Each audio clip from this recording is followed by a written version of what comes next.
In a world where a zombie apocalypse reigns supreme, supplies and weapons are the only things that matter to the survivors. Unlike the rest, our MC has everything he needs. Xiaoyang knew that the apocalypse was coming soon and prepared in advance. He built his fortress, stocked up on supplies, and gathered his friends to live comfortably in the midst of the apocalypse. But all the supplies would have run out soon if he hadn't received a system that gives him tasks to complete. By doing so, he receives loot boxes with valuable rewards, resources, and buffs that make him stronger. And it all started, as always, with betrayal. Inside an abandoned warehouse, our main character is hanging onto a thread. Literally. Below him are a bunch of zombies, ready to have their meal served fresh. Zhang Xiaoyang's shitty girlfriend calls him out and takes great joy in telling him that she has already killed all his friends. Poor Xiaoyang reflects on his life, realizing that he has made some serious mistakes and they've cost him his friends' lives. He deems himself at fault, shouting at the woman and promising her a painful death. But of course, an empty threat like that from the position he's in means nothing to this bitch, who clings to her sugar daddy and moans about getting her feelings hurt. The Fatso leader thinks it's time for them to see Xiaoyang tortured to death. To rub salt on the wound, he even thanks our boy for leaving behind all of his supplies, which will help sustain them for a few months without any worries. And well, our main character meets his doom as he falls into the cage of zombies. The freak shows immediately pounce on him, tearing apart his flesh, as he remains helpless, writhing in pain. Though Xiaoyang's screams reach the skies, he makes a final declaration with a vengeance. If he's given a second chance by Truck Kun, he's going to make it his life's goal to destroy both Qijing and Li Shuxiang. The regression isekai gods apparently heard his wish because in the very next scene, Bro awakens in his past self. In front of him is Qijing, giving us a nice view of her dump truck to redeem herself. Being the gold digger that she is, she shouts at our boy for not adding her name to his property. Xiaoyang exclusively ignores her yapping and processes the situation around him. He quickly realizes that he's regressed to a time just before the apocalypse sent the world to hell. A weight of guilt looms over him, as he recalls the painful betrayal he experienced at the hands of Qijing, the fake hoe who graduated from the University of Yapology. The betrayal resulted in his family's inheritance getting squashed, as well as his wealth getting destroyed. Damn, I don't even think a zombie apocalypse was necessary. This woman is a walking apocalypse herself. Let's talk about the specifics of what happened. Just like your typical zombie outbreak story, humans suddenly became infected with a virus and began hunting each other down. Thanks to Xiaoyang's excellent connections and reliable friends, he was able to form a safe zone to help the survivors. Everything was proceeding smoothly, until one day, the apologist arrived to seek shelter. She pretended to be helpless and lost, and because of her pathetic state, our boy took pity on her and invited her in. That became his most regrettable mistake he ever made. Playing the nice guy cost him. She easily took advantage of the situation and invited her own group inside the safe zone. The fact that this same woman is standing a few feet apart from him and shouting at him to give him money is all you need to know about how insufferable she is. Our boy is giving her the look of death and wants to strangle her, but he knows that there's no point rushing things right now. However, he does shove her outside because she just won't shut up. The door slams shut on Qijing's face, and her confusion is satisfying to see. The same dude who she treated as her slave all this time suddenly has the balls to kick her out without any issues. Back to his apartment, Xiaoyang quickly glances at the calendar, realizing that he's only got a month in preparation before the world-ending apocalypse rears its head on him. Suddenly, something strange happens as a system screen pops up, activating the apocalypse system. His objective is to own a piece of land and prepare a year's worth of supplies. Something tells me the system must be taking inspiration from Genghis Khan. Did I mention the reward? It's 10 points, which can be exclusively exchanged for rewards at the store. Seeing the happy expression on his face, you can tell how Xiaoyang's feeling. He's really glad to discover his fancy new system that can help him manage through the apocalypse. Inside the store, there are only 3 items for now: an enhancement potion, a survival kit, and a protagonist's supply box, which I find interesting. Each of them can be exchanged for different point costs. Things are already going better for him than he anticipated, as Xiaoyang quickly remembers just how miserable he was during this point in his life. Because he wanted to gather every tiny penny for Qijing's dowry, he skipped out on his meals and starved himself to save costs. Imagine doing all of that for a girl that still ends up betraying you. Anyway, he grabs his phone, realizing he should order some food because the zombies won't let him have any of it anyway. That same night, the scene cuts to him savoring at the sight of his dinner, personalizing his expensive takeout experience. Bro is so eager to taste quality pork that the moment he takes a single bite, he gets the power of the gods and becomes shredded as hell. Just kidding, but that's definitely how it feels because of the amazing taste. So he starts munching down on the food like a Victorian child who hasn't eaten in days, and the next thing he knows is his phone blasting up. Xiaoyang checks it, and realizes that it's a call from Jing's best friend, Wen Shuya. In typical toxic best friend fashion, she starts mouthing off at him on the phone for dismissing his girlfriend. The chick gets on his nerves so much that he hangs up on her. Instead, he focuses on his objective to acquire a piece of land. His current goal is to build a powerful fortress that can easily be defended, but also shares the facility of water and forests nearby. So the following day, our boy gets to work. He's making way inside a real estate company and talks to a property consultant to assist him with his request. She greets her customer, inquiring about his intentions to buy or rent a house. Before he could answer, their conversation is interrupted by Xiaoning's superior, who orders her to work on bottom-tier tasks instead of being at the front. This asshole is actually the company's sales manager, Ju. He shoves her aside and tells her to go work at the back, even though she was perfectly fine assisting a client. Manager Ju is a discriminating corporate douchebag who calls Xiaoyang a brokey from one look at his outfit. Our boy quickly defends himself, calling out the disrespectful manager's words. Instead of apologizing, the manager doubles down on his take, emphasizing that people like Xiaoyang can't even afford a toilet, and therefore shouldn't be taken seriously. Xiaoyang despises this guy's guts and promises to ruin his confidence with his next move. Bro whips out an American Express card and proudly declares that he's here to buy land. The fact that he's out here to buy land causes all of them to get startled and roaring in shock, realizing that they've struck gold with this customer. The consultant Xiaoning nicely tells him to come along, as she'll brief him properly with a detailed account. The whole thing gets under Manager Ju's nerves, who thinks that this kid is bragging without any money to back it up for it. In the next scene, Xiaoning presents him with a list of land options for him to purchase. But our boy's not here to look around from a list. Instead, he plans to speak his exact requirements so they can get something for him. First off, he wants the place to be near the mountains with a fresh and flowing water source. A proper transportation system should also be there. And lastly, he'd prefer a factory or a big house situated upon it. With his exact requirements in mind, Xiaoning considers her options. Manager Ju decides to swing in with a recommendation in order to humiliate our boy. It's true that there's a plot in the East District, but it's incomplete and riddled with unfinished factories and other complications. That's why Xiaoning doesn't want to recommend it. However, this arrogant lad doesn't care. He thinks that Xiaoyang is intentionally litzing ridiculous requirements because a customer like him never has any intention of buying in the first place. To that, our boy raises a question, wanting to know if the East District plot really does satisfy his requirements. Xiaoning agrees, but reminds him about the unfinished factories and the project leader exiting the project. Checking the records of the plot, Xiaoyang quickly realizes that he might actually have something going for him. This is a nice plot, easy to defend with a barbed wire enclosure and difficult to approach or attack. The fact that there are unfinished factories is a bonus for him. Right away, he agrees to purchase the plot and sign the contract. The polite consultant lowers her head in agreement, but she's totally shocked that her customer is about to buy a place with unfinished factories roaming around. Xiaoyang doesn't exactly give a damn and wants the contract to be brought up so he can shove some shit in the manager's mouth. Hilariously, in the next scene, Manager Ju is screaming at the bill, questioning how the hell anyone could leave a giant deposit. It doesn't make sense to cover millions for a plot with a bunch of rundown factories on it. Here's the best part. Xiaoyang quickly turns up to remind him about the deal. Since he's purchased the plot, the manager has to eat a fresh load of crap.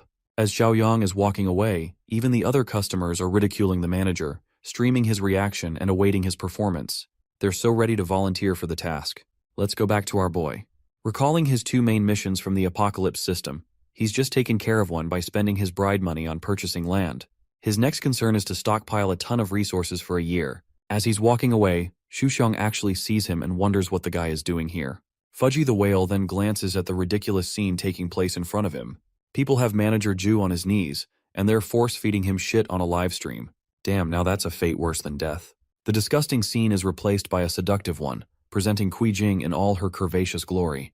The woman suddenly receives a call from Shuxiang, who quickly informs her about Xiaoyang's visit to the real estate company. And yep, that definitely gets her going because her main question is, how the hell was he able to buy land and with what money? Shuxiang reports the exact deposit details and reports that this man probably spent his bride's money on it.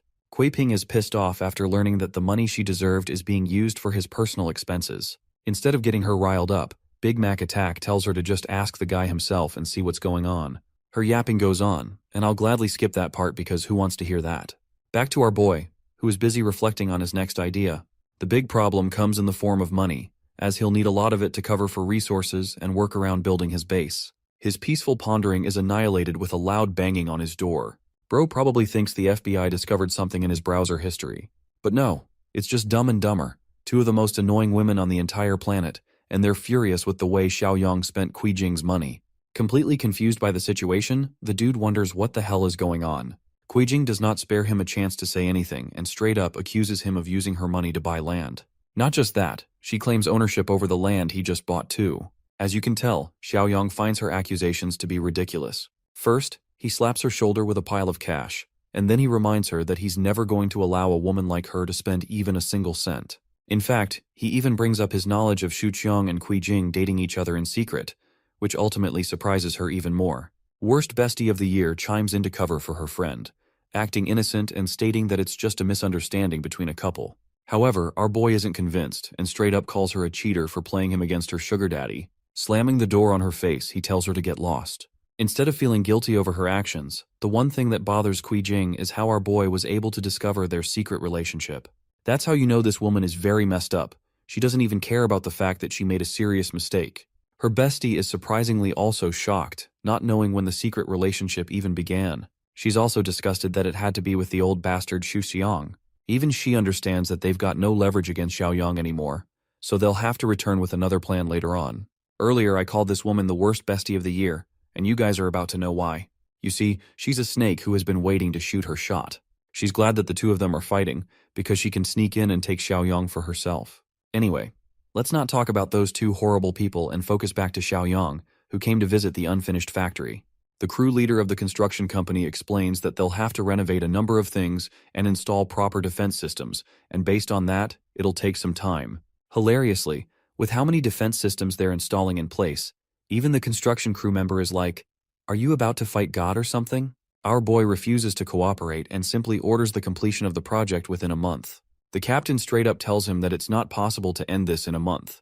Despite the numbers they have at their disposal, it won't be enough.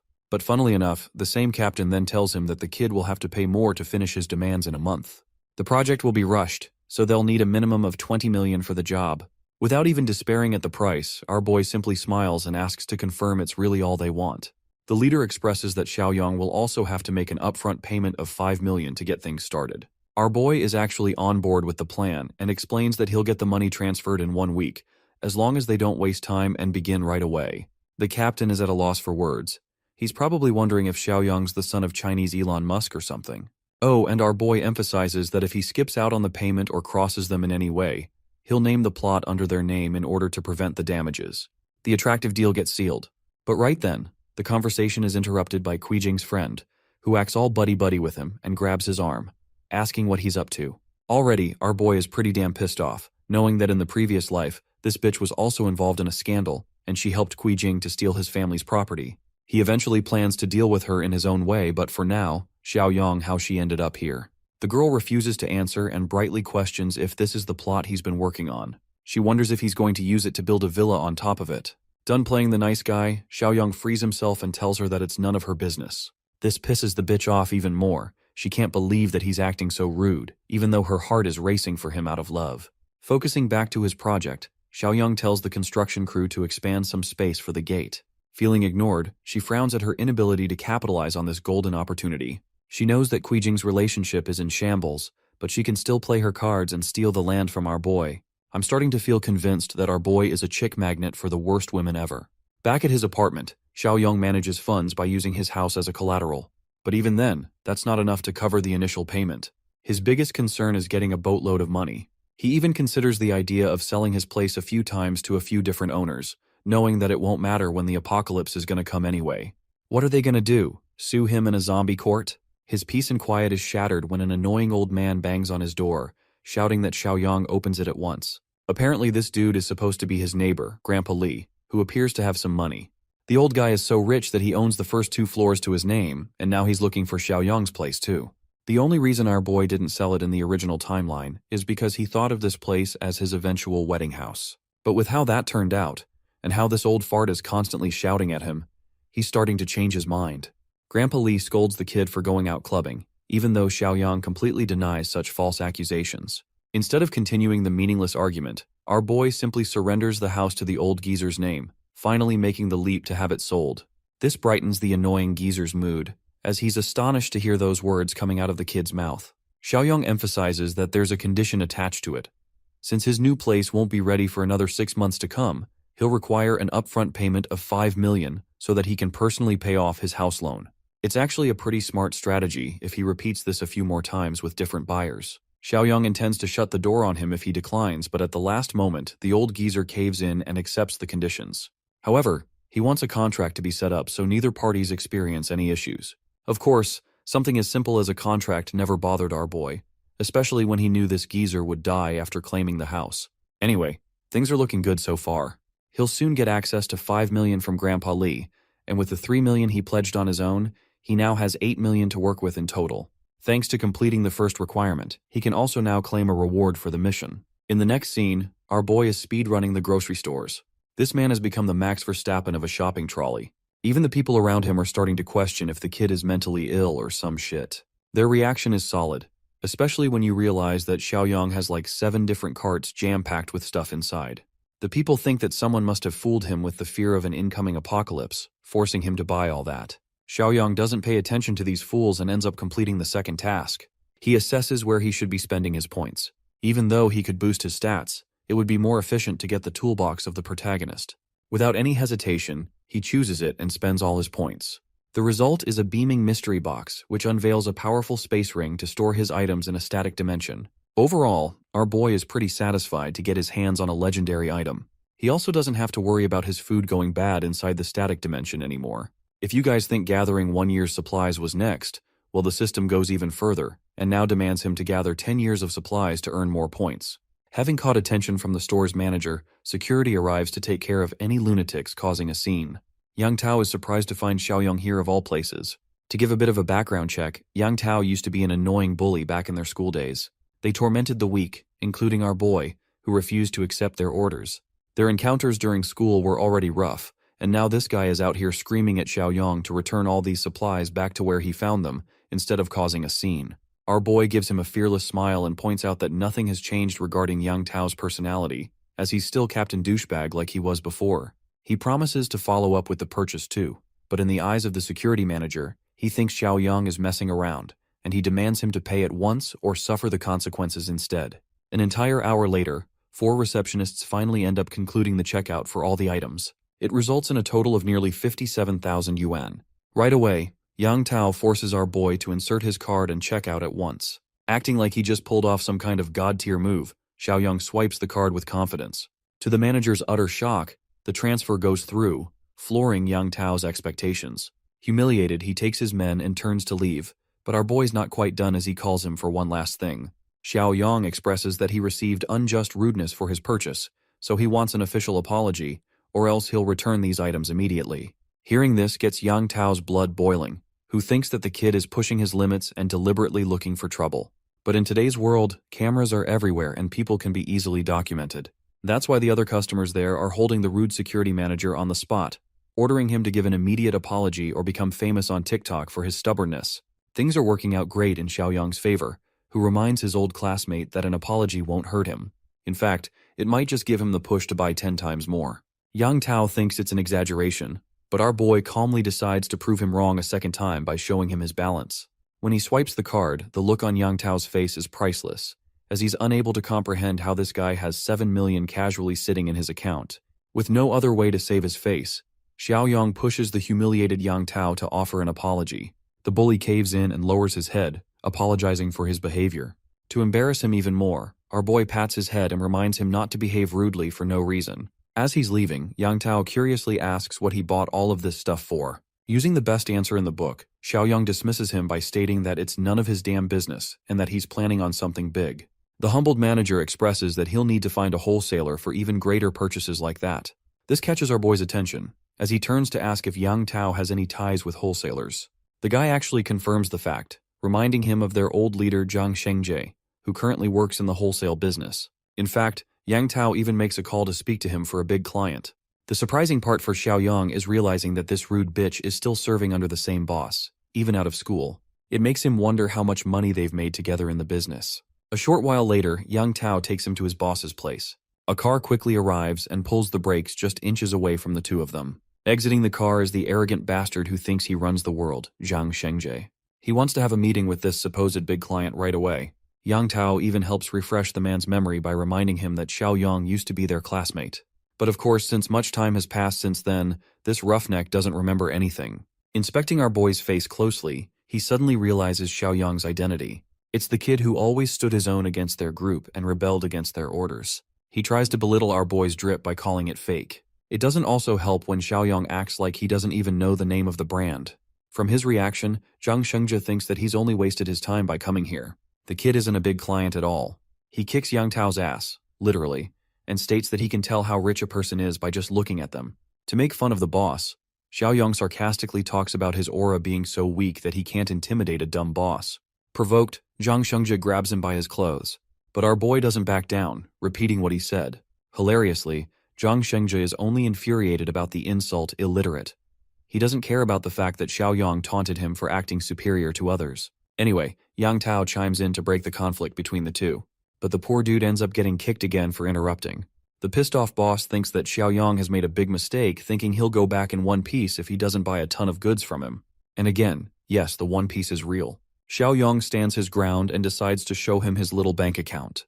The boss can't believe what he's seeing. The kid is ready to make a giant purchase of 1 million at the drop of a needle. To go even further, our boy states that he'll actually be purchasing 5 million worth of goods. The initial 1 million is just a deposit to get things going. Intrigued, Zhang Shengzhe inquires for the kind of goods he's looking for. The kid tells him that he wants everything that is edible or drinkable to be included as part of the goods. Despite the fact that a giant client is standing before him, this greedy boss thinks that he can easily scam our boy by handing him a batch of food that is almost expired. It's a lottery ticket for him. Inside the warehouse, Zhang Shengzhe shows him the goods and throws in a 10% discount if he buys everything here. However, our boy is strictly concerned with the quality of the goods first, so he decides to check a bag of peanut sand, and quickly points out how most of the stuff here is nearing its expiry date, exposing the boss's greediness. Zhang Shengzhi genuinely didn't know that Xiaoyang would be so well versed in this line of business. He decides to throw in a 50% discount if he takes everything from the pile. However, our boy quickly turns him down, stating that if he's spending 5 million for goods, they'll have to be of the best quality. However, he does have plans to use these expired goods as well. The boss doesn't get what he's plotting, but now that a discount offer is already on the table, Xiaoyang uses it to leverage his negotiation. He wants all the expired goods, but with the condition that he'll pay in a month's worth of time. Zhang Shengji doesn't mind, but he's afraid what will happen when the goods end up expiring and he backs out of the deal. To that, Xiaoyang even throws in an offer to mortgage his own house for the cost. The boss at this point is quite intrigued about the kind of business Xiaoyang is running. For him to acquire expired stuff without any problems, our boy doesn't dread his choices. In fact, he leaves a little nugget of information for the boss. In just a few days' time, even expired food will be seen as a luxury to have. This sends shivers down Zhang Shengzhe's spine, but refusing to elaborate in his typical style, Xiaoyang seals the deal and promises to send the delivery address later. Picking up his phone call, our boy realizes that an interested buyer has reached out to him for his house. He wraps things up with the warehouse and lets them take care of everything. As he's leaving, Yang Tao is left wondering if they're the ones who got spammed. Even the boss can't figure out how a normal-looking kid is out here spending millions without any concern. In the next scene, the interested buyer actually makes a deposit of 400,000 for our boy's house. He also accepts the contractual condition that Xiaoyang will leave the house in 3 months. I think you guys can understand what he's doing here, right? He doesn't care about the consequences because the world will be plunged into chaos anyway. Xiaoyang is surprised by the old man's desperation, who didn't even inspect his house and sealed the deal anyway. He decides to ask for the old man's motivation, who explains that he's doing it for his granddaughter's sake, who has to transfer schools and requires a new place for it. They saw a nice-looking home and thought to make an offer. Scaring him, Xiaoyang wonders if he should raise the price now that he's heard of their desperation. This makes the poor guy shrink in fear. Maintaining his original price, Xiaoyang assures him that he won't do anything of the sort. They quickly sign the contract, and the deal is done. The old man is grateful for the boy's kindness, and promises not to disturb him any longer. However, this situation is devastating for our protagonist, who thinks that it's a shame that innocent people like this old man and his granddaughter won't even be able to survive the gruesome apocalypse. Deciding to extend one last piece of kindness, he stops the old man and requests an address of their current location. In the next scene, Xiaoyang's back to the construction side, checking on his plot. Of course, the first batch of funds is clear, but the captain is hoping for the second batch too now. Our boy assures him they'll get the money soon, and asks for an update on the construction phase. From the looks of it, 80% of it has already been completed. They've installed reliable doors and structures to ensure proper defense. The warehouse is also looking good. It's already cleaned up too. Having gained assurance from him, Xiaoyang signals Zhang Shengzhe to deliver all the goods immediately. Shortly after, the stuff arrives and it is carefully stocked in each pile. Just for the labor alone, the generous Xiaoyang is paying them 2,000 each for the task. While these guys are celebrating, our boy helps them categorize each pile efficiently, making sure the perishable items are stored without any inconvenience. By the evening, the sorting process is complete. Xiaoyang stares down at his magnum opus. At long last, he has officially stocked 10 years' worth of supplies, gaining 20 points on top of it.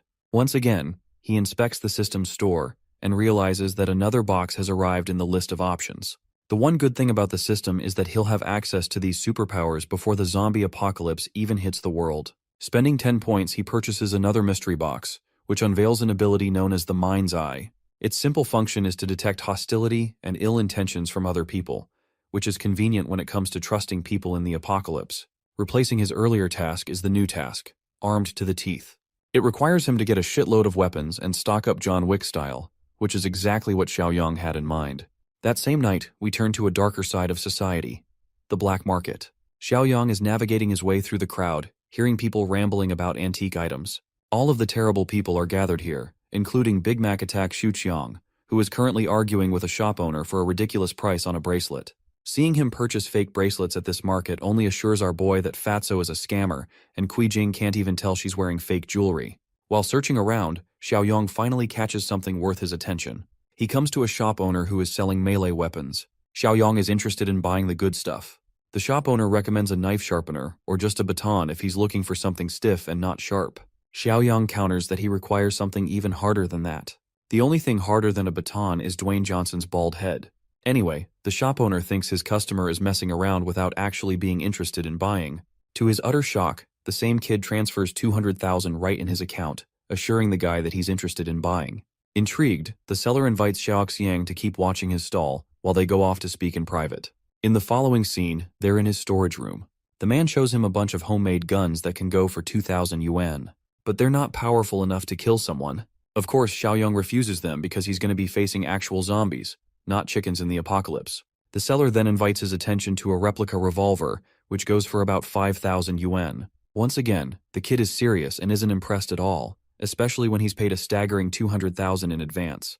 The mention of an advance payment makes the shop owner shocked, because Xiaoyang isn't just here for 200 grand. No, that's just 10% of the original amount he's willing to invest on weapons. In fact, he'll be spending 2 whole million on them for the job. His outrageous offer makes the seller question the kind of life this guy's living. I'm telling you all, man's about to become the John Wick of the zombie apocalypse. Without further ado, he tells the seller to get on with it. Deciding to bring out the good stuff, the guy covers his house properly, assuring no one is watching them.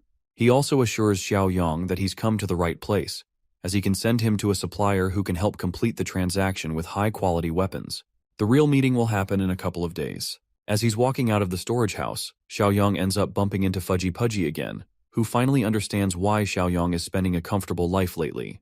He thinks that the kid sold off a good portion of his stuff on the black market to become rich. Little does he know, Xiaoyang is uninterested in his provocations and simply wants to use this idiot to test his newest ability. Activating the Mind's Eye, he first inspects the intentions of the seller, who appear to be in his favor. But for the fatso in front of him, not so much. Xiaoyang bites back by telling Xuxiang that just like those second-hand bracelets, he also took in Jing, who is worth all the fake shit he bought. Someone's gonna need an icing for that burn. One simple remark is enough to get Xuxiang's nerves flared. The seller wonders if they know each other. To that, our boy emphasizes that it's best to consider him an enemy. Since they've become good friends already, the seller offers his support to our boy, promising to beat the crap out of the old fart for messing with them. Xiaoyang leaves satisfied while Xuxiang is at the verge of tears, seeing a bunch of ruthless men approaching him with a baton. They shove him on the ground and literally kick him down until he's full of marks. This incident only boils his hatred for Xiaoyang, and he promises to exact his revenge one day. 2 days finally passed. Our boy receives a truck full of his fancy weapons, completing the mission reward as well as gaining a bonus reward for it. The bonus reward is a physical enhancement potion to help boost his stats. It's even got a multiplier of 2, so it's even more effective than what he can purchase at the store. Wasting any time, he loads the injection and chucks it into his body. Seconds later, he realizes that he's surpassed the average male's strength, which is at 5 points. Right now, he's at 7 points, allowing a 40% increase in physical might. Next up, he checks the store, which only has a survival kit and a physical enhancement potion for him. Deciding to maximize his strength stat, he goes for the physical enhancement potion and injects it again. By the end, our boy is stacked with 8 physical points, significantly boosting his power by 60% compared to the average male.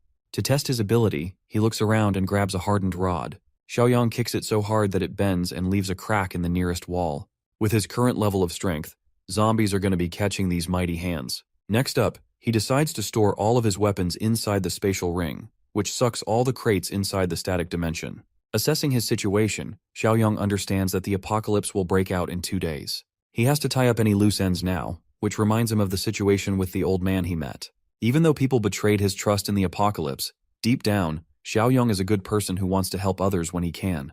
That's why he intends to send their family a bunch of supplies to survive, but from then on, it's up to the people to manage their own. In the next scene, Xiaoyang arrives at the old man's place. It was difficult to find the exact location because of how downtrodden this place appears to be. As he's climbing stairs, our boy understands that the old man must be in a really terrible place in life. As he's knocking the door, he realizes that it's best to whip out the supplies he brought first, so that he doesn't have to deal with it. His magic ring materializes the rationing supplies just outside, and finally he knocks the door. The old man worriedly comes up, apologizing for the situation of the rent. But he's shocked to discover Xiaoyang at his doorstep. And not just that, the kid has brought tons of stuff alongside him. Our boy tells him that he doesn't have time to explain, so it's best if they transfer the stuff inside quickly. In the next scene, the crates are all placed inside, and the old man is pretty impressed by Xiaoyang's stamina. Our boy inspects his surroundings and thinks that the old man's apartment is well secured. He warns the old man not to spill a word of what he's about to tell him. Xiaoyang advises them to use the supplies smartly, because the world is about to experience a change. Suddenly, he glances at a photograph of the old geezer's beautiful granddaughter. To his utter shock, it's actually Shanshan, one of his friends that he made when the apocalypse broke out. To confirm her identity, he checks with her grandfather, who is surprised that Xiaoyang knows her name, even though they never brought it up in their conversation. Concerned, Xiaoyang immediately asks for her location. Turns out that she's in her hometown studying and in the process of transferring.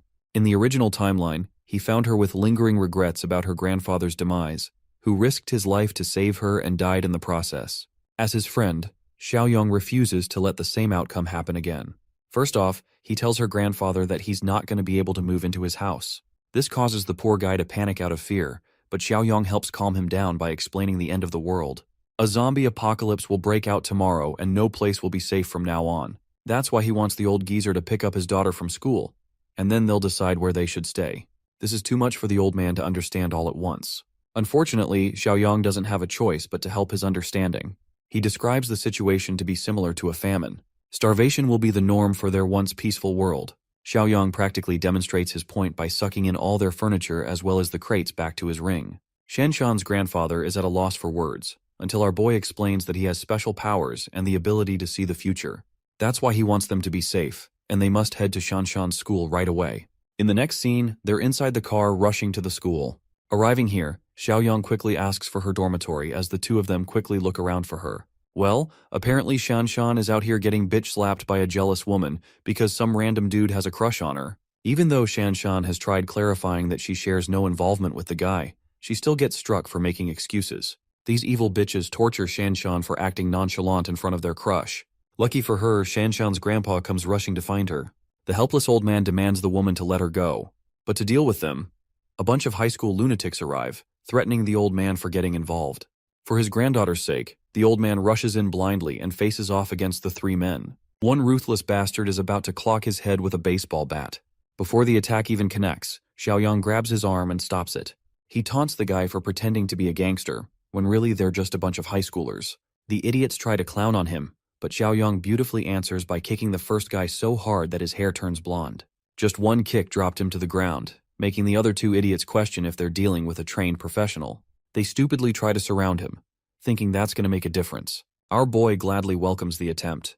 The dude with the club attempts to strike him from his blind spot, but completely misses his mark as Xiaoyang ducks with ease. Now that he's amplified his strength stat, his reflexes are on a whole different level, causing him to react faster. To return the blow with love, he grabs the guy's collar and smashes him into the ground, knocking him out immediately. As for the leader of the group, he tries sneaking up with a knife stab.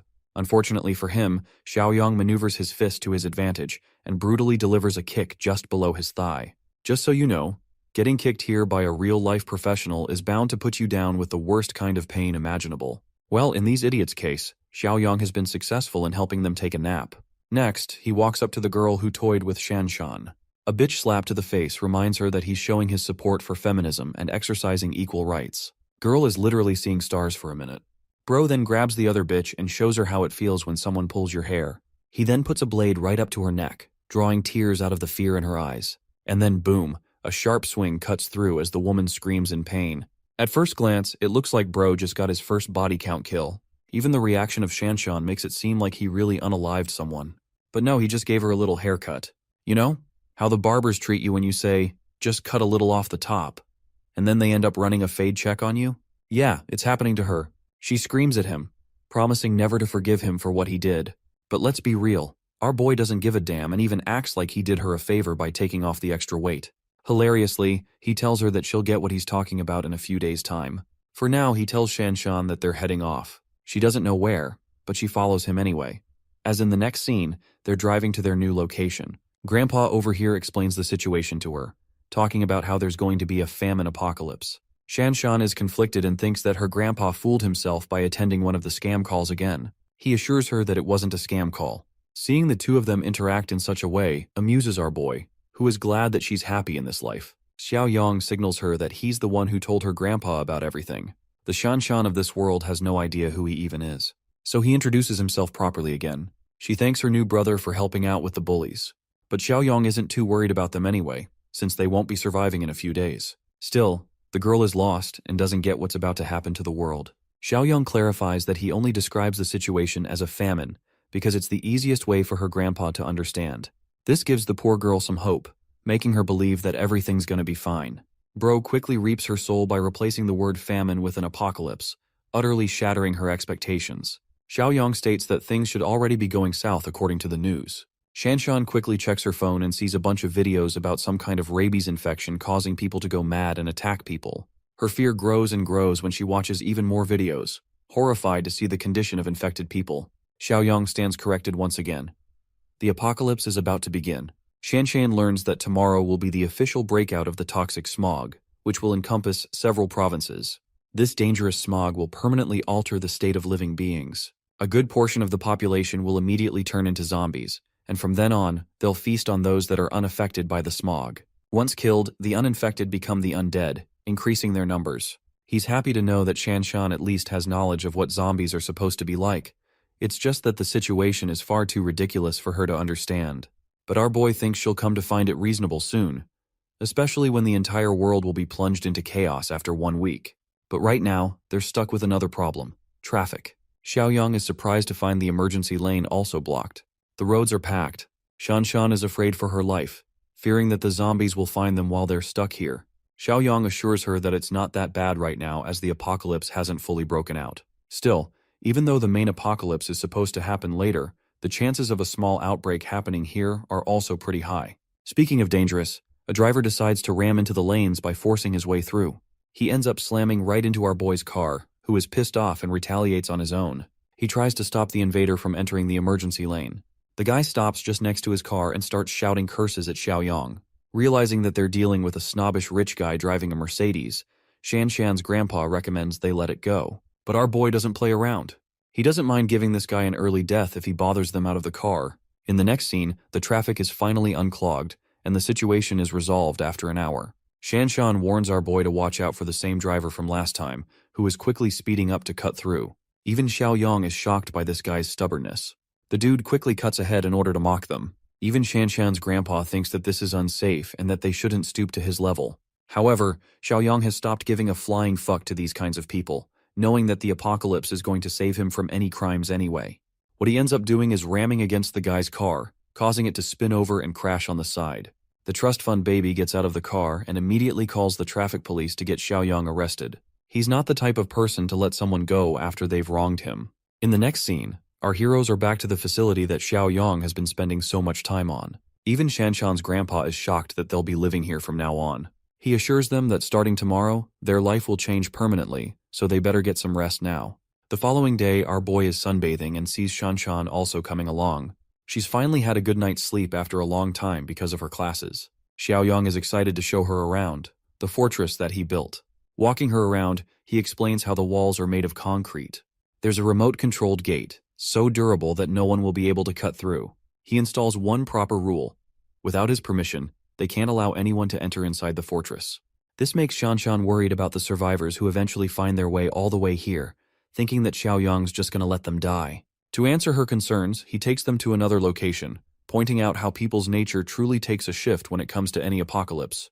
It's because of the dark side of humanity that they'll have to treat other people with caution. Being kind can result in their own deaths if they're not careful. To take care of any survivors, he's actually installed a buffer zone, a place of temporary shelter that can be used to help them while he's away. Once again, Xiaoyang strictly reminds them not to let anyone enter the main fortress. With that established, he takes them to the food storage facility, explaining how they're going to be handling food from now on. Navigating inside the warehouse, he turns to them for one final inspection. Activating his Eye of Insight, he's able to inspect their intentions. With both of them showing a sign of clear trust, he's happy to have found well-intentioned people. Up next, Xiaoyang materializes some of his weapons, pointing out that they'll be the key to their survival. Grandpa gets a shotgun, while Shanshan's acquired herself a powerful crossbow. Their only instruction is to make sure these weapons don't fall into the hands of other people. Okay, it's been a while since we reviewed the system's task. Xiaoyang's next task is to find his former partner Jiang Qi, who is also one of his friends from the original timeline. The worrying thing is figuring out Jiang Qi's location. But not to worry, because the system points to the exact city his friend is living in. He leaves both Shanshan and her grandpa in charge, reminding them not to violate the rules he has set. Then he heads off to recruit another member into their main fortress team to strengthen and reform it before the apocalypse begins. The scene cuts to a studio called the KTV. A bunch of homies are hanging out here and enjoying some karaoke. They decide to take a bathroom break to relieve some tension. Here, Zhangchai ends up bumping into a pretty girl and apologizes for having caused unnecessary trouble. Of course, her boyfriend doesn't give a crap about their excuses and kicks him away. Jiang Qi's sent flying back. Knocked to the ground, his friend comes up to check on his condition. Nerd Eyes over here puts up a bold stance and stands up to the meathead who punched his friend, causing the guy to get even more pissed. He quickly grabs Jiang Qi's friend, toying with him. Jiang Qi begs for mercy, hoping for the man to spare his pal without causing any harm. While this is happening, a waiter watches the whole scene go down. He's already suffering from a cold and now there's a fight breaking out. Quickly, he tries to stop the fight by intervening. The annoyed wannabe rich guy acts like he's a big deal and grabs the waiter too, who gestures to the two kids to scatter away quickly. Jiang Qi and his friend make a run for it while they still can. They go back to their karaoke room, having escaped the troublesome situation. Even the other guys are shocked why they came running like that. Captain Glasses tells them about the situation, how they bumped into a thug's bitch and ended up getting their ass beat for it. It's only thanks to the waiter that they were saved. Hearing this, the other two guys are riled up. They want to go back and beat up the dude for daring to mess with their group. Jiang Qi helps him calm down, stating that there's point looking for trouble anymore. Well, things only get worse from here on out. Remember the waiter? Poor guy has been beaten to a bloody pulp. The rich thug has brought 3 more of his friends, and they're all here to beat up Jiang Qi's group. The thug orders his men to seize them right away. Unable to put up a fight or cause trouble, Jiang Qi and Nerd Eyes quickly drop low.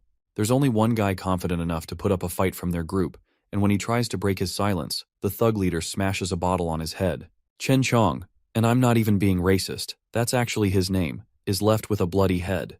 The scene transitions to our boy, who stops his car just outside the bar, knowing that Jiang Qi being here makes total sense. Chen Chong's down for the count, and if that's his blood on the floor, then someone needs to get this guy to the ER fast. The asshole thug leader seeks the validation of his girl, who thinks that they should punish the one who bumped into her. And that turns their attention to Jiang Qi, who is about to get his ass kicked. Shockingly, Chen Chong dashes up from the ground and attempts to strike down the thug leader. If not for the other guys stopping him, he really would have smashed his face in. The thug leader is surprised to see such bravado coming from a college kid and smashes yet another bottle on top of his head. I'm starting to feel sorry for him. Chen Chong kisses the ground a second time and his friends cry out in worry. Watching him go down like that infuriates Jiang Qi to jump into action. Unfortunately, they're quickly detained. The final member of their group is quivering like a puppy on the side. The waiter is struggling to maintain his senses, while the rest of the thugs are busy beating down Jiang Qi's group. Unfortunately, his punch is dodged, so he doesn't even take one of them down. Something happens to the waiter. This guy goes crazy with his bloodshot eyes and flings into the battle like a damn animal. He chomps down on one of the men, chewing on his shoulder and horrifying everyone else. The thugs have no idea what's going on or why this waiter has gone insane all of a sudden. They quickly try to restrain him, but his monstrous strength gets the better of them. In fact, the zombified waiter turns back to chomp down on the other guy's arm. He's become a full-fledged animal as he overpowers the thug and knocks him to the ground. To everyone's shock, The same overpowered animalistic beast of nature is easily manhandled by a random guy. This random guy is none other than our boy, of course, who shoves his face into the screen and tells everyone else to stop fucking around. The thugs are astonished.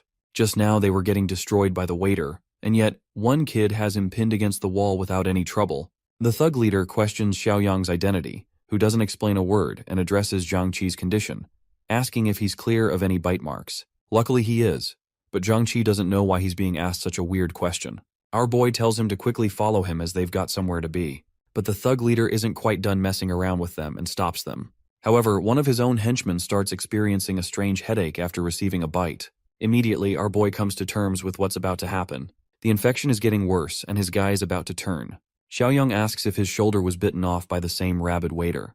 The lackey confirms this as a fact but doesn't understand the connection. Our boy internalizes that this guy was actually already infected. And now that he's received a bite close to his head, it's game over for him. Xiaoyang drags the zombified waiter, tosses him into the restroom, and slams the door shut. The wild beast keeps on ramming the door, but luckily, zombies at this stage don't have the intelligence to open doors. Turning his attention back to the thugs, our boy prepares himself for a serious ass-kicking, questioning Zhang Qi which one he should take out first. The funniest thing is that Zhang Qi doesn't even know him and fails to comprehend what's going on. Pissed off by the kid's audacity, the thug leader rushes to punch his arrogance down. Humiliating him with a simple motion, Xiaoyang grabs his damn face and smashes his head into the ground. The infected lackey from before rushes to attack him as well, but he's also destroyed with a single smack to the face, knocking him down. With the dude completely knocked down, his friend comes to ask what's going on, as a simple punch shouldn't have been so effective. His body twists and turns in pain as Xiaoyang invites them for the smoke, believing that only after catching these hands will they understand not to fuck with him. Turning to Zhang Qi, he's given strict orders to head to the private room with his friends and wait outside. The guy doesn't put up a fight and just helps his friend exit the room. As for the thug leader and his fellows, they're done fighting around too, knowing they don't stand a chance. However, Xiaoyang isn't the type to just let anyone leave after they messed with him like that. He accuses the thug of being a drunk bitch who nearly killed his brother because of his carelessness. To give this guy a taste of his own medicine, he shoves the thug down and slams the door shut on him, sealing them inside. The thug leader slams the door, but he can't do shit since it's locked from the outside. The outcome is gruesome for this guy's fate. His own lackey has fully become a zombie and lunges forth to find its nearest victim. In the end, Xiaoyang gets to hear their screams as they're getting devoured alive. A staff member comes around to check what's going on. Xiaoyang instructs him to lock the door properly and to call the police, informing them of a dangerous patient with a rabid infection. The staff member is startled at first, until our boy shouts at him to just get the job done. Quickly, he locks it shut with a key. Next up, our boy helps Zhang Qi's friends navigate their way outside. The staff members are concerned about the noise coming from inside the room, wondering what the hell is going on. They received word that a rabid flu patient is inside, but no one really knows for sure. Hearing about the flu, they quickly rush to check the live cameras. But when they arrive at the surveillance room, their expression drops to disgust and horror. Every single one of them has become a man-eating monster, ripping apart each other's limbs, causing the staff members to call the police immediately. Luckily for our boy and his friends, they've escaped the dangerous karaoke bar. He helps them get inside the car, and they quickly head off. Even though Zhang Qi is grateful for the stranger's help, he still doesn't get who this guy is. Xiaoyang calmly introduces himself, explaining that he was hired to protect them by a client whose identity is confidential. One of them asks about the rabid flu patient, stating that it doesn't exist according to the internet. Xiaoyang reminds them of the situation inside the room and wonders if that was also a conspiracy theory. Nerd Eyes worriedly asks about the cure for the flu. Unfortunately, from what our boy knows, there isn't a medicine for it. In fact, the situation will only get worse from here on out and the world will be plunged in chaos. Speaking of which, zombies have already begun attacking the citizens. The infection is spreading like wildfire, but even as it is right now, it's just a local outbreak. Most of the infected are in an incubation period, soon to be awakened. Eventually, things will become even more chaotic, which is why Zhang Qi and his friends must strictly follow his instructions. They all agree in unison to follow him, when suddenly he receives a mission completion message. With this, he gains access to new items at the store. Some of them are supplies that he could really use down the road. However, the most interesting one is the post-apocalyptic cultivator box that doesn't seem to go away. Realizing that all three of these boxes seem promising, he plans to redeem them all back at the fortress. Aside from that, he still has to figure out a way to gain some trust. You see, in the original timeline, Zhang Qi's friends were slaughtered by zombies because one of the group members betrayed them. Among them, the man who ended up betraying them is hidden among the three friends. It's about to become a game of Among Us to find out who it is. It's been a while, so let's check out how Kuijing is doing. She appears to be deathly afraid of going to the supermarket because of the news, and wants the supplies to be delivered to her doorstep immediately. To her absolute horror, she hears someone violently knocking at her door. Kuijing doesn't know how to handle the situation and quickly hangs up the phone call with Shuxiang. She takes a peek and finds herself relieved. It's only her best friend, who scared her to death with her surprise entrance. The bestie informs her about their neighbor on the first floor, who was taken away by the police by force in an ambulance. It appears that he was also infected, and it's starting to make sense why things are chaotic in their building. She asks Kuijing about the supplies that Big Mac Attack promised her. Unfortunately, they've yet to be delivered. Adopting a different approach, she decides to take advantage of Shuxiang's ego by injecting him with lies. They plan to tell the Fatas that Xiaoyang has a stockpile of supplies on him. Kuijing doesn't understand how her best friend knows this information. Turns out that she's been spying on him using one of her men, and has since learned that he orders a ton of supplies every now and then. Kuijing can't believe that her ex knew about the apocalypse in advance. Her beastie convinces her to tell Shuxiang about everything, so they can loot Xiaoyang's supplies and make a fortune for themselves. Yup, these fake hoes know no morals. Arriving back to his glorious fortress, Zhang Qi is stunned by what he sees. He can't imagine someone building an actual fortress for themselves. Taking great joy, Xiaoyang explains that it's everyone's natural reaction. Shanshan and her grandpa are glad to see him return home. He tells them not to worry as things are under control. In fact, he shares the spotlight on his new friends, Zhang Qi and his group. These guys will be joining them from now on. Of course, he also introduces Shanshan and her grandpa to them. They're happy to accept them all as long as they're chosen by Xiaoyang, who also goes on to instruct her grandpa to show these guys around and to help explain every rule. One of the group members raises a request, asking to be issued weapons for their own protection. Now this guy is already on the suspect list for Xiaoyang, who understands that Zhang Qi's group has a secret mole inside. Nerd Eyes tells Yiming to calm the heck down, as it's risky to ask for weapons when they haven't even earned trust. Xiaoyang promises to hand them weapons in a few days' time. But for now, they need to tend to the injured Chen Chong and nourish him back to health.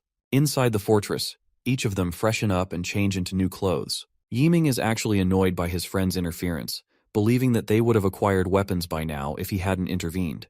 The thing is, this guy thinks that they're being held as captives inside the facility, instead of being protected. However, Nerd Eyes reasons with him, explaining that Xiaoyang ended up saving their asses, so they can't really say that. They're curious about his background, as so far, they only know about a secret client hiring him to protect them. Yiming is a hard ass for absolutely no reason, and feels pissed off that they're not even treating Chen Chong because of the fear of a potential infection. Hilariously, the kid thinks that Xiaoyang's group is secretly trying to harvest their organs for personal benefit, and to prevent such a situation from happening, they need to make the first move. Nerd Eyes reminds him that if they end up being wrong, they'll be betraying him in the back for it. Yiming is obsessed with his approach and doesn't give a damn. In fact, he's drunk on power and wants to seize control of the fortress. He thinks it's a good idea to dismantle the young girl as well as the old geezer while Xiaoyang's away. With the way he's acting, Zhang Qi and his other friend are literally staring at him in disbelief. This guy's a freak show and they're only just realizing it. Yiming quickly acts like he's joking around and that he didn't mean a thing, relieving his friends of some tension. Four Eyes once again reminds him that if Xiaoyang really wanted their organs, he wouldn't be letting them roam so freely. Little do they know, Yiming is a slimy bitch and intends to act on his own anyway. He wants to take over the fortress, believing that ruthlessness is going to serve him well. In the next scene, Xiaoyang shares a meeting with Shanshan and her grandpa, who inform him that Chen Chong is resting in the infirmary for his condition. As per his instructions, they've made sure to lock everything for safety. Glad, our boy thanks them and suggests they get some rest as they'll have plenty of problems coming their way from tomorrow. One more thing, he advises them to be wary of Zhang Qi's other two friends, because he suspects that one of them might betray them. That night, our boy heads to the rationing warehouse. Here he checks out his system's store again. First up, he taps open the cultivator box. Then he spends money on the sugar, oil, and protein supply box. Finally, he takes control of the armed deterrence box. With all three purchased at once, he gains rewards in the form of 50 corn seeds and tons of other valuable food items. He even gets 1,500 rounds of ammunition so he doesn't run into problems later. The rewards are pretty damn impressive for what they're worth. With this huge pile, they'll give him a supreme advantage in the apocalypse to come. The following day, trouble finds our boy again. Remember the rich asshole who swore revenge against our boy? Well, he's shown up with his friends to break the place down. He orders all of his lackeys to smash the gate open. But it's honestly pathetic when you realize that despite their best efforts, they can't even dent the thick gate. The boss is infuriated, unable to believe the integrity of the door. Whipping out their best gear, they decide to use Molotovs, sending them flying inside. It doesn't take long for the flames to erupt chaos. With the Molotovs dropping inside, Shanshan and the rest of the group quickly attempt to put out the fire. With this situation, she gains even more conviction in Xiaoyang's words, who predicted that things will get more chaotic from here on out. But you know our boy, he doesn't like backing down at all. This man brought a rifle to deal with anyone who stood in his way. He goes up to the watchtower and checks out the identity of their assailants. Shanshan's grandpa is the first one to realize that it's the same rich bastard from the highway. His men also spot them from the watchtower. The snob roars at them, demanding that Xiaoyong come outside or else he'll burn the place down. Responding with a cool head, Xiaoyong warns them that they have about 5 minutes to fuck off. His repulsive response ignites even more anger from the men, who threaten to use 2 crates full of Molotovs to burn the fortress. Suddenly, the system tasks our boy with another mission. Grandpa doesn't know what to do and recommends a warning shot. By the way, the mission objective is to eliminate the threat that is attacking the fortress. Our boy thinks that a warning shot isn't gonna cut it, especially when they're dealing with scumbags who are directly committing a crime. Knowing that these guys have no morals or consideration for people like them, our boy takes aim and believes that he can't allow them to continue to threaten the lives of others. Saying so, Xiaoyong fires off a shot, eviscerating a guy's arm, causing him to cripple down and shout in pain. Xiaoyong actually wanted to aim for the guy's head, but because he hasn't used a gun in a while, it'll take some time to adjust his aim. Anyway, the fact that he took off the guy's arm is enough to eliminate the threat. They run off like scared little bitches even though they're the ones who came for a fight. Xiaoyong doesn't want to prolong the situation, and knows that these guys will just show up at his door tomorrow, so he shoots every last one of them mercilessly. The few who escape to the vehicle quickly assist their boss to get inside, who screams at his driver to step on the pedal. I'm telling you guys, this man is actually John Wick, and it's refreshing to see a main character that isn't stupid. Despite their best effort to escape using the car, Xiaoyong shoots them down using his automatic rifle. With the way he's handling the gun with extreme proficiency, it makes the old geezer question about the kid's background. Well, it's a miserable ending for these bad guys. Their car is wrecked, and they're all dead. They brought themselves to the Grim Reaper, and the Grim Reaper delivered. Next up, Xiaoyong tells Shanshan's grandpa to use the rest of their group to clean up the mess. But then, a sudden thought takes over his mind. Since they're already in the early stages of the apocalypse, now would be a good time to let these guys rot out here and become training dummies when they eventually become zombies. So he stops the cleaning operation and prefers the dead men to be right where they are. What our boy doesn't know is that Shusheng is actually on his way too, along with Kuijing and her bestie. Kuijing is actually pretty annoyed by her friend's flirtatious behavior in front of the fat ass. At last, they finally arrived in front of the site. Kuijing intends to bring her bestie along, but suddenly she gets cold feet and doesn't want to come. She has to come along to act as a guide, or else they'll never know which factory is Xiaoyong's place. Refusing to come, Kuijing drags her outside by force, ignoring her whining. The 2 girls walk up to the place, while Shuxiang signals his team to get ready for the main event. When he gets the signal, he'll start the car, and then his team will join in on the operation. Back to the girls. The evil bestie over here wants to know why she was dragged along. Kuijing reminds her that both of them share the same nature, so she is wary of her intentions. The evil bestie gives a sloppy excuse, stating that she intentionally behaves this way so they can manipulate Xiaoyong easily. To their shock, they see a bunch of dead bodies on the ground. It doesn't take a genius to figure out that there's been a shootout. Both of them stand terrified. They think it's a good idea to go back, but then quickly realize that this party must have also been trying to steal Xiaoyong's supplies. This makes them wonder if Xiaoyong also died in the resulting shootout. They care little about what happened to him as long as his supplies are still around. At first, they ponder going back and using Shuxiang to move forward. However, Kuijing recommends they move forward and sneak their way inside. The girls walk up to the main gate, but it's so thick and tightly shut that there's no chance they'll get inside. This makes them wonder if Xiaoyong ended up surviving after all. From up the tower, Shanshan addresses them and questions their intentions. They both pretend to be associated with our boy, acting like they're his friends. Shanshan quickly informs Xiaoyong about the situation, causing Kuijing to get even more frustrated, because she thinks he's found himself a new chick. Her friend reminds her that they're not supposed to show delicate feelings here, especially when they're dealing with armed individuals. Kuijing is actually fully confident in Shuxiang's ability to handle them, because he's brought guns of his own. The only problem is getting past the door, because everything else will be a piece of cake after that. Xiaoyong comes along to take a look for himself, and wonders what Kuijing and Wen Shuya are doing here. Right away, he uses his eye of insight to inspect their intentions. On the outside, these bitches are acting all cute, but he senses distrust and malevolent intentions from them. They act like they're worried about him, but our boy laughs at their sorry attempt for a joke. Not just that, He blatantly shares his knowledge of the Fatas Shuqiang also hiding nearby along with his lackeys. Both of these hoes have a surprised Pikachu expression, not knowing how the hell he was able to know. He doesn't even show them mercy and starts firing off a warning shot. Kuijing and Wen Shuya can't believe that he's actually going to such lengths. The evil bestie maintains a cool head and reminds Kuijing to stay calm, because they're dealing with someone with a gun. But of course our boy doesn't want to kill the two of them right away. That would be too easy for the likes of them. Suddenly one of the bodies of the dead men turns into a full-fledged zombie. But not just that, the rest of them are turning too. The same rabid flu they saw on the news is miraculously bringing the dead back to life.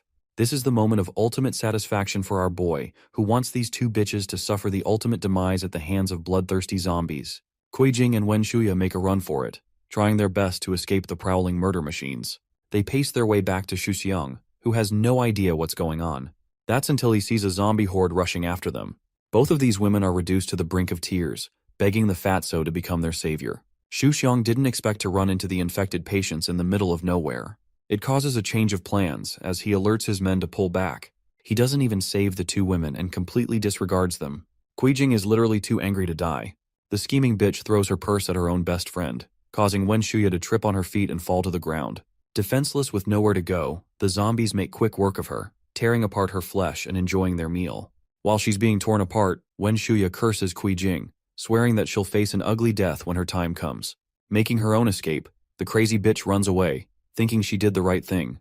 Witnessing such a horrific scene, Xiaoyang achieves system points for eliminating another threat, while Shanshan watches in horror. He also gains access to another mission to kill the lingering zombies around the base. Shanshan can't believe that the infection is so potent that it causes the dead to return back to life.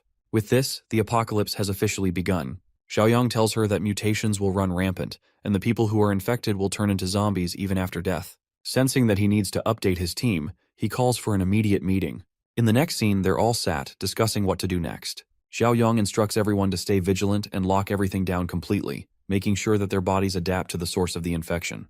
If their bodies can healthily adapt, they'll be at less risk of a sudden mutation. Even then, Zhang Qi is worried sick for his injured friend. Chen Chong is still resting in the infirmary, and unfortunately for him, his infection is slowly taking over him. The city's up in flames, chaos is ensuing outside and ravaging the world. We turn to Zhang Xingzhe, who orders his family to stay home while he's going to go to the warehouse and collect all the supplies he has. He also strictly tells them not to open the door for anyone, but things aren't looking so great for them as someone's already banging on the door. Gesturing his family to stay quiet, he approaches the door with a golf club in his hand, ready to knock the shit out of any infected person. He realizes it's just Yang Tao outside and lets his guard down. That ends up being his ultimate mistake, because Yang Tao has brought his friends to beat the shit out of his boss. They kick him down as he demands to be let go of. Even though the boss showed consideration to Yang Tao all these years, his own lackey ended up betraying him in the end. Of course, Yang Tao reminds his former boss that he was disgraced and tossed around like a lapdog. It's the opposite of being treated nicely. Zhang Shengji reminds him of the down payment he paid for Yang Tao's sake so he can get a house. Instead of being grateful for that helpful gesture, Yang Tao acts like it shouldn't be a big deal since his boss has enough money to buy several houses all at once. He's here for the warehouse keys to rob the supplies. The boss doesn't comply, causing this bastard to attack his family. Yang Tao drags his wife by her hair, causing the little boy to roar at him for hurting his mother. The poor kid can only do so much. Yang Tao doesn't even spare him and smacks the kid with a heavy slap. Zhang Shengji roars at him for hurting his defenseless wife and child. Being the evil son of a bitch he is, Yang Tao promises not to hurt them as long as he cooperates along with them. In the next scene, they bring him all the way back to the warehouse. Unlocking it, they get inside, but Yang Tao is severely disappointed that there's barely anything that's left. The boss reminds him of their recent best client, Xiaoyang, who bought everything including even the expired food. There's practically nothing left in their stock. The mention of Xiaoyang makes Yang Tao realize something all of a sudden. If they can just steal those supplies from our boy, things will be easy for them as they'll have a decade's worth of ration on them. Of course, even the boss thinks that's a bad idea, because he knows from his previous encounter with Xiaoyang that he isn't a pushover. He even suspects that Xiaoyang must have learned about the apocalypse long before it happened, and prepared accordingly. Yang Tao doesn't even take it up as part of his mission, and instead forces his former boss to do the dirty work. Zhang Shengji has no idea what he's talking about until the bastard puts his family at risk. This means that if he doesn't secure Xiaoyang's supplies, they'll just take out their frustrations on his wife and child. It's a depressing situation for this guy. Back at the fortress, things aren't looking good for Zhang Qi's friend. He's turned into an animal without any regard for reason. The group despairs at the sight of watching their friend get reduced to such a pitiful state. Finally, Yiming suggests that they dispose of him. Once again, Xiaoyang is made suspicious by his words. Jiangqi can't believe the words coming out of Yiming's mouth. However, this guy is actually serious, believing that there's no reason to keep an infected person alive, especially when they're already dead. He understands that if he were ever to break out of containment, he will endanger the rest of them. His words are painful but true. Xiaoyang agrees that there's no cure, so there's no way to bring their friend back to life. To test Yiming's resolve, our boy offers him a blade, just to see what he'll do with it. The guy is startled at first, but eventually realizes what's going on. Xiaoyang wants him to kill his infected friend. Yiming's body shivers at the sight of the blade, while our boy eggs him on, reminding him that he's the one who wanted a weapon from the beginning. It's finally time for him to pick it up and peacefully send off his friend. Interrupting their conversation, Jiangqi forces the blade out of their hands. He understands the weight of the responsibility involved, and volunteers for the task instead. Our boy quickly reminds him that if he follows through with this job, he'll become a murderer. It's not something to brush off easily, but Jiangqi is prepared to trust in Xiaoyang's words, and that's why he's ready to do the job. Seeing his confidence, he allows Jiangqi to make his move. In the very next scene, he loads the blade and is seconds away from slashing his face. But shockingly, Xiaoyang stops him at the last second. Even though they agreed on everything, suddenly he changed his mind. Turns out that Chen Chong's condition is special, which is why Xiaoyang doesn't want to end his life as he's still got some use for him. It's actually because the system alerted him about a rare mutation in his case. Now alone in the room, our boy checks his state. Chen Chong is a savage beast as he is right now. But Xiaoyang is fearless. This man goes up to his face and reminds him that he's still got one last job to do. The following day, a car crashes straight into a pole. It's actually the boss, who appears to have such shitty luck today that he can't even drive properly. Thankfully, he's pretty close to the fortress, so the distance can be traversed by foot. However, things get a lot more complicated when an ugly zombie attacks him. Unfortunately, the boss ends up getting bitten on his arm. He shoves the mad beast back down and runs back to his car. Grabbing a metal pipe, this man literally knocks the sonic rings out of the zombie's head. He doesn't even stop there, continuing to smash the creature's head until it is reduced to a pile of blood. Well, he wasted far too much time on one zombie as others are also gaining up on him. With his compromised condition, he keeps walking in the direction of the fortress. Speaking of which, our boy's got his crew locked and loaded.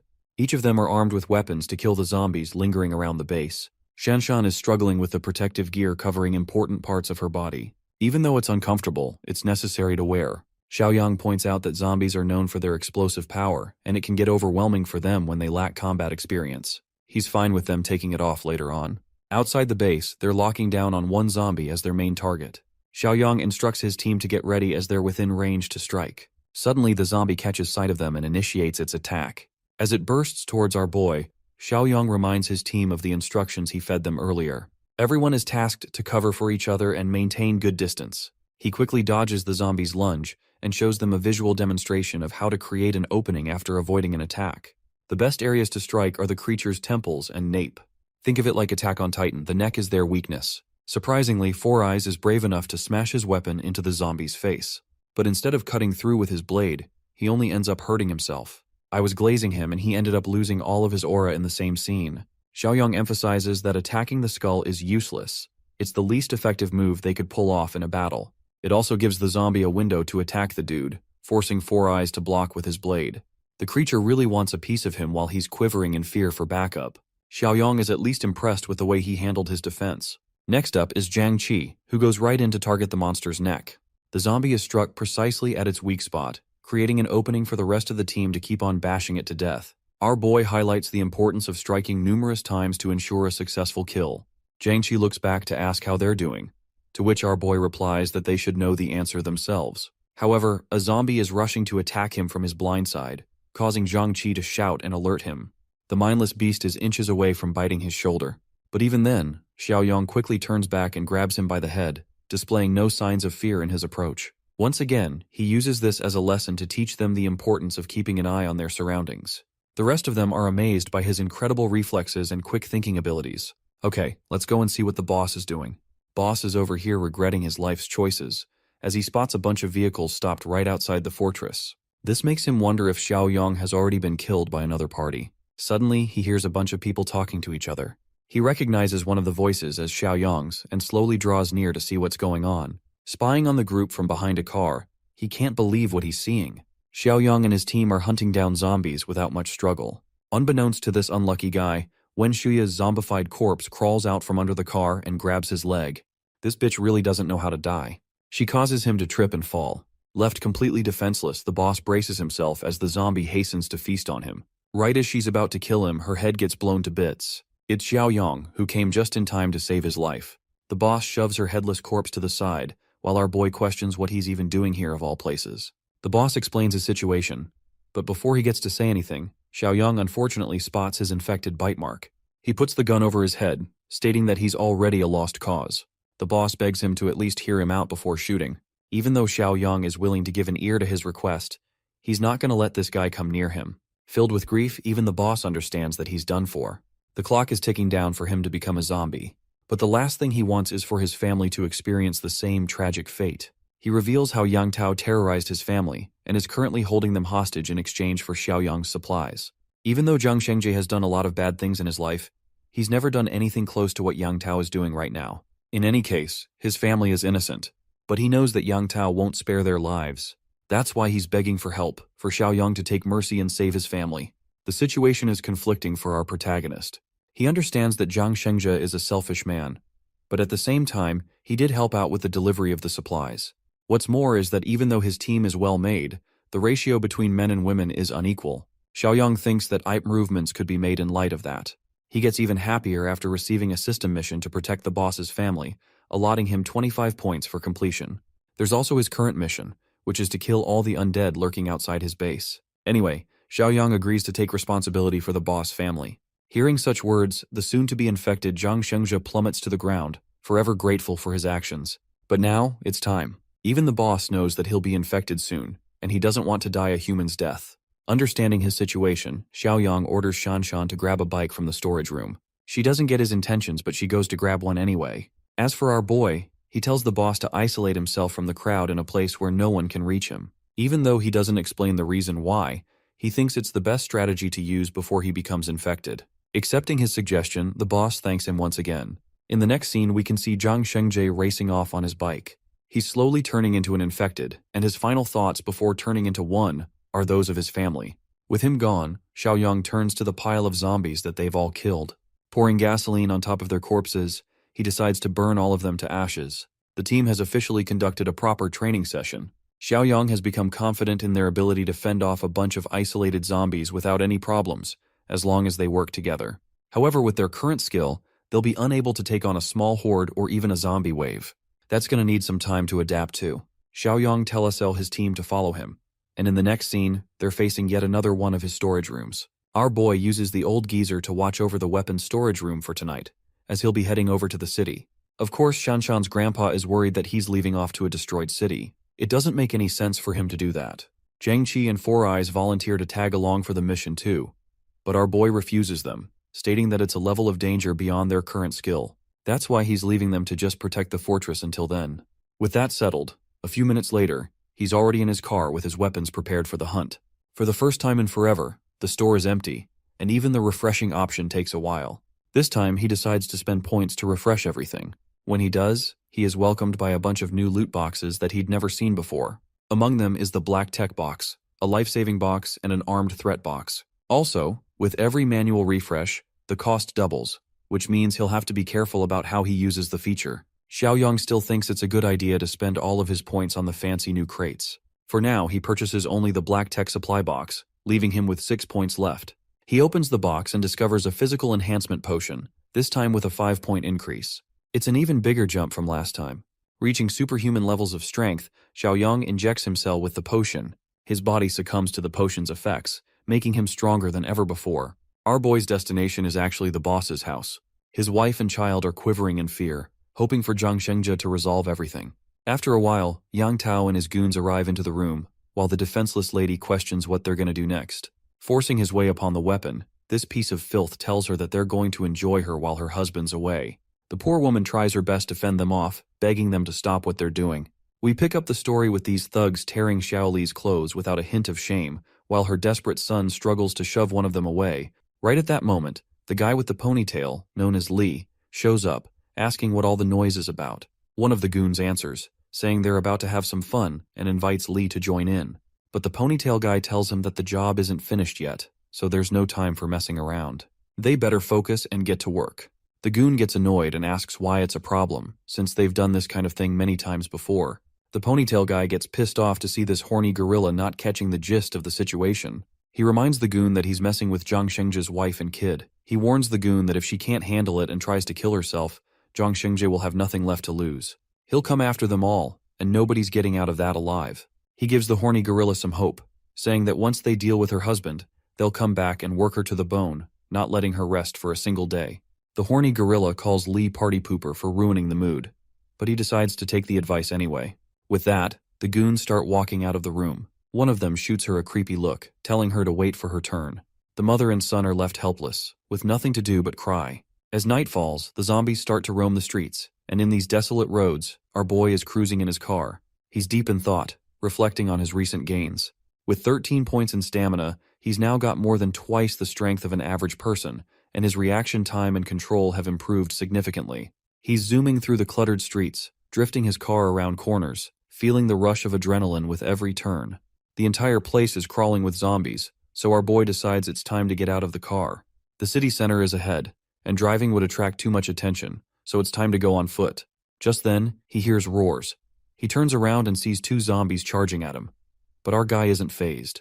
He dashes to avoid the direct hit, locks his shoulder into one of the monsters, and throws it hard enough to knock over another zombie. Quickly, he summons his sword and charges at them once again, going full throttle. With one swing, both zombies lose their heads in an instant. These zombies have become nothing more than punching bags for our boy to test his newfound strength and reflexes. He's amazed at how easily he's overpowering them now. There's no doubt in his mind that he's gained more than twice the physical strength of an average person. On top of that, his instincts have sharpened, and with his enhanced hearing, he can tell that the place he's looking for is only about 800 meters away. Meanwhile, a group of zombies is relentlessly banging their heads against the window door of a grocery store. Inside, the survivors are doing their best to fortify the front gate, piling heavy objects in front to keep it secure, hoping it'll hold long enough for them to figure out a way out. The terrified brat asks his father if they're going to die here, to which the father tries to reassure him, saying that these sons of witches can't get in, and even if they do, it's still a win because they'll be reunited with his mother. Of course, the father's words don't offer much comfort, and the brat starts crying even louder.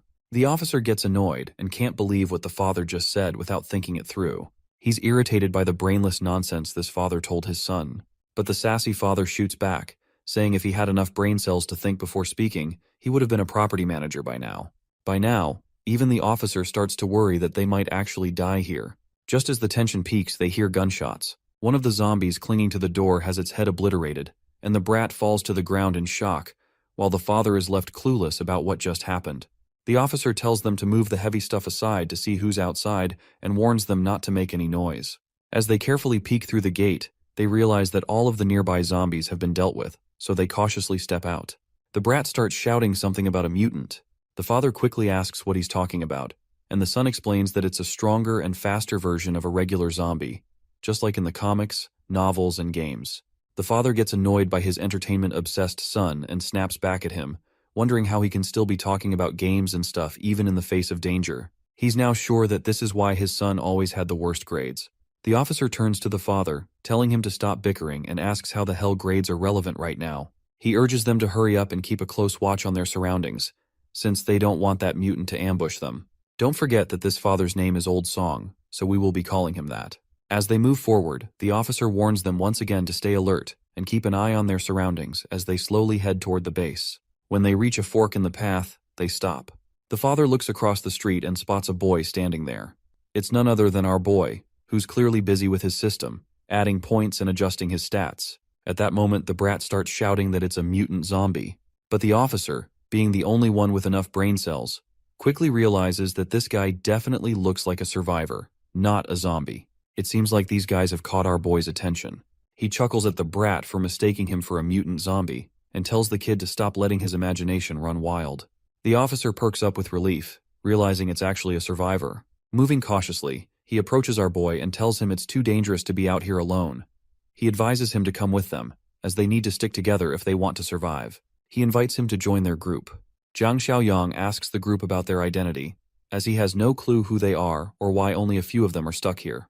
While scanning the area, the officer explains that they're out looking for supplies, and that there are still quite a few civilians gathered at Rongxiang Garden. The mention of Rongxiang Garden triggers a memory for Jiang Xiaoyong, and he recalls that there's a Junyu mansion nearby, not far from where they are now. Old Song agrees, saying it's just across the street. He then tells Jiang to come with them, stressing that there's strength in numbers. Officer Lee has a gun, and with their experience dealing with mad zombies, they're confident they can protect him. Seems like they just don't know about our boy's background, and even our boy does not try to boast his title and just humbly agrees to this. Later, they move forward cautiously. Old Song asks Jiang Xiaoyong why he wants to go to Junyu Mansion, wondering if there's someone important he's trying to find. Jiang Xiaoyong replies with a simple yes, and Old Song follows up with another question, asking if it's a relative or a girlfriend. Old Song reminds him that it's the end of the world, so whoever he's looking for is probably already dead, and he better prepare himself mentally for that. The officer grits his teeth and agrees, saying that even if they weren't killed by the Ravagers, they could have encountered those beasts. The mention of beasts catches Jiang's attention, and he asks for clarification. Officer Lee reveals that a group of thugs is holed up in the Buyu Mountain Villa area in the east of the city. To survive, they don't hesitate to harm other survivors, and they ran into them once, losing many of their companions at their hands. The man decides not to talk about it any further, reminding everyone that they must stay vigilant when encountering other survivors. Suddenly, the brat shouts for the officer to be careful. As the officer spins around, he notices a zombie lunging at him. The officer quickly takes it down with a few well-placed shots. Officer Lee pants heavily after the close encounter, his heart racing as he'd thought he was done for. However, it seems the gunshots have attracted the attention of nearby zombies, and the officer quickly falls into panic mode. But right at that moment, he spots an abandoned bus. Everyone rushes toward the bus. Jiang Xiaoyong grins as he thinks ahead of them. In his mind, running recklessly could attract even more zombies, but the bus, as a closed shelter, is perfect for defense. The only downside is that if it falls, there's nowhere to retreat. After weighing the pros and cons of the decision, Jiang decides to give this emergency plan a score of 70. Everyone has already made it into the bus when Officer Lee tells him to hurry and keep up. At that moment, Jiang Xiaoyong jumps into the bus, and Officer Lee quickly slams the door shut behind him. The officer warns everyone to be cautious and check each seat for any hidden ravagers, but the brat quickly shouts that the zombies are not giving up. They're still gathering outside. Officer Lee grits his teeth in frustration, realizing that despite their fast escape, the zombies are still hot on their trail. The zombies begin banging on the bus, trying to break in. With each passing second, the number of zombies increases, and the officer does his best to keep the gate closed, but it looks like this is just too much for the poor officer. That's when Jiang extends his hand and slams the door with such force that the zombies are pushed back, and the door is completely sealed. Officer Lee is left stunned, his jaw hanging in disbelief at such incredible strength. Jiang Xiaoyong then comes up with a plan, and states that he's blocking the door to keep it shut, and suggests that they should smash the windows and fight back. Surprisingly, the officer agrees and decides to place some faith in Jiang Xiaoyong. At that moment, they shatter the bus windows, and zombies trying to cling to the bus are struck on the head by Old Song. The others assist Old Song, making sure he doesn't topple off while hanging out the window. Officer Lee, however, is holding back on using his bullets, as he doesn't have many left and wants to reserve them for when things get dire. That's when Jiang Xiaoyong pulls out a crossbow and tells Officer Lee to use it. The officer is bewildered, not understanding how this guy seemingly pulled the bow out of nowhere. Jiang casually explains that he just picked it up earlier. With that, Old Song and Officer Lee join in, using the crossbow and their own strength to clear out the zombies. After a while, they manage to defeat all of the zombies, and finally, they make it out of the bus they had been using as shelter. The brat, feeling absolutely confident and full of himself, believes they've just turned a dangerous situation into a safe one. He's convinced this can't be a coincidence, and that they must be the children of fate in this apocalypse. My guy then tells everyone to stay cautious and not make the same careless mistakes again. Meanwhile, back at the fort, everyone is hoping that things go smoothly for Jiang Xiaoyong. Lu Yiming decides to keep watch that night. The glasses guy asks why he's suddenly so enthusiastic, and Lu Yiming, annoyed by the teasing, tells him to stop talking nonsense. He reminds him that he had always been sincere with his duties.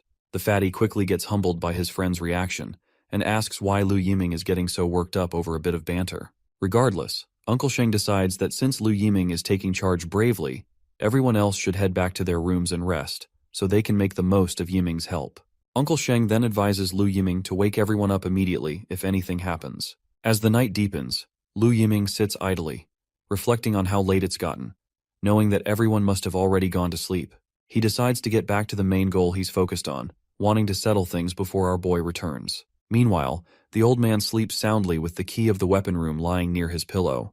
The old man doesn't even notice when Lu Yiming quietly opens the door to enter. As Lu Yiming approaches the old man's bed, he reaches out to grab the key. But to his surprise, the old man proves to be more alert than expected, waking up just before Lu Yiming can grab it. The old man asks what the hell he is doing, but before he can get any more words out, he receives a solid punch to the face from Lu Yiming. With the key now in hand, Lu Yiming runs as fast as he can, while the old man calls after him, demanding the key back. The commotion wakes others up, and the old man quickly reports to everyone that Lu Yiming has taken the key to the weapons room. They all run as fast as they can to catch that bastard, but the idiot throws a bunch of stuff in the way while running. Everyone chasing him stops right there. It's pretty hilarious though, because they could easily jump over these obstacles, but they just stand there like game characters refusing to enter a restricted area. Li Yuming notices the nursery room on his way and figures he might as well go all the way, since he's already doing this. He heads into the room where Chen Chong the zombie is lying on the bed, strapped down. As he tries to approach, the zombie suddenly retaliates with its free hand. Li Yuming is taken aback because the second hand was supposed to be tied down, and he wonders if they made the straps too loose when they bound this freak. This actually makes him even happier though, because it saves him the trouble of untying the zombie. Meanwhile, the others finally make it past the obstacles, and what they find in the corridor is far from pleasant. They're frustrated that Li Yuming went out of his way just to let Chen Chong out of the infirmary. The old man is regretting not realizing sooner that Li Yuming was such a snake.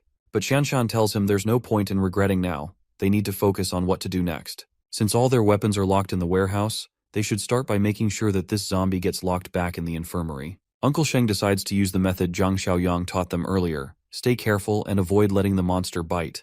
With that in mind, they start walking toward the zombie. Zhang Qi quickly grabs the bastard by the neck, while the other two help hold its hands down. The old man contributes highest out of all, pointing towards the infirmary and telling them to drag the zombie back. With a countdown of 3, they push the zombie back into the infirmary and lock the door as securely as they can. Once the zombie is locked inside, one of them wonders if it's just him, or if restraining the zombie wasn't as hard as expected. Everyone else shares the same thought. But the old man reminds them that they've wasted so much time here, that little brat must have gotten all the weapons by now. Right at that moment, Li Yuming shows up and questions the old man's audacity to call him a little brat. Sadly for everyone, the bastard finally has a gun in his hands. However, he seems annoyed by the fact that the storeroom only had one weapon, but he figures this one will be enough to deal with all of them. After he takes care of everyone, he'll take his sweet time searching for the other weapons. Li Yuming points his gun at them, ordering them to move back into the room. Zhang Qi tries to reason with the bastard, reminding him that it was Zhang Xiaoyang who saved everyone and gave them a chance to live. But Li Yuming reminds them that our boy always acts high and mighty. Saving their lives doesn't mean they have to serve him like slaves for the rest of their days. The old man also calls this bastard an ungrateful sucker. Meanwhile, inside the infirmary, Chen Chong seems to have his own plans, and it looks like he's about to intervene in the heated argument. But before anything can happen, the scene transitions to Rongxiang Garden, where Officer Li is giving precise directions to our boy, telling him how to reach Jinyu Mansion. He warns that the layout of the residential area is complicated, making it easy for zombies to hide, so he needs to be extra careful. Officer Li tells Jiang Xiaoyang that once he finds the people he's looking for, he should return to Rongxiang Garden to meet everyone. He advises Jiang to take the side gate of the community, not the main gate, for safety. Jiang thanks him and says he'll keep that in mind.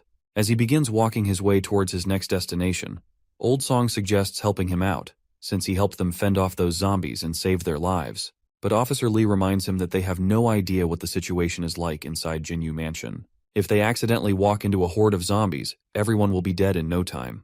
Zero Song asks why they're letting Jiang walk into what seems like certain death. Officer Li replies that he's already warned Jiang as much as he could, so all he can do now is feel pity for him. He adds, though, that they shouldn't overlook the skills Jiang has. He's clearly capable. Meanwhile, outside, the area is crawling with zombies, and inside, the goons who are taking Zhang Sheng's family hostage are getting annoyed to see that Zhang Sheng has not come back. The other thug doesn't care and says he's held his frustration in long enough, so tonight he's letting it all out on his wife. Otherwise, he won't be able to sleep. Seems like these idiots are just waiting for a dead man to return. One of them, though, seems smart enough to realize that Jiang might be dead since he went out alone. The other disgusting thug adds that when they clap her, they'll make sure to tie her up so she won't have a chance to kill herself.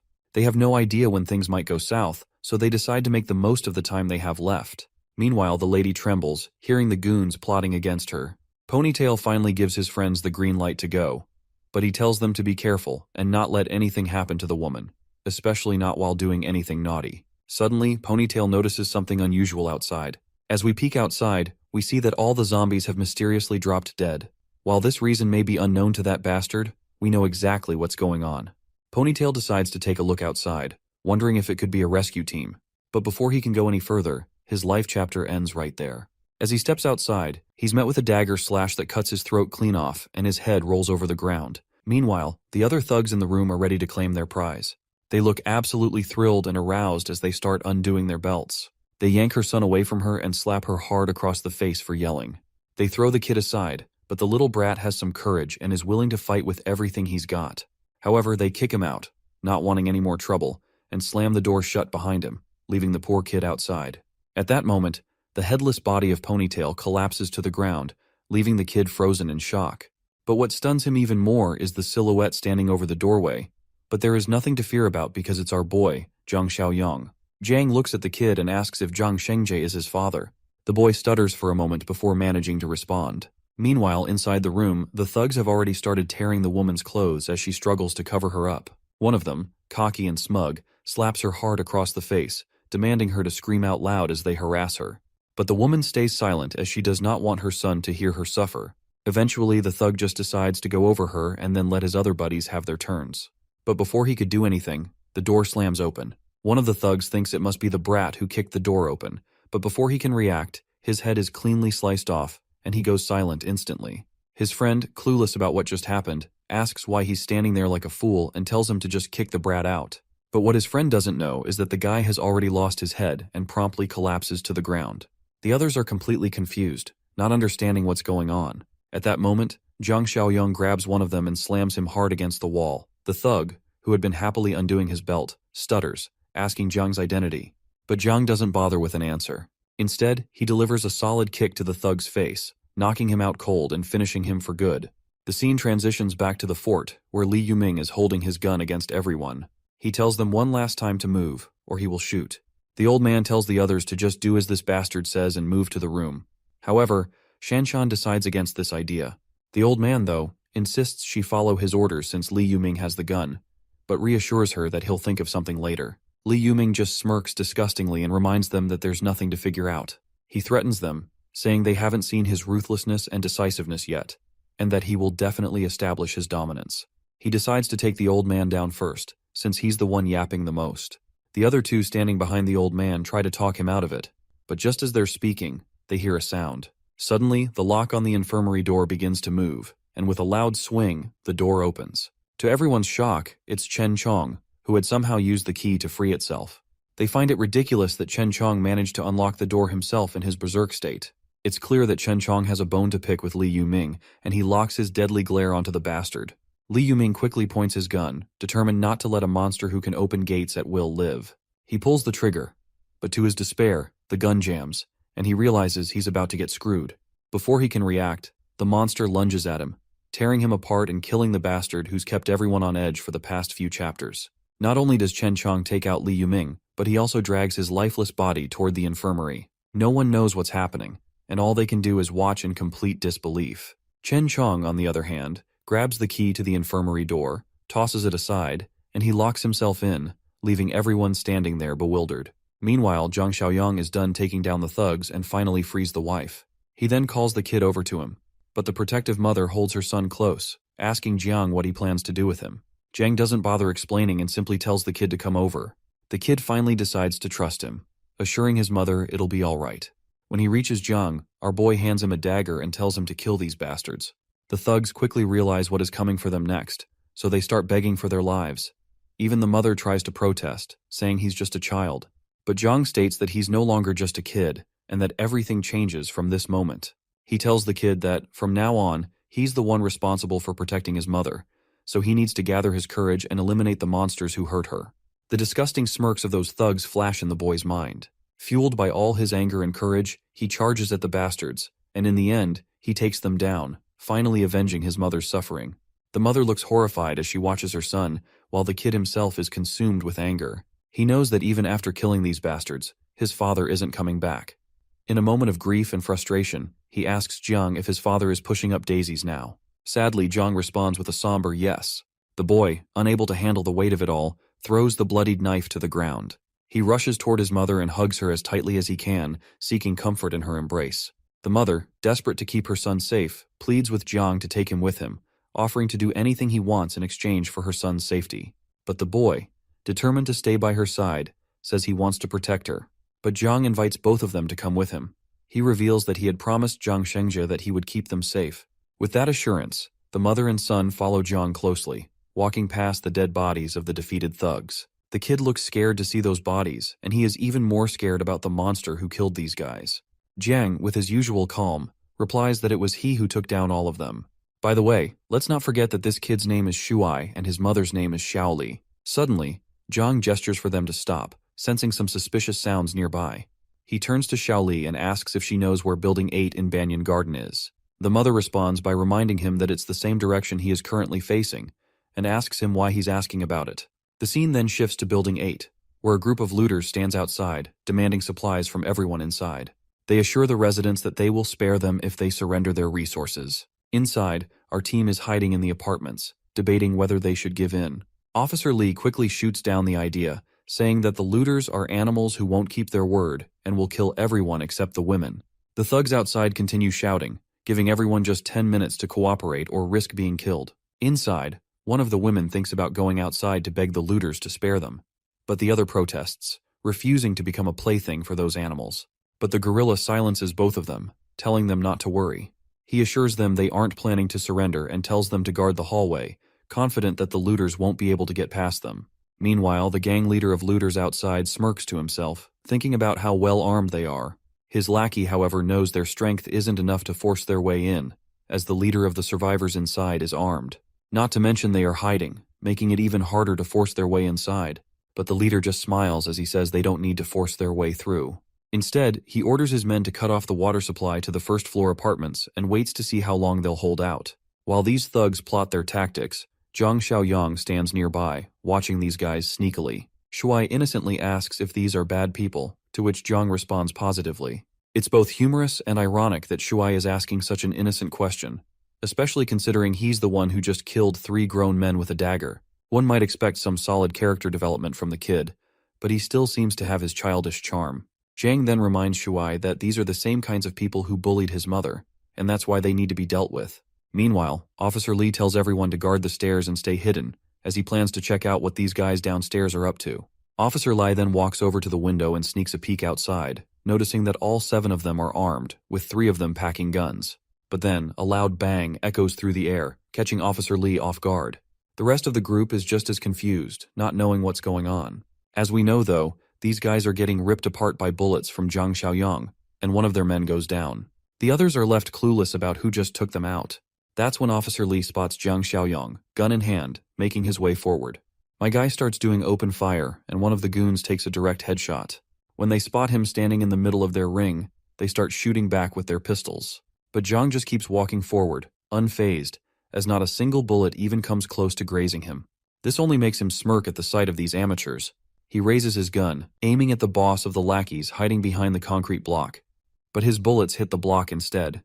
The frustrated boss shouts at his lackeys, telling them to start firing while our boy is busy shooting him. The lackey eventually stands up straight, fully determined to take Jiang down himself. But Jiang quickly shifts his aim, pointing the barrel of his gun directly at the guy, and with one or few bullets, he blows the bastard's head off. The leader of the squad sneers from behind the concrete block, feeling smug as he thinks Jiang must be out of bullets by now. Confident, he decides to make his move, aiming his gun at Jiang. But Zhang Xiaoyang meets his gaze with a cold, unwavering stare, standing tall right in front of the guy. As soon as the thug pulls the trigger, Jiang moves his head with lightning speed, avoiding the shot. He grabs the thug's arm, the one holding the gun, and in a fluid motion, aims the same gun right under the bastard's neck. Without hesitation, Jiang pulls the trigger, sending a bullet through the guy's head. And just like that, the entire squad of criminals has been taken care of. Jiang then rummages through the leader's dead body, searching for anything useful. After that, he makes his way into the building, only to find that there are still some goons left from the squad. The remaining thugs launch themselves at him without a second, desperate to take him down. But Jiang doesn't even flinch. He stays rooted in place, unfazed. And all that breaks the silence are 3 quick gunshots, each perfectly placed, dropping the thugs on the spot. Watching all of this, Shuai is over the moon with excitement, clearly impressed with how our boy handled the fight. He can't help but admire him even more. Right then, a system task appears in front of our boy, revealing his next objective, which is to recruit survivors from Rongxiang. Completing this task promises a reward. Zhang Xiaoyang asks about these people, and Officer Li responds, explaining that they're from the Biquishan villas, located to the south of the city. Officer Li then quickly calls over the two yellow-jacketed men, Liu Chao and Chen Ji, telling them to brief Brother Yang about Biquishan since they ran over from the south. The two yellow-jacketed guys reveal that the people there are a gang, armed, well-resourced, and holed up in Biquishan villas, taking in nearly all the survivors from the south. This makes Zhang Xiaoyang pause, thinking back to his previous life. He wonders if Biquishan could be where Li Shuxian and Quijing's settlements were, and whether it could be them who took over. He asks the yellow-coated guys if they're implying that Biquishan is the only settlement left in the south now. The yellow-coated man replies that it wasn't always the case, but the gang had weapons, and the smaller settlements couldn't defend themselves. As they took over each place, they killed half the population, and then abducted the young and pretty women, and anyone who was willing to be complicit. Zhang Xiaoyang is certain about who is behind this, and when Officer Li hears his confident declaration, he asks what he means by it. Zhang replies that the three guys they just took down each had handguns, and he tells them to hold on to them and check for extra magazines, because there's probably more of them out there. He also gives them his rifle and tells Officer Li to keep it, and he'll leave them 5 magazines. Hong explains that the Biquishan crew won't let this go, and with these weapons, 10 or so men should not be an issue now. He tells them to hold out here for a couple of days while he reorganizes back home and then comes back to deal with that shitty crew. One of the men standing there is shocked and asks if Zhang is seriously planning to take on Biquishan. He points out that they're probably dozens strong, if not more, and it's no small task to go up against them. Officer Li tries to convince Zhang that it's not worth the risk for them. He suggests that they just find another place. Our boy reassures Officer Li not to worry about it, because he already has some beef with the Biquishan crew. Besides, in a few days, he plans to return with a bigger vehicle to evacuate everyone to the east of the city, near the old Tea Leaf City. He's building a stronghold there and will need people to help. With that, Zhang turns and walks away, offering a casual goodbye and telling them to take care of themselves. He also takes Xiaoli and Shuai with him. The scene transitions to a darker, more ominous setting. Dead bodies lie scattered around, and outside, a lone guard is on duty. The place he's guarding is none other than Biquishan. Inside the mansion, we see the people running this gang. Wenge, with his orange hair, is the boss of this place, and he asks why they haven't dealt with the supplies at the Jinyu Entertainment Center yet. Xiaoli, the overweight man, responds during a meeting, saying he's already sent people over, so they should be back by now. But little do they know, those people have already been wiped. The other guy, known as Kai Gei, addresses the fatty, and reminds him that there are quite a few high-end affiliates living over at Jinyu Mansion. They can't just take the supplies from the entertainment center without consequences. Xiaoli assures him that his people are already instructed to bring back anyone alive. The boss looks furious and openly expresses his disappointment with Xiaoli, frustrated that he still hasn't completed a single task assigned to him. Feeling the weight of Wen's anger, Xiaoli humbly promises that this time, everything will be handled perfectly, while Kai Gei smirks in the background, pleased to see Xiaoli sweating under the pressure. Once Xiaoli steps outside for some air, one of his lackeys notices his sour mood and asks why he looks so defeated. Xiaoli snaps back, asking if the 7 men he sent have returned. The lackey informs him that he sent people an hour ago to check, and they reported back that the whole squad has been wiped out. The news leaves Xiaoli stunned and terrified. He can't believe that regular civilians from Rongxiang Gardens could take down 3 armed men. In a panic, he commands his lackey, Taozi, to gather everyone who can handle weapons. This time, he's determined not to let the mission fail. Meanwhile, Zhang Xiaoyang finally makes his way back to the base. As soon as Shanshan hears the sound of the car, she quickly realizes that it must be Brother Yang returning. When Jiang enters the boundary of his fort, the mission window pops up, notifying him that the mission has been completed successfully. Shanshan greets him, happy to see him back, but Jiang quickly notices that Lu Yiming is missing from the crowd. My guy feels absolutely glad to see that his hunch about that snake was spot on. Everyone is shocked when they realize that Jiang knew about Lu Yiming all along. Jiang then points to Xiaoli and Shuai, asking the others to show them to their rooms and then meet him in the infirmary. Once he's alone with his party, Jiang explains that he had known from the start that Lu Yiming had ill intentions. While he admits that he wasn't entirely sure it was him, he was certain that one of Jiang Qi's friends was a scumbag. Zhang Xiaoyang then throws a big gun towards Jiang Qi. As Bleachhead catches it and examines the bullets, he quickly realizes they're rubber bullets. The old man's mind clicks and quickly asks about the kid Chen Chong, who's inside the infirmary.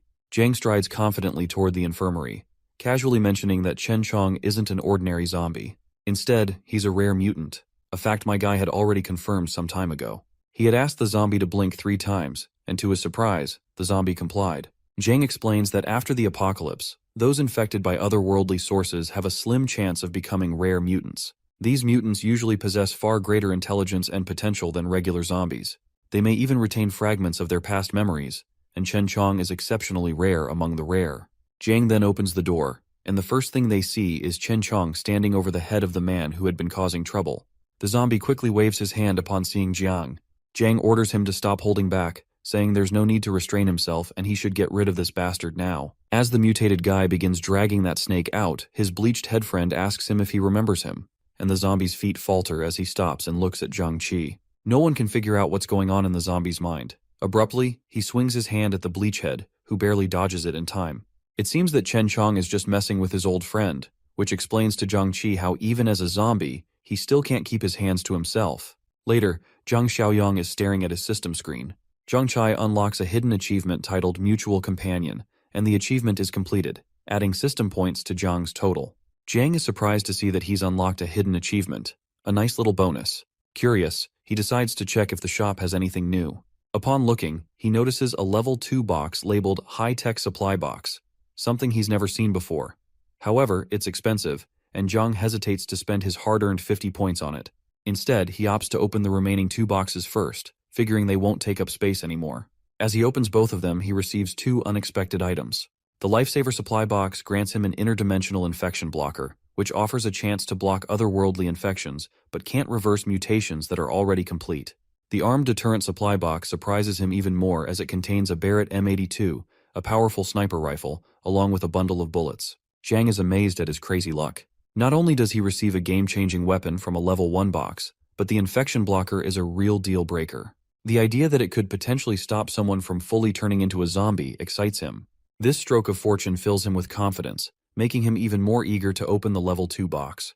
He can barely contain his excitement, but he knows he has a mission to focus on first. His current task is to recruit survivors from Rongxiang Garden, and he's looking forward to completing it tomorrow. Outside, Chen Chong tosses the snake out of their fort's vicinity, since there's no place for traitors like him. As morning arrives, everyone gathers in the training grounds. From the old to the young, each person is armed and ready. Zhang announces that starting today, everyone must spend at least an hour practicing their shooting daily. They begin firing at target bottles, and each hit creates a flash of light. It's impressive to see the cans visibly hit, but not exploding from the shots. Zhang turns to Uncle Sheng, instructing him to have Zhang Qi gather everyone and clear a few more rooms, as he plans to bring back survivors from Rongxiang Garden today. The old man promptly agrees, ready to carry out Zhang's orders. Jiang also orders Chen Chong to accompany him on the escort mission, knowing the mutant zombie's strength and abilities will come in handy. Later, they finally find an abandoned bus, currently overrun by mindless zombies. But Zhang clears the zombies with ease, and Chen Chong helps by throwing the creatures out of the bus as well. Once the bus is cleared, Zhang hands Chen Chong the bus keys, telling him that he can take off his mask if he wants to now, as there's no need to restrain himself. However, he adds that once they reach Rongxiang Garden, he should make sure to put the mask back on so he doesn't scare anyone. The mutant guy acknowledges the order with a growl. Meanwhile at Bikwishan, Xiaoli is gearing up to depart for Rongxiang Garden, accompanied by a group of lackeys. This time, Xiaoli is personally leading the charge, determined to take down Rongxiang Garden once and for all. He refuses to believe that he's going to lose, not with the numbers and weaponry he has at his disposal. Their truck roars to life and speeds out of the compound, headed for Rongxiang Garden. After cleaning up and hijacking a random bus filled with zombies, Zhang Xiaoyang hopped on the driver's seat and quickly got to work. He saw a few more zombies clogging the highway and did not even think of stepping on the brakes for a single second. Our boy mowed through those mindless monsters like the gigachad that he is. With his enhanced reaction speed, he used the bus to drift and swerve through the plethora of abandoned cars blocking his personal freeway. Back in Rongxiang Garden, the high-rise building seemed peaceful from the outside. Inside, the group of survivors led by the reliable cop, Big Bro Lee, are currently munching on their rations, careful not to burn through their limited supplies all at once. Their mealtime was interrupted by the loud sound of a car engine coming from outside. The kid reckoned that Brother Xiaoyang must have come back to rescue them. Thankfully, Big Bro Lee has a good head between his shoulders. He grabbed his AK-47 and signaled everyone else to be silent while he checked out the situation first. With utmost caution, he slowly peeked his head above one of the windows with a clear line of sight outside. What he saw was not their savior but a group of thugs hungry for revenge. They are checking their weapons and looking for building number 8. Upon confirmation, the thugs took arms, and upon confirming their target location, Li Shuxiang ordered his men to move out. Big Bro Li was stressed out. Just when he thought they could leave their hiding spot to join Brother Yang's fortress, the bastards from Bichui Mountain showed up. Old Song raised his pilfered pistol, ready to face the scumbags who just can't learn their lesson. Now that they have a few guns distributed among the group, the survivors have gained quite a bit of confidence. Big Bro Li yelled at the fake tough civilians to not get cocky. Right outside is a whole battalion that outnumbers and outguns them by a mile. He reminded everyone to stick to the plan, and as he headed to the rooftop, he set up an ambush. Outside, the Bichui Mountain Battalion gauged if they had reached the optimal distance to terrify the survivors holed up in the building.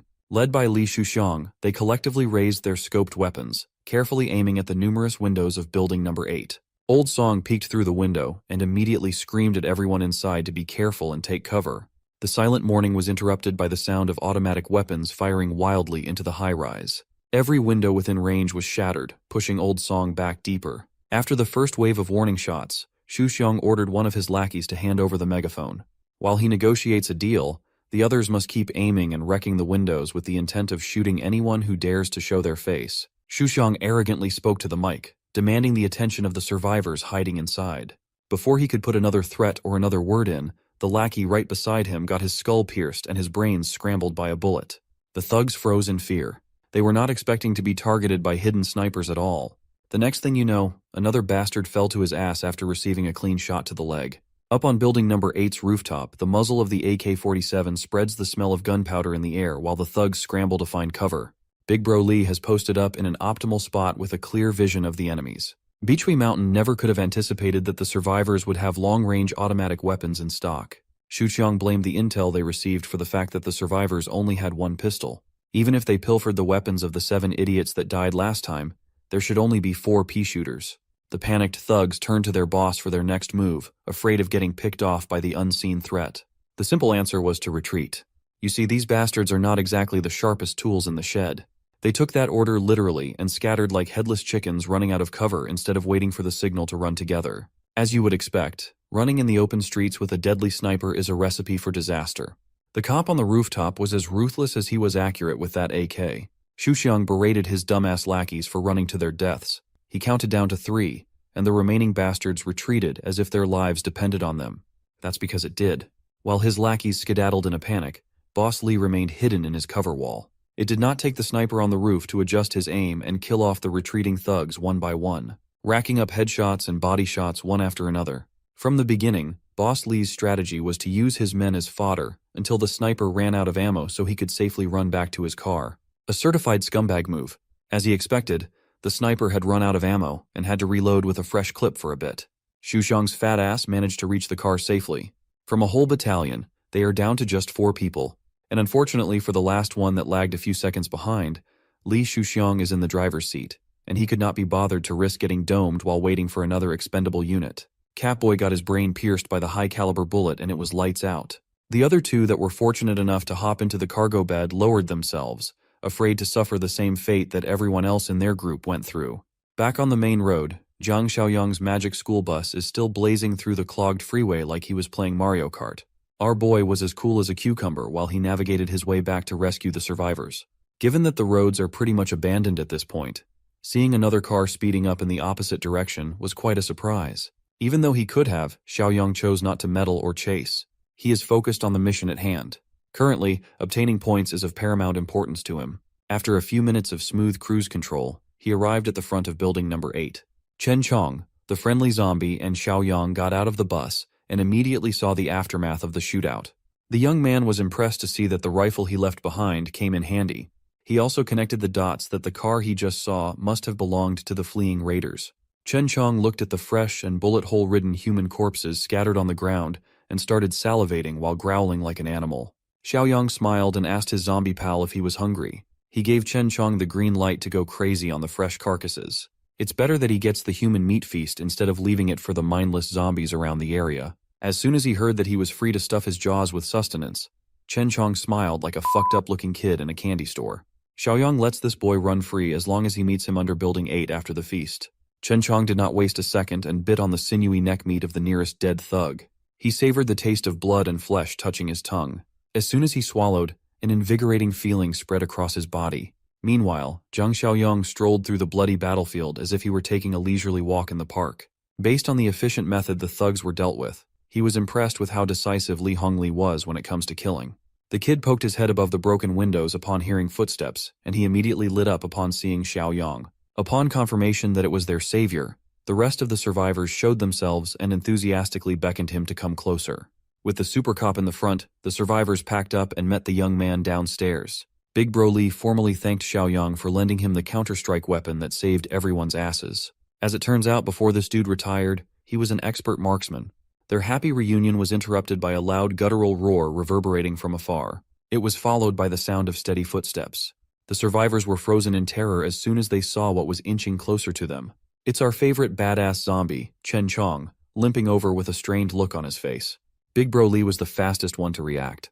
He grabbed the trusty AK-47 and quickly aimed at the approaching zombie. Xiaoyang calmly held down the rifle and told the survivors to relax since this guy was one of them. He says the beast is one of them, but everyone is having a hard time believing in such a ridiculous statement. Can you blame them? Xiaoyang directed Chen Chong's attention to the rest of the dead thugs nearby, telling him to fill up on some more free grub. Big Bro Li was amazed and terrified. He asked if Xiaoyang has the ability to talk to zombies or anything of the sort. The young man asserted that Chen Chong was not an ordinary zombie. It's a complicated matter, so he urged everyone to get on the bus first and promised to explain everything to them on the way. As they walked to the bus, Xiaoyang reminded his zombie buddy to eat quickly and come back to the bus as soon as he was done. Chen Chong gave the okay gesture as if he couldn't be bothered to stop his gory chomping. After putting every dead Beachway Mountain thug into his stomach, Chen Chong fished out his muzzle and put it back on. The survivors could not take their eyes off the bizarre scene ahead. The kid could not even fathom how one of these mindless berserkers would even have the lucidity to put a muzzle over their mouths on their own. Xiaoyang warned the kid not to let Chen Chong hear him call the specialized mask a muzzle if he didn't want to get hit. Low-key, the kid is starting to find the mutated zombie cool. After his one-man feast, Chen Chong stepped into the bus like a normal chill dude. Upon eating so many people in one go, his mass increased a lot, and the bus noticeably tilted to the side as soon as he got in. This time, Chen Chong had even managed to speak slurred words while he handed the key of the muzzle back to his bro. Even Xiaoyang wasn't expecting that Chen Chong would gain the ability to speak so soon, even if it was just a single word. He ate a total of 6 corpses, and must have started evolving further. Right now, Xiaoyang's primary concern is getting everyone back to his home turn to convert his points and strengthen the settlement. He sat in the driver's seat and warned everyone to hold tight as he drove from 0 to 100 real quick. Back in Beachway Mountain's headquarters, Li Shuxiang had to report his failure back to his superiors. He was berated for being an idiot who couldn't accomplish anything. He tried to plead his case to Boss Lin. He tried to wash his hands of any fault as he received inaccurate intel going into the raid. He wasn't informed that the survivors had automatic rifles at all. Boss Lin refused to believe his excuse. Logically speaking, it's hard to believe that a small-town cop would be in possession of an automatic rifle in this country. The big boss was offended, thinking that Shuxiang would cook up such a stupid lie. But he stood his ground and asked if they could send someone to check the battlefield to see if he was lying or not. The right-hand man of the boss had enough of his bullshit and kicked the bastard down to the ground. That's Li Shuxiang's cue to get the hell out of the room. Mr. Right-hand has been starting to get sick of Shuxiang's idiocy and uselessness for a while now. Since the fool cost them heavy losses in manpower, they could always just nip the problem directly from the source and kill the bastard. Another Beachway Mountain executive, Boss Shu, called out the right-hand man's real reason for resenting Li Shuxiang. This perv right here has been eyeing Shuxiang's girl for a while now. The pervy fox proposed that they share the bastard's girl amongst themselves to think of her as shared property. Boss Lin smiled. He seemed on board with that idea, but insisted that they do not have to rush. They have to find the perfect opportunity first. Unbeknownst to the corrupt thugs, Li Shuxiang never left. He was just listening in to their disgusting conversation from the entrance. He gritted his teeth in anger. Bro really needs to snake his way out of this one. A few hours later, he went back to his lavish house and threw a childish tantrum. Out of frustration for his own incompetence, he wrecked his own place like a dumbass. His girl came out to check on him, trying to console the fat bastard. Li Shuqiang simply told her to start packing as they have to leave this place as soon as they can. She asked where they would go, and he couldn't give a straight answer. The only thing certain is that this place won't be safe anymore, and they need to plan ahead. Boss Li called his assistant Qingzi and the loyal lackey ran in like a good boy. He ordered Qingzi to gather all their remaining men as they prepared to depart at midnight. His girl could sense that something was obviously wrong, and she did not like it at all. Anyways, back to the people that actually matter. Xiaoyang pulled up to his compound, parking the big bus into one of their many indoor parking areas. The survivors from building number 8 hopped out of the vehicle and marveled at the sheer scale of Xiaoyang's doomsday fortress. With them safe and sound, the survivor recruitment mission has been completed. He was tasked to rescue 5 of them, but he managed to bring back 8. Apart from the 25-point reward, he was given another 5 points as bonus, pushing his total to 66. Xiaoyang turned to his zombie buddy and informed him that tomorrow night, they were going on a 2-man mission to the southern district. Big Bro Lee overheard the human-zombie conversation and curiously asked what was in the southern district. The young man simply told him that he had to go take care of some unresolved cross-time grudges with the people at Bichui Mountain Villa. By nightfall, Xiaoyang locked himself in his room while eyeing the level 2 high-tech supply crate worth 50 points, which he now has enough points to purchase. Without hesitation, he clicked the item's logo, excited to find out what was inside his first level 2 crate. Upon redeeming it successfully, his current points plummeted down to 16. A bright light swirled around his body as Zhang Xiaoyang prayed not to be let down after spending a fortune. Thankfully, the level 2 high-tech supply box did not disappoint at all. The gacha god smiled upon Zhang Xiaoyang and gifted him a physical enhancement serum. This big-ass syringe contains a miracle drug that can boost his physical prowess by 20 points.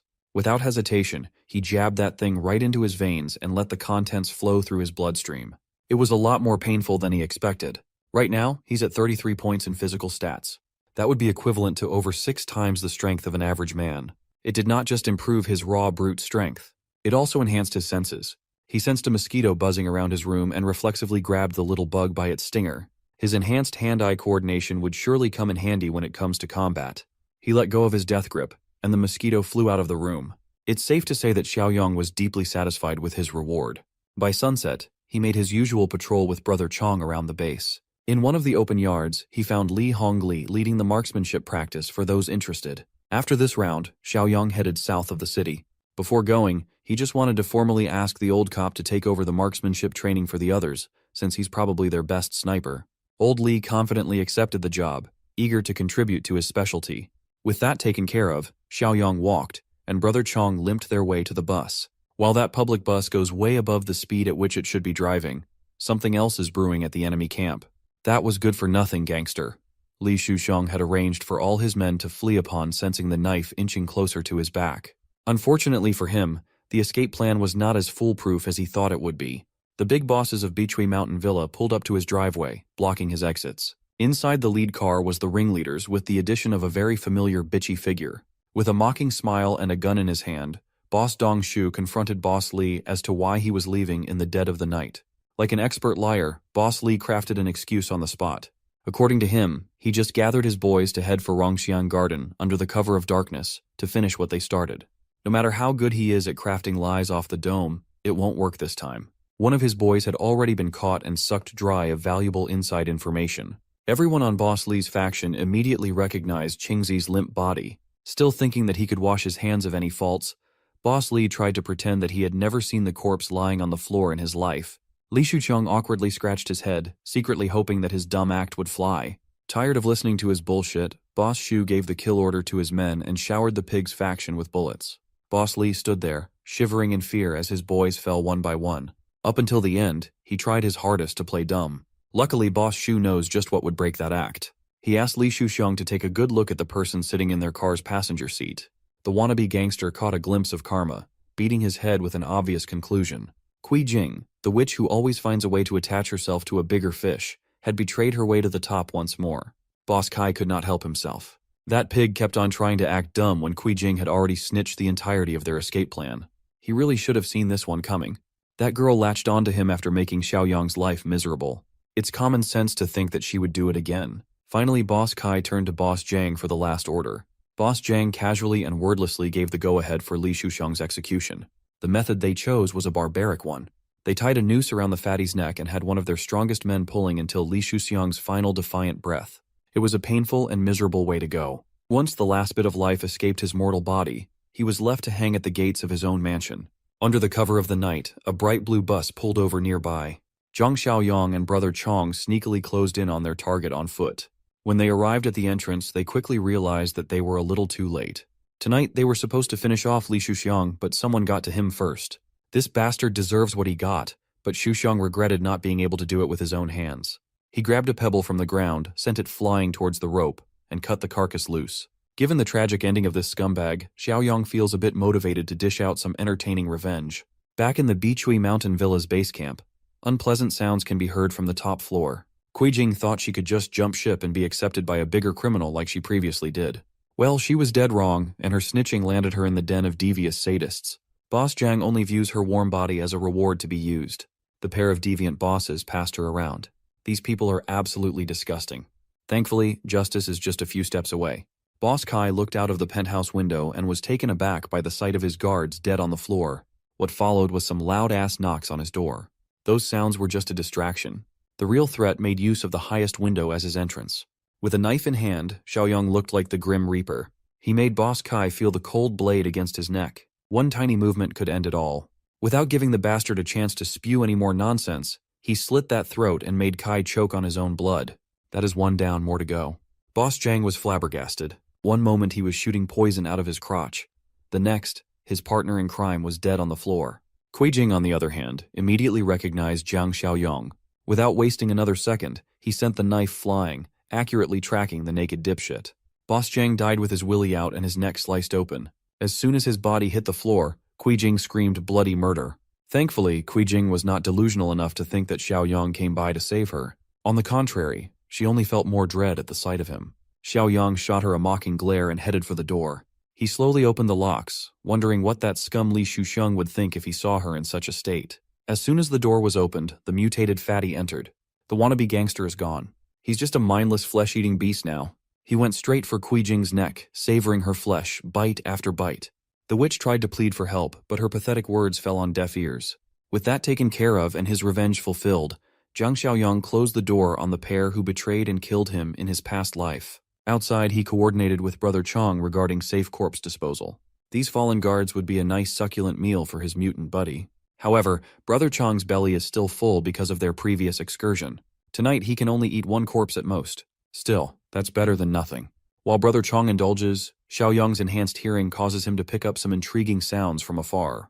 In a building just outside of Bichui Mountain Villa, a group of scared survivors has been gathered against their will. Looking over them was a fearsome chef and a creepy goon. The goon picked up a little girl, choosing her soft and tender meat to be their next dish. The chef scoffed at the goon and turned down the little girl. She's just way too skinny. He wanted the plump little boy hugging his mother in fear instead. The chef dragged the kid while the mom pleaded. Tired of dealing with these pesky survivors, the chef overpowered the lady with a single swing. Mom cried her heart out and begged for her son to be spared. That's the only thing she could do. She turned to the other survivors to help, but her pleading fell on deaf ears. These people were just glad that they weren't picked. Suddenly, gunshots interrupted the kitchen. 3 massive holes appeared on the entrance. The building guards immediately pulled their guns out. As far as they know, only the bosses have high-caliber weapons. Thankfully, the sound of gunfire spared the boy from a cruel fate for now. The bullet-hole-ridden door creaked open, and the guards prepared to unload their bullets. A few seconds later, there were still no signs of movement. Growing impatient, the chef ordered one of the guards to go out and check. The armed guard carefully inched his way into the door. As soon as he reached the kill zone, Brother Chong grabbed that bitch by the neck. Without exposing himself, he already took out one of the armed goons. Based on the color of that arm, the guards immediately assumed that some zombies must have broken in. Without hesitation, they made it rain, wasting their bullets while hitting absolutely nothing. Brother Chong continued baiting them out by running around the room in circles, outrunning their lousy aim at every junction. When the gunshots finally subsided, Brother Chong broke through one of the boarded windows, breaking the wood panels without much effort. He locked in on the chef in the middle of the guard formation. Without pausing his momentum, Brother Chong expertly broke the chef's neck in midair. He landed and used the momentum to springboard his way into the next target. Within a couple of seconds, the untrained goons were massacred one by one. When Brother Chong was done with his deadly rampage, the captive survivors cowered in fear and confusion. The zombie stormed into the room to kill all the goons, but he didn't touch any of the other survivors. Once the commotion died down, Xiaoyang casually entered the room and praised Brother Chong for such an impressive takedown even when he had his mask on. The mutated badass hoarsely replied that his mask makes his moves look even cooler, and he's not wrong at all. Brother Chong for president. Hearing the zombie speak only served to perplex and scare the survivors even further. Kids hugged their mothers tighter, and everyone made sure to keep their distance from the odd mutant. Xiaoyang broke the uncomfortable silence by assuring everyone that Brother Chong won't harm anyone. The little girl refused to believe his words. She had seen super monsters like this one kill without hesitation before. That bit of information certainly piqued Xiaoyang's interest. He carefully approached the little girl and asked what she meant. She mentioned super monsters. The girl's mother answered that they had come across another unusual mutant at Decor City in the eastern part of town. Xiaoyang thought it would take at least another month or two before other unusual mutants appear. To make matters worse, Decor City is not that far from their base camp in Old Tea Leaf Town. He gave Brother Chong a heads up about the possibility of another rare mutant nearby. You see, depending on the individual, mutants can retain varying levels of sanity and memory. That makes them more efficient and fearsome than a typical zombie. However, unstable mutations usually result in heightened violence. Hearing the route that he could be heading down made Brother Chong worried for his future. Sensing his concern, Xiaoyang assured his mutant buddy that he's one of the lucky ones who managed to retain his reason. Besides, with Xiaoyang around, he won't lose his sanity. Xiaoyang turned to the survivors to ask if there were more survivors in the villa area. As far as they know, a few are locked up in the sales office and the basement. Since it was the nearest one, they headed for the basement to check for other survivors. When Xiaoyang opened the steel door, the smell of blood assaulted his nose. Everybody recoiled at the bloody sight hiding behind that cursed door. This must be where those Beachui Mountain Villa bastards store the people they slaughter for meat. Now it makes sense why there are no other gathering spots in this part of the city. Still, the rate at which they kill people doesn't make sense. Well, some of the survivors saw the goons regularly transport unknown quantities of meat out of the city. Xiaoyang could make a rough estimate of the kill count based on the leftover corpses down in the basement. With such large quantities of meat, they could be engaged in some shadier stuff. Seeing as the basement is not a place to live, the only place left to inspect is the sales office.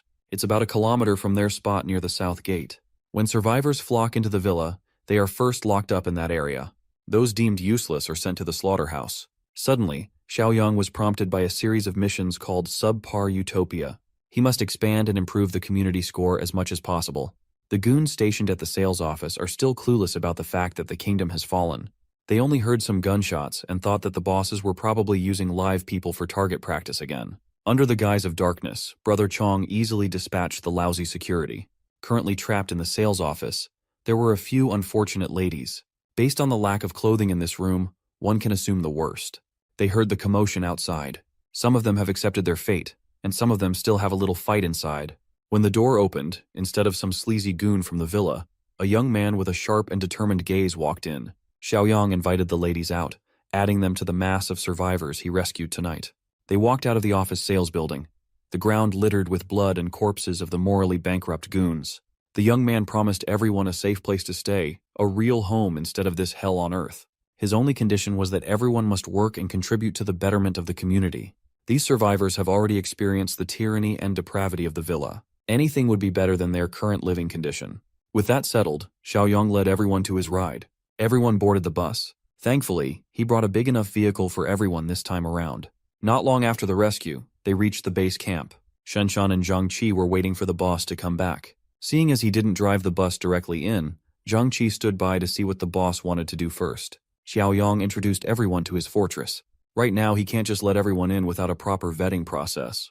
Thankfully, the survivors understand that it would be wise to be careful in these harsh times. For now, they will be based on temporary prefab houses protected by iron fences. It's not as secure as the main fortress, but compared to everywhere else in the city, it is heavenly.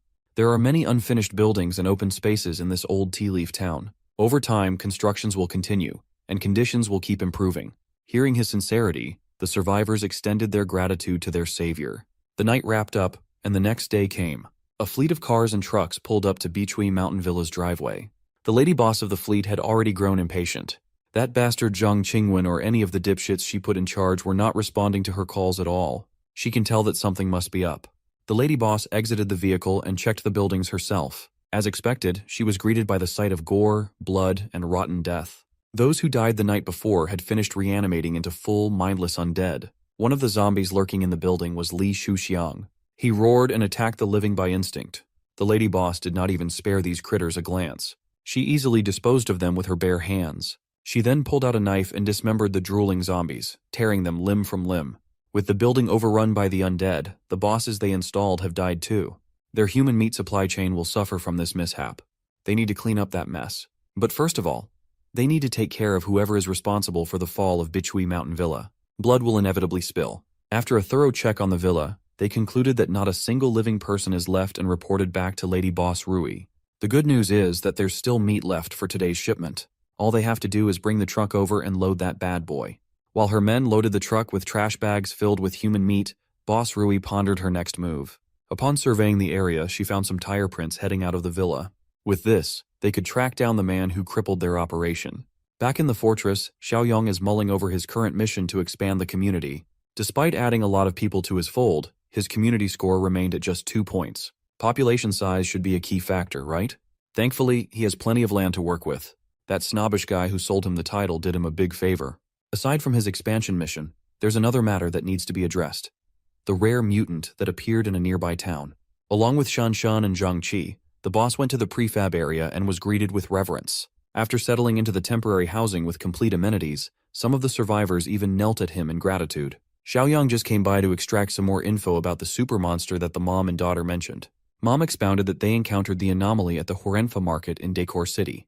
Back then, their group was trying to scavenge some supplies but encountered the beast instead. Several people were killed while she grabbed her little girl and escaped in the midst of chaos as everyone got separated. They ran non-stop until they reached Bichui Mountain Villa. They thought they were saved, only to fall into the grasp of worse monsters. Now that he knows the precise location, Xiaoyang headed for his wheels. Shanshan and Zhangqi tried to discourage him from taking such a massive risk. They have plenty of supplies on deck after all. Well, he's not heading out to get some loot. Decor City is less than 2 kilometers away from its base. He can't let such a massive threat in close proximity continue to exist. Hearing his declaration, the survivor who encountered the super monster herself also tried to stop the young man from going. Xiaoyang assured everybody that he knew what he was doing. He only needs Brother Chong by his side so they can pay that thing a proper visit. Currently, a group of competent-looking stragglers is roaming Hurenfa in search of supplies. They found a big supermarket and were excited at the prospect of looting a bunch of stuff. It would be wise to rein in their expectations. The supermarket might already be cleared out. And so, the stragglers entered the supermarket, confident in their group's capability to move freely in the apocalypse. As soon as they sneaked inside, they were met with complete and utter darkness. Once their eyes adjusted to the dark, it became clear that the supermarket had been looted, but far from completely.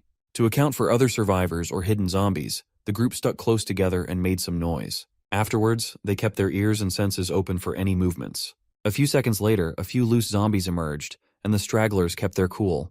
They dealt with the undead expertly. Engaging with utmost care, they dispatched the monsters in a coordinated assault. Most of them were glad to see just a few zombies. It's fair to assume that the main horde must have been drawn away by the last group who tried to loot the place. Still, this group was experienced enough to not let their guard down as they proceeded to scavenge. Unbeknownst to them, a much more intelligent beast is hiding in the shadows, biding his time like a hunter circling his fresh prey. As the stragglers head deeper into the supermarket, they thank their lucky stars for giving them enough supplies to last for years. While everyone else was foaming at the mouth at the sight of foodstuffs, their leader was drawn to the bed display. She finally let her guard down and excitedly hopped on the soft mattress. Some of them joked about settling down in the supermarket since it has everything they could possibly hope for. While the group tours the abandoned supermarket, 2 of the chief members go out for a smoke. They reckoned that no matter how badly they wanted to settle down in this mall, it was just not ideal. The place has too many entrances, making it hard to defend.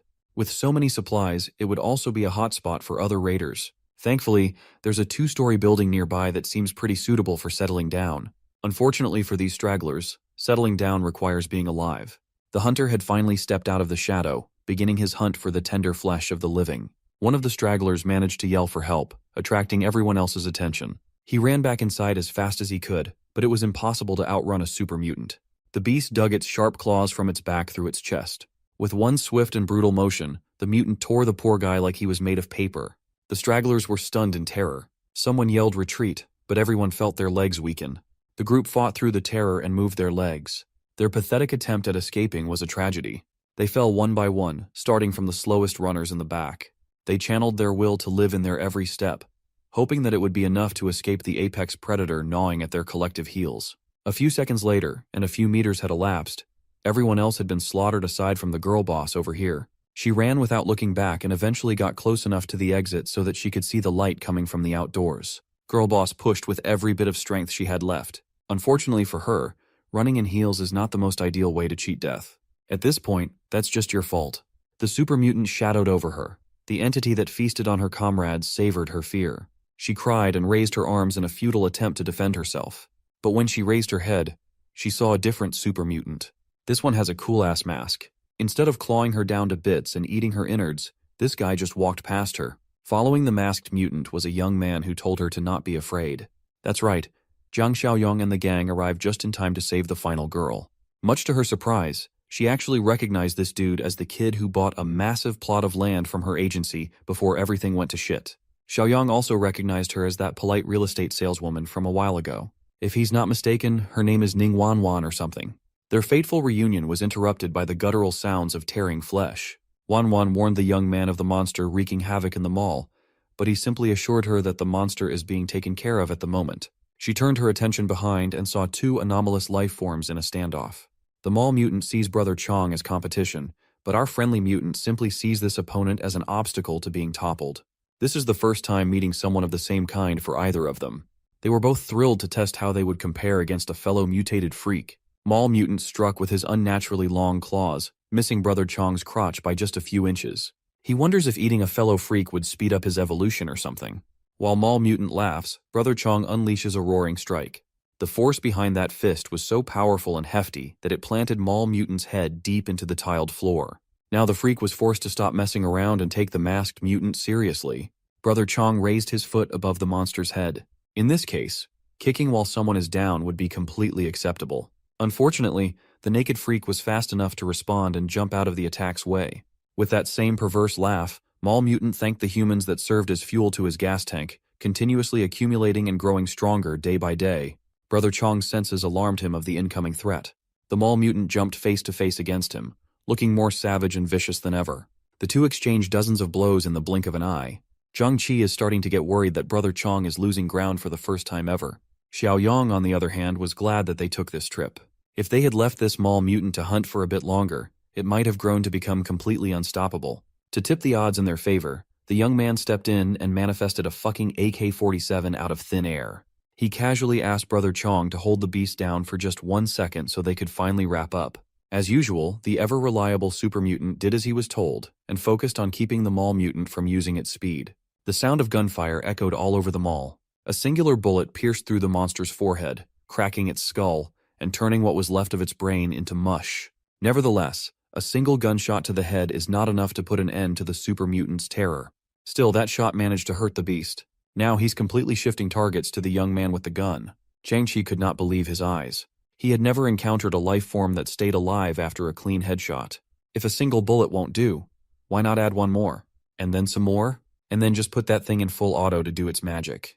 With high-caliber bullets chunking the mall mutant, the beast looked like rotten green cheese. When it finally fell, it shivered as the last bits of life left its body. Xiao Yang proposed that Brother Chong should try eating the super mutant. Who knows? Maybe it'll provide a hefty power-up. Much to the young man's surprise, removing a dangerous element such as this beast also counted toward improving his community score and advancing his current mission. Since they're in a relatively untouched supermarket, they might as well pick up a few things. They can't leave empty-handed now, can they? This is where Xiao Yang's storage ability comes in handy. There's no need for hauling truckloads of supplies. He can just suck it all up and transport it in a separate dimension. It's a little crass, but instead of letting the straggler bodies turn into zombies, they might as well give Brother Chong some dessert after munching on his main course. While Xiaoyang was away, some rats were trying to play. Boss Rui and a few of her subordinates have set off to follow the tire tracks and scout the enemy. From afar, they carefully assessed the stronghold's capacity and capabilities. Boss Rui's loyal hand evaluated that the fortress has a decent number of people, but they are poorly armed. Their only advantage is that sturdy warehouse. If that's all they have, it's a mystery how they took down Zhang Qingwen, Lin Guangkai, and the entire Beechui Mountain Villa. Boss Rui reckoned that the rats must have used sneaky tactics. They must have lured a horde of zombies in or something. Filled with arrogance, Boss Rui is already thanking the heavens for spoon-feeding her some juicy prey and a new base. For now, they must head back, regroup, and gather all their weapons and people before striking when the fortress expects it the least. The scouts turned around and drove off. Opposite their route, Xiaoyang's group is heading back. Zhang Qi tells Wanwan that their base camp not only has mattresses but also hot water for proper showers. It's not every day you see other cars on the highway nowadays. The group tensed up as they prepared their weapons. Two cars heading in the opposite direction, none of them slowed down, but for a split second, Jiang Xiaoyong and Boss Rui's aura checked each other. A new mission has been initiated. For Villain Nemesis Volume 1, Xiaoyong must resist the invasion to be rewarded 50 points. He immediately had a gut feeling that the invaders must be those people suspiciously driving around the area. To confirm, he sought Shanshan in the watchtower to ask about any sussy activities around their perimeter. As far as the young woman was aware, there was a car that passed by in the distance, but did not get close enough to ring any alarms. That's enough confirmation for Xiaoyang to act. So, he called for Uncle Sheng and Old Li to gather everyone for an important announcement. Meanwhile, the southern suburb coal plant business is running smoothly. With the help of a choppy radio broadcast, a group of survivors found themselves trekking towards the plant. The broadcast claims that this is a safe zone where a settlement is seeking manpower for development. The group of survivors were vigilant. If they survived this long, they must be capable. Finally, they spotted a car driving towards their destination. The car pulled up. Boss Rui and her goons, fresh from their scouting mission, welcomed the survivors lured in by the optimistic radio broadcast. As soon as the survivors saw her assets, all common sense left the room. They just wanted to be a part of whatever she was running. Boss Rui also knows how to flaunt and use her womanly charms to drop any sort of resistance. With a smile, she invited the group into her base camp. While they were walking towards the coal plant, the survivors exchanged a knowing, perverted look. They were escorted into the camp and were wide-eyed at how spacious and tidy everything looked. They finally have a place they can call home. One of the survivors excused himself, claiming that he had to use the restroom. Boss Rui offered to take him to their indoor bathroom, and the poor bastard immediately folded. She did not just lead him to the urinals. Boss Rui stayed over while the guy peed. Her eyes lingered on the package the whole time, seemingly scanning the goods. Seeing this as an invitation, the survivor asked Boss Rui to stop being shy and sample the product if she wanted. He bragged that he was super strong, but all it took was one lightning-fast step and a stab for his lewd words to stop coming. Boss Rui was efficient with her kill. The poor bastard never saw it coming. Initially, she was actually interested in including him in her group if he was a good catch. But after seeing what he was packing, killing was a no-brainer. Imagine dying to have a little pecker. Outside, her underlings have also taken care of business. Every single survivor that was lured by the radio broadcast bled like a pig. Back in the fortress, everybody had heeded Jiang Xiaoyong's call, gathering to discuss the upcoming war. Old Li asked who would be dumb enough to be targeting them. Well, right now, the enemy is unknown, and they could face an attack at any moment. To prepare, Zhang Qi and Brother Chong must stick to the boss to clear out the unfinished building southeast. They have to temporarily stash the refugees there. If they stay in the temporary housing area, they will be exposed during an attack. Shanshan and a few others volunteered to join in. Even the twins, who looked nothing alike, were in. Swept up by the air in the room, even Lil Shuai volunteered to join, much to the annoyance of his mother, of course. Eager to contribute, Ning Wanwan also offered to help with the clearing operation. While they venture out, Uncle Sheng and Old Li will hold the fort and guard the base. Everybody else will gear up. And so, with Xiaoyang leading the charge, a small army was formed to mow down any obstacles to the upcoming war. Upon entering the southeast building, all hell broke loose as the army picked and popped every zombie in the vicinity. It was an intense hunt, one that would develop their killer instincts for what was to come. After the first wave, Xiaoyang signaled for a break and a check on everyone's condition. Once more, he warned them that the coming days would be turbulent. For now, they will settle inside the southeast building for thorough clearing. When the refugees were invited in, they voiced their willingness to help in the fight. The more he thinks about it, the more Xiaoyang thinks that an increase in their fighting numbers would be good. So, he promised to send over some handguns and bullets later in the day. When the enemy attacks, the southeast building and the fortress will coordinate through walkie-talkies. Back in the coal plant, Boss Rui is overseeing their discreet cannibalistic operation. Her number 2, who looks like a Full Metal Alchemist character, and number 3 are just eager to get their share of the new meat. Boss Rui is still pissed off by the fact that Beechway Mountain got wiped out. From now on, they would have to find food for themselves. Of course, number 2 and number 3 were not happy to hear that. Thankfully, they already know who to visit for a payback in the east suburb. Tomorrow morning, Boss Rui and number 2 will lead a team to wipe those normies out. Back in the fortress, the operation halted for the night, and Jiang Xiaoyang was free to check on the system. With 46 points in the bank to spend, he's eager to check on the new daily crates. Opening the store, he was surprised to see a level 2 awakening power supply crate worth 25 points. There's also a level 2 farming crate and a level 1 sugar, oil, and protein crate. Just the 2 level 2 crates would cost him 40 altogether, but he's willing to splurge a little. Upon opening the most expensive crate he's ever bought, he was granted the Overload skill. It allows him to boost his physical stats by 25%. After the boost ends, he will enter a weakened state. With his already astounding physical strength, A 25% boost would push him to the realm of superhuman. He would essentially be capable of unleashing strength 8 times greater than an average Joe. Xiaoyang is just itching to try this new ability out on someone or something. The night passed quietly, and a not-so-quiet day started. A whole fleet of cars, trucks, and bikes embarked from the southern suburb coal plant, heading to the east. For one last time, Boss Rui reiterated the attack strategy to her boys. First, they will drive through and kill the exposed refugees outside. Once number 2 goes in to break the door, everyone will come in with their modded vehicles as cover for suppressive fire. Speaking of number 2, this starving weirdo can't even be bothered to put on a shirt. While the enemy inches closer, the fortress is on high alert. Old Lee took his position at the highest elevation. It has a worse view than the watchtower, but he'd be invisible from below. Xiaoyang put him up here because Old Lee worked as a sniper for a few years before becoming a cop. Old Lee scratched his head and corrected him. He was just a temporary fill-in sniper for a few months. Nevertheless, he was good enough to consistently hit his mark within 500 meters as long as the wind played along. That would be good enough to play a crucial role in battle. You see, Xiaoyang tasked Zhang Qi to bring something incredibly heavy up to the rooftop. The young man eagerly opened the heavy crate where a pristine Barrett sniper rifle was cozily stashed. Old Lee was taken aback. How can a young man even get his hands on something like this? Refusing to answer, Xiaoyang explained that they only have 10 rounds in total, so it must be used sparingly. Old Lee took the big-ass gun, feeling its literal weight and the heavy responsibility that comes with it. Everyone else is ready and posted up in their respective positions. According to Xiaoyang, the enemy might appear at any moment today. Shanshan, keeping her eye peeled at the top of the watchtower, spotted something unusual and quickly relayed the info to everyone. Looking through his scope, Old Lee confirmed that a fleet of enemies was coming in hot. Back in the modded car, Boss Rui's goons were puzzled at the disappearance of the refugees outside the wall. Instead of stopping and observing before going in, Boss Rui ordered his boys to put the pedal to the metal and push without stopping. They're close enough to be spotted. Stopping now would just kill their momentum. And so, the fleet charged forward, aiming to take cover by the wall.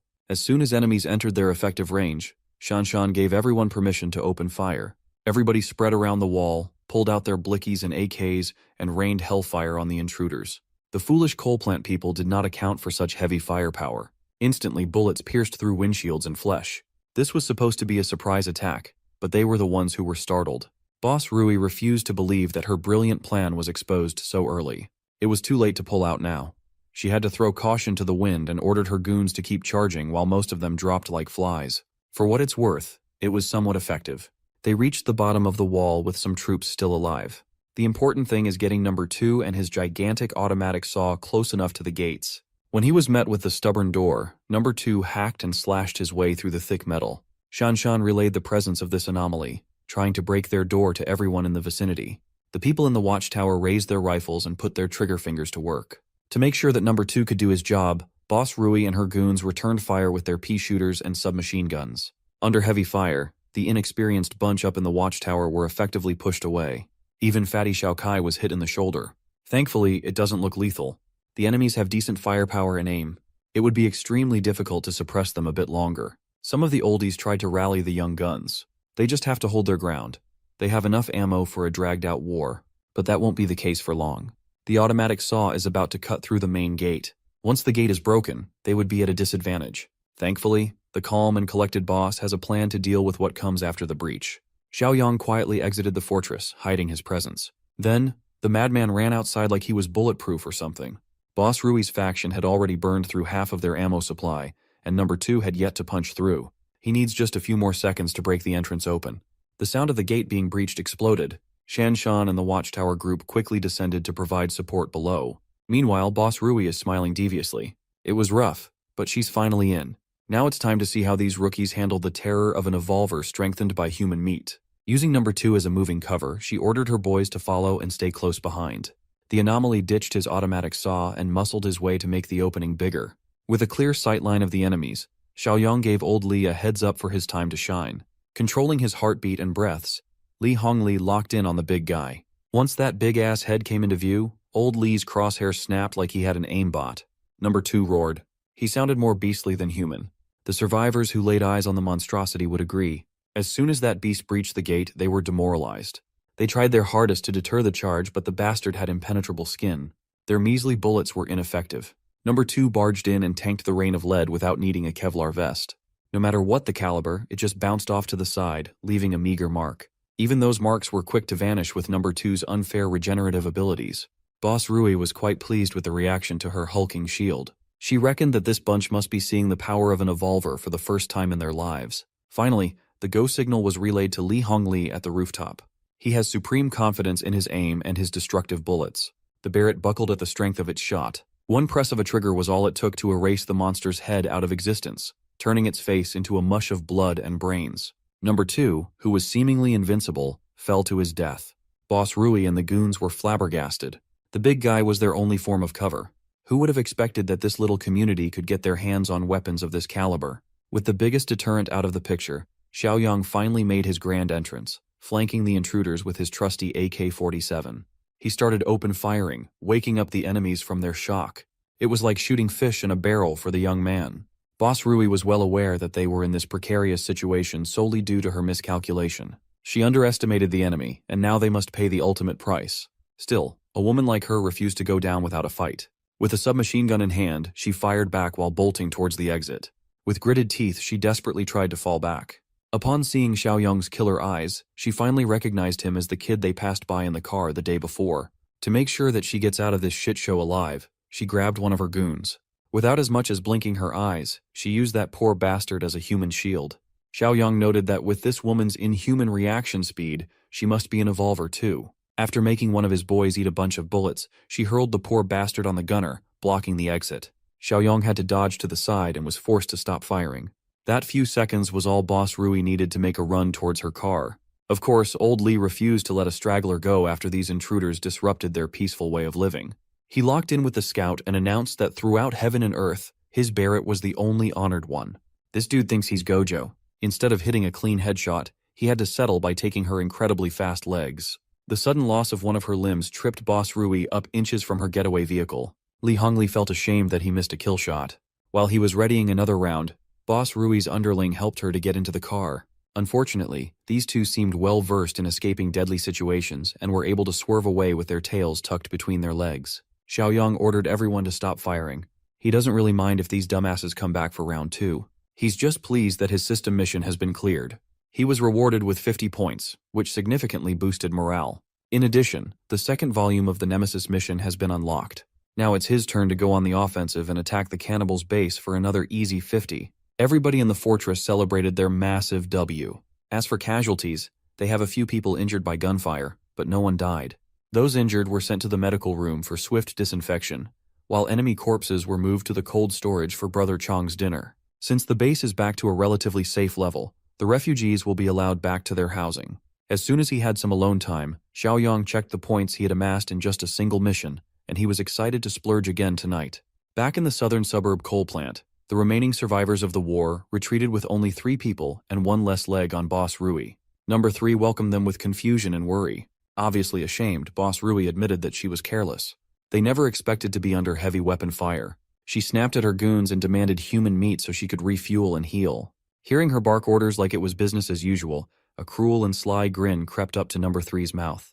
She continued mouthing them off, calling them useless fools who can't even follow simple orders, and claiming that everyone here is not even worth Number 2's toes. Number 3 finally had enough of her bullshit.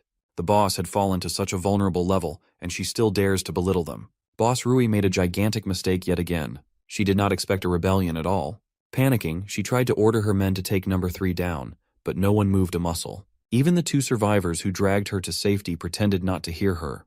With Boss Rui missing a leg and Number 2's death, Number 3 can easily usurp power for himself as the strongest. Besides, he's already planted the seed of rebellion on everyone. The brothers of the coal mine had long since been dissatisfied with the way she ran things. Now they have the perfect opportunity to change leadership. Even now, Boss Rui still thought she could make the boys stand down. But as they crowd around her with malicious intent, her bossy attitude quickly crumbled. With Number 3's lead, the coal plant bastards unleashed their frustrations on their cruel boss. They laughed and cheered as they bashed Boss Rui's entire body with their metal pipes. They jeered at her miserable groans and screams. Since she's still an evolver with an inhuman body, this torture went on for a long time. When she finally croaked, Number 3 could not stop smiling while he wiped her blood off his hands. One of the goons called him Boss 3, and he nearly pummeled that guy to death. From now on, he won't tolerate goons who won't call him by his new title, Big Boss. Well, the boys are wondering about their next move as a group. With the witch and Number 2 out of the picture, the coal plant's combat strength has been greatly reduced. Everyone's biggest fear is not the eastern fortress but the one they call the Tentacle Man. Big Boss decided that they would just abandon the plant and seek refuge with the West Steel Group, a merger of sorts. A day later, Zhang Xiaoyang and a few select members of his battalion sneaked off behind enemy lines. Just as he expected, those pests are camped in the coal plant. He warned Zhang Qi and Old Li to lower their volume and stay close to him while they sneak inside the premises. After surveying the area for a while, they noticed that there was no human activity inside the camp. All they found was that hateful woman leading the charge yesterday. It was evident that she was killed by her own people. While the other two were appalled, Xiaoyang already expected as much. Curious, Zhang Qi asked about the big guy who had broken the door. That beast was obviously different from Chen Chong, yet he had absurd powers. Xiaoyang had broached the topic of evolvers with his people before. Even Old Li was quite curious as to how one becomes a so-called evolver. Without mincing his words, Xiaoyang shared that one can evolve by eating humans. This tidbit of shocking information would make anyone shudder. Xiaoyang elaborated that to gain an ability like a mutant, the most direct and simplistic method is cannibalism. Since he also has inhuman abilities, Zhang Qi asked if he had also gone down that awful route. Going forward, do they have to cast away their humanity and eat other people too? Xiaoyang stopped his buddies from jumping to any more absurd conclusions. While cannibalism is the most direct method, it's not the only way. Fishing something out of his pocket, the young man showed them some sort of glowing red rock. Ultimately, evolvers and zombies are all mutated life forms, and mutants only need to absorb exotic energy to grow stronger. Ordinary people have innate exotic energy within them, but it is scarce and dispersed in their flesh and blood. Evolvers and rare mutants, on the other hand, condense their exotic energy into cores. As the apocalypse progresses, even normal zombies will start forming exotic cores. Even if that's the case, eating zombie meat sounds like a surefire way to turn into one. Well, ordinary people can't outrightly eat zombie meat. Only mutants like Brother Chong can do that to grow more powerful. While they were talking, Volume 2 of Xiaoyang's Nemesis of Villains mission was automatically cleared. It looks like those coal boys no longer pose a threat to his community. While Xiaoyang was distracted and busy looking at his system window, a zombie almost got his ass. Thankfully, he has superhuman reflexes to jump out of harm's way. He calmly disposed of the zombie with a drawing of the knife. Funnily enough, the zombie he slashed open can serve as a perfect demonstration of his point. He fished out the zombie's core out of its body. Since the zombie population has been growing, hunting season is about to start. With 2 cores in his hands, he offered Zhang Qi and Li Hongli to get a jumpstart on their evolution. Zhang Qi still felt a bit ambivalent about eating something that came out of a zombie's body, so he let Old Li take both cores. After much deliberation, Li Hongli's desire to become stronger overcame his fear and uncertainties. He munched on 2 cores at once like a fat kid in a buffet. Old Li immediately felt the changes in his body as the cores did their magic. He felt more incredible than he ever felt in his life. Xiaoyang had to remind him that being an evolver didn't mean he'd be invincible in this apocalyptic world. Taking that advice to heart, Old Li assured the young man that he wouldn't get reckless. With the crisis averted, it's about time to head back to camp. While the good guys are on the way back home, the bastards are just pulling up to the West Steel Mill. As they entered the perimeter, one of the watchdogs stopped them from going any further. Big Boss Number 3 casually introduced himself as the representative of the coal plant. Still wary of the group, the watchdog told them to wait while he reported to West Steel Mill's leader. After much deliberation, the coal plant boys were allowed inside the neighboring faction. Of course, the big bosses of the steel mill immediately asked what was up and where Jing Rui and Number 2 were. Number 3 made up a story about being attacked and losing Boss Rui and the big boy. Hearing that bit of information piqued the interest of the bald steel mill boss. He ordered his men to take the coal plant brothers and their third boss to one of the safe houses. Meanwhile, Baldy convened with his partner and quietly devised something devious.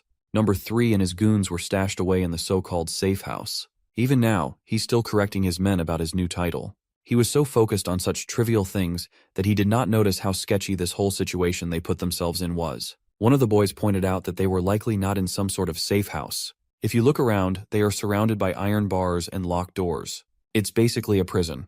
Before they could figure out what was really happening, the watchdog from outside barged into the room. He sternly asked everyone to come outside. When they were granted an audience to speak to the steel mill bosses again, it looked like the entire plant was present.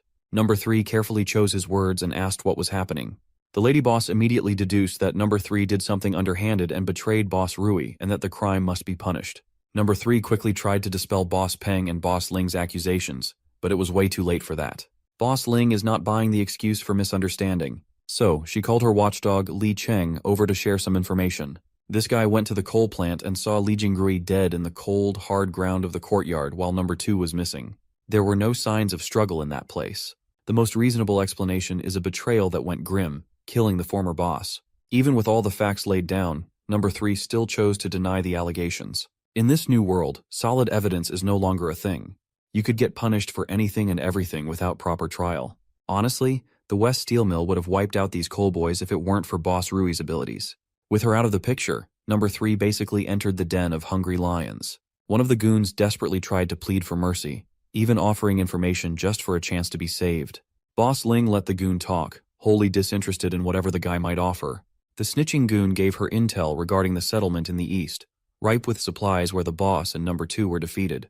When asked if the settlement compares to the steel mill in strength, the goon estimated that it would be about equal. Baldy and Boss Ling can't just brush aside a real threat nearby. The snitch added that those Eastern Fortress people don't know how to become evolvers yet, and not a single person has evolved. Li Chung listened intently to the snitch and was quite puzzled at the mention of evolvers. Baldy Peng is having a hard time believing that Jing Rui would lose to a bunch of normies, so the snitch explains that they had heavy weapons, the kind that could kill someone like number 2 in one shot. Boss Ling was quite pleased that they gained a bunch of useful intel. Still, she is ruthless, and is not in the business of rewarding rats. When she passed down the kill order, the coal plant brothers' blood ran cold. They screamed and begged for mercy until none of their voices could be heard. The last bit of the coal plant faction was wiped out. Baldy Peng is quite worried now that they know about the eastern threat nearby. Boss Ling thinks it's prudent not to attack right away because of those heavy weapons. It would be wise if they could evolve further to ensure success. First, they will send scouts to confirm if those people really are noobs that have not evolved yet. Meanwhile, Zhang Xiaoyong is just chilling in his room, fiddling with his system window and browsing what he can get with his 126 points. Much to his surprise, there was a level 2 black tech supply box ready to be purchased for 50. Without hesitation, he bought everything in the shop, leaving him with 71 points left. The sugar, oil, and protein supply crate gave him 500 kilograms of premium lotus root powder, some cocoa butter, and cooking oils. But the real steal was the plus 20 physical enhancement serum from the black tech box. His fiddling was interrupted by a knock. Shanshan entered the room to inform him that they caught a suspicious person lurking around the perimeter. Xiaoyong got off his ass and moved to check things out. Zhang Qi and old Li apprehended the sussy man, and he kept on insisting that he was not an enemy. He just wanted to talk to the fortress leader. Once Xiaoyong arrived, Mr. Seuss finally opened his mouth. He politely introduced himself as Xu Axing from West Wind Steel Mill. At the mention of that place, Uncle Song was alerted. As far as he knows, West Wind is in the southwest. It's one of the largest steel mills in the area, and just like the coal plant, it has become a survivor settlement. That spot is about 3 kilometers from the coal plant. If it's that far, then why would Mr. Seuss here go all the way to the fortress? Xu Axing puffed his chest and asserted that in this chaotic world, survivors should stick together. So, his leader sent him to find more settlements for recruitment purposes. Xiao Kai refused to bite on such an obvious lie. This man has been lurking around in circles and drawing a map. When the map was pulled out of his pocket, Xu Axing smiled awkwardly. Just to make sure that he's not being played, Xiaoyong activated his mind's eye. Seeing through Xu Axing's soul, it's obvious that this dude is looking at him with disdain. You see, our boy is not soft. He pulled out a gun and shoved it at Axing's forehead without batting an eye. At this point, everybody knows how things work in the apocalypse. It's disrespectful that this guy thought he was an idiot. If Xiaoyong does not hear the truth, Mr. Seuss can kiss his brains goodbye. Seeing the young man's dead serious gaze, Axing gulped. Still, he doubled down and insisted that he was not lying. His faction is just trying to be cautious. Xiaoyong pulled Zhang Qi aside and asked if Axing had seen Brother Chong before. Thankfully, he hasn't. So Xiaoyong ordered his men to let Mr. Seuss go and let him walk on his merry way. In addition, the young man even returned the hand-drawn map. Xu Axing was overjoyed, thinking that his phenomenal acting worked. He bolted out of that walled fortress before the boss changed his mind. As he watched the obvious scout run, a sly smile crept up on Xiaoyong's mouth.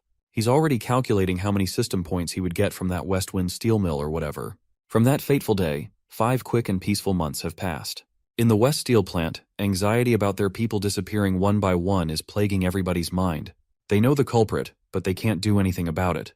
That tentacle monster is active again, and they don't know how to respond. Some of the garbage boys heard a sound from their trash pile and were mortified.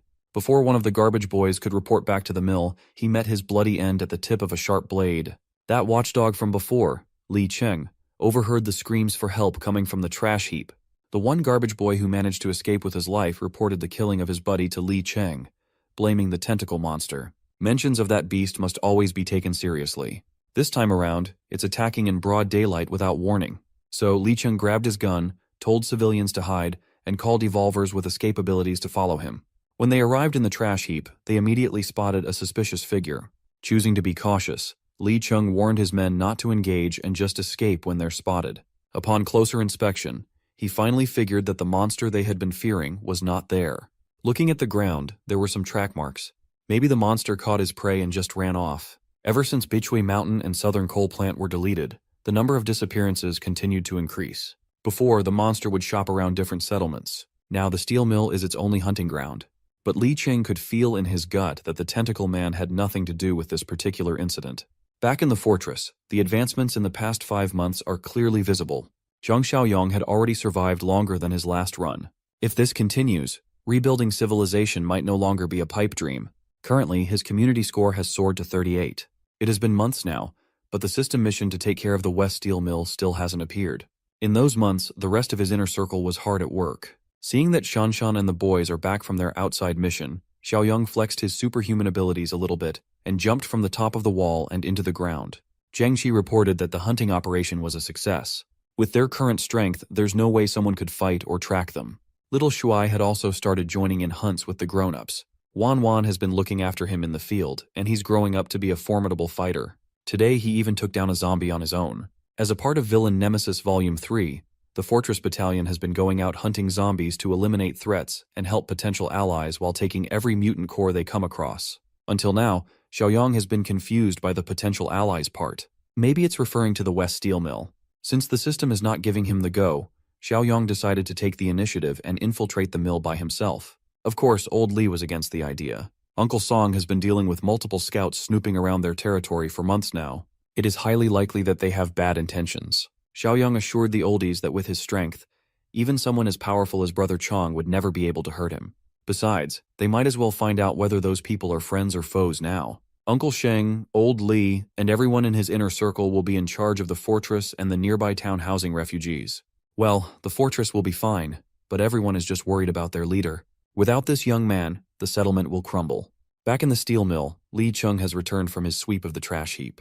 He just wanted to talk to the bosses, but he was barred by some guards from entering. Li Cheng snapped and grabbed the guard by the throat, lifting him up in the air. When he realized that his temper got the best of him, he snapped out and regained control. He put the guard down and immediately apologized. Truthfully, Li Cheng is getting worried about his constant outbursts as of late. Over the past few months, he's been losing control of his emotions. When the bosses heard his voice, they granted Li Cheng permission to enter. Li Cheng cautiously entered the boss's room and found the absolutely shredded muscle, Mommy, Boss Ling, alone in her office. Li Cheng proposed a different theory that would explain the recent surge of disappearances in their area. After carefully examining a recent crime scene, he found a woman's footprints. What he's saying is that they might be attributing the deaths and disappearances to the tentacle man when there's a different killer on the loose. Boss Ling did not shut his theory down right away, but advised him to keep a lid on it for a while. One tentacle man already has the entire settlement terrified. They can't afford to increase the people's anxiety to the point of being too afraid to even step outside. Li Cheng tried to oppose the boss, but seeing her face zooming so close to him, he folded and blushed like a schoolboy. He awkwardly excused himself, bidding Boss Ling goodbye. Li Cheng is a strong man, but when it comes to his boss, he just can't seem to think straight. Out of a different room from Boss Ling's office, a voice mocking her for being careless rang. She snapped back that she would gladly hand the job to someone else if her methods were criticized. The voice in the other room belongs to Baldy Peng, who is currently chopping up the corpse of that garbage boy from earlier. These days Ling does the killing and Baldy does the cleanup. They throw the heads of their victims away and eat the body's meat. Meanwhile, our boy is busy slaying zombies, cleaning up the streets one undead at a time. Now that he's nearing his destination, he needs to keep a lower profile. He pulled out a pair of scissors from his dimensional storage and did the most diabolical thing. This dude started cutting his own hair with his eyes closed. Then, he grabbed a bunch of dirt from the ground and smeared that thing all over his face. Just for finishing touches, he even brought out the ultimate disguise tool, a pair of glasses. For someone who deliberately tried to look crappy, he was not half bad at all.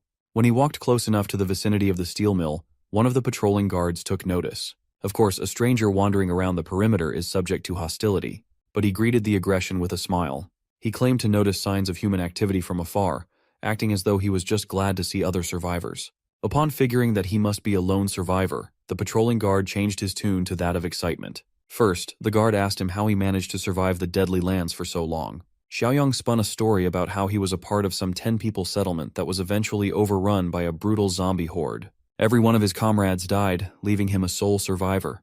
When asked about his strength, he gladly shared that he's quite a bit powerful. After surviving multiple zombie attacks, he's gained a lot of experience dealing with the undead. Of course, the guard was just probing if he was an evolver or not. Since he did not mention anything regarding evolution, the patrol guard gladly welcomed him into the mill. On the way, the guard explained that Xiaoyang would undergo a test that he must pass first. Just from this initial interaction, the young man could easily deduce that this steel plant is a den of snakes. As they neared the door to the mill, Li Cheng took notice of the stranger being led inside. The patrol guard fumbled and claimed that he was just taking the lone survivor to somewhere secluded for a security search. Li Cheng is a no-nonsense kind of guy. If they're doing a body search, it's better to just do it right here and right now. So Li Cheng took over and asked the stranger to hand all weapons over before going inside. Xiaoyang pushed back a little, claiming that he was a bit reluctant to go unarmed into unknown territory. Li Cheng understands that people can be foul in the apocalypse, so being cautious is a good thing. However, it's the protocol for outsiders to either be disarmed or kicked out. Keeping up with his reluctant act, Xiaoyang handed his blade over. Don't worry, he has about 1,000,000 of these inside his pocket. Afterward, Li Cheng gave him a thorough body check to make sure there weren't any concealed weapons. Xiaoyang was a bit surprised to see someone with a bit of moral backbone in this rotten place. It's certainly a bit different than the savages at Bichui and the coal plant. Seeing as this stranger survived the outside world with only a dagger in his person, Li Cheng curiously asked if he was an evolver. Xiaoyang played dumbly and cited that he felt a lot stronger as days went by. Just to make sure, Li Cheng escorted him towards the boss first. For now, Xiaoyang has to wait in the so-called reception room. Honestly, it looks more like a holding cell. He could tell that the doors were reinforced, fitting for a prison cell. A few minutes later, Boss Peng opened the cell and cautiously walked his bald-ass head inside to ask the stranger his name. Xiaoyang stumbled on his words and introduced himself as Jiang Ye. That is awfully close to Kanye, my guy. Baldy Peng just came over to confirm if this Jiang Ye fellow truly was an evolver. The fastest way to do that is to measure his physical capabilities. So, Baldy Peng launched a hatchet flying to his face. Jiang Ye casually moved his head away from the hatchet's trajectory, letting it crash into the wall. For a split second, he considered retaliating, but by the calculating look, this bald bastard was just testing him. So, he continued playing the role of a normal survivor and yelled at Baldy Peng for almost splitting his head open. Peng laughed heartily. That slick dodge pretty much confirms that the new guy is a capable evolver. If he had not, he would have died right then and there. In that case, his death would not even count as a loss. Since they are both evolvers, Baldy Peng prodded him on the method he used to become one. He implied that he knew about the cannibalism path, and Baldy Peng warned him about keeping a tight lid on the method. Only a few people in the camp know the secret, and they don't want that kind of knowledge to spread among the shitters. If Baldy Peng catches a whiff of a leak, he will know who to kill. To demonstrate how easy that would be, he charged and motioned to crush Jiang Ye's neck with his bare hands. It's a good thing this was an empty threat. If this bald fuck tried to bum rush him with a weapon, he would have fought back. It could have been really bloody. Still, killing this baldy now would make it hard to get his whole 80 points as a reward for the mission. Peng was quite impressed that Jiang Ye reacted fast enough to draw a weapon. While the kid has above-average skills, Baldy claimed that he's on an entirely different level, so thoughts of opposing him should just be buried deep. After their tryst inside the holding cell, Baldy Peng ordered his underlings to treat the Jiang Ye fellow with respect. Give him a change of clothes and wash up before a follow-up meeting with the rest. After he washed up, the clean and dapper Jiang Ye was brought to the meeting room with the other evolvers. Baldy Peng introduced Huang Ling as his co-lead, while Li Cheng and Huang Bin were the two settlement officers. The latter, Huang Bin, will be in charge of showing the newcomer the ropes. Boss Ling praised Jiang Ye's luck in finding the strongest settlement in the area. Here, survival is no longer a concern. Still, to eat well, one must contribute their value to the group. Jiang Ye solemnly swore that he would do his best and follow orders. Everything is going smoothly. He arrived at just the perfect time for Huang Bin's patrol. After picking out Aqiang and Axing for the patrol, the party rolled. Aqiang was quite displeased to see that the new kid was assigned to their group. Since Jiang Ye knows the secret of evolvers, he can only be assigned to this troop. While they were patrolling, old Axing could not take his eyes off the new kid. He cannot shake off the feeling of familiarity. Huang Bin was actually being fair to the new guy. He even explained what their settlement was like. You see, in the steel mill, the only people who know about the consumption of human flesh are Baldy Peng, Boss Ling, and their current troop of 4. Axing is Baldy's cousin, and Aqiang is Boss Ling's nephew. They are bound by blood, so if the secret leaks, it can only come from the mouth of an outsider. At this point, Zhang Ye has become quite uncomfortable with Axing's discerning gaze. This was the old man that Zhang Qi and the group caught lurking around the fortress a few months ago. Casting that aside, that other dude, Li Cheng, is also an officer. He is very talented and powerful, but he has no idea about the method of evolution. If there's anyone who must not find out about the active practice of cannibalism, it's him. If Li Cheng finds out, there will be 2 corpses displayed in the mill. This conversation gave Zhang Ye quite a lot of info. The bosses must suppress Li Cheng deliberately for fear of his monstrous talent, which surpasses everyone else. Upon arriving on the outskirts of the mill, Huang Bin ordered everybody to halt. They have arrived near a small settlement that has 7 members. Huang Bin's crew had been scouting these survivors for 4 days now, and there were no signs of evolution among them. When asked if they were hunting, Huang Bin laughed at such a barbaric notion.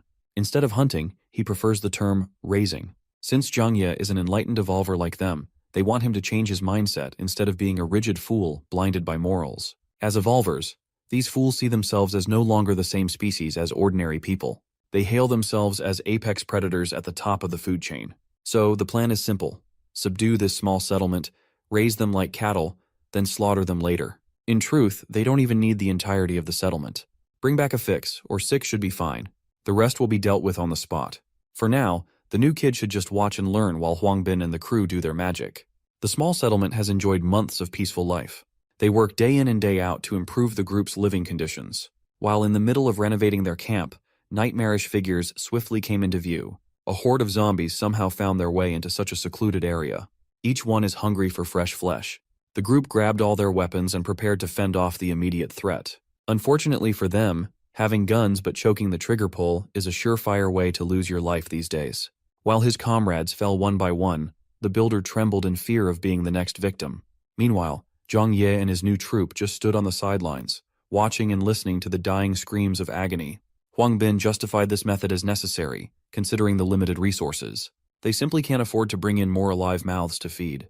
Now that the zombie horde had trimmed the number of survivors by a bit, the time had come for Huang Bin's crew to do their thing. A woman cried and screamed bloody murder as the grotesque monsters bared their fangs near her. With a single swift slash, those pesky flesh-eating beasts were dispatched and beheaded in a split second. The woman was stunned. She thought she was done for. Yet now he's looking at her savior, offering a helping hand. Huang Bin's weapon of choice was the hammer, and Axing wielded dual daggers. They were efficient and lethal. After wiping out the horde, Huang Bin led the introduction as the evolvers of West Wind Steel Plant. The survivors had no idea what an evolver was, but they were just happy to be saved. A single fight was enough for Zhang Ye to gather valuable data. According to his estimation, Huang Bin's crew is roughly on par with Zhang Qi's subgroup. Suddenly, his hair stood on end as a voracious presence made itself known. Zhang Ye turned around and saw an open room in a nearby building. Seeing as there was nobody up there, he chalked it up to his overactive imagination. Huang Bin snapped him out of his thoughts with a directive to help with the cleanup.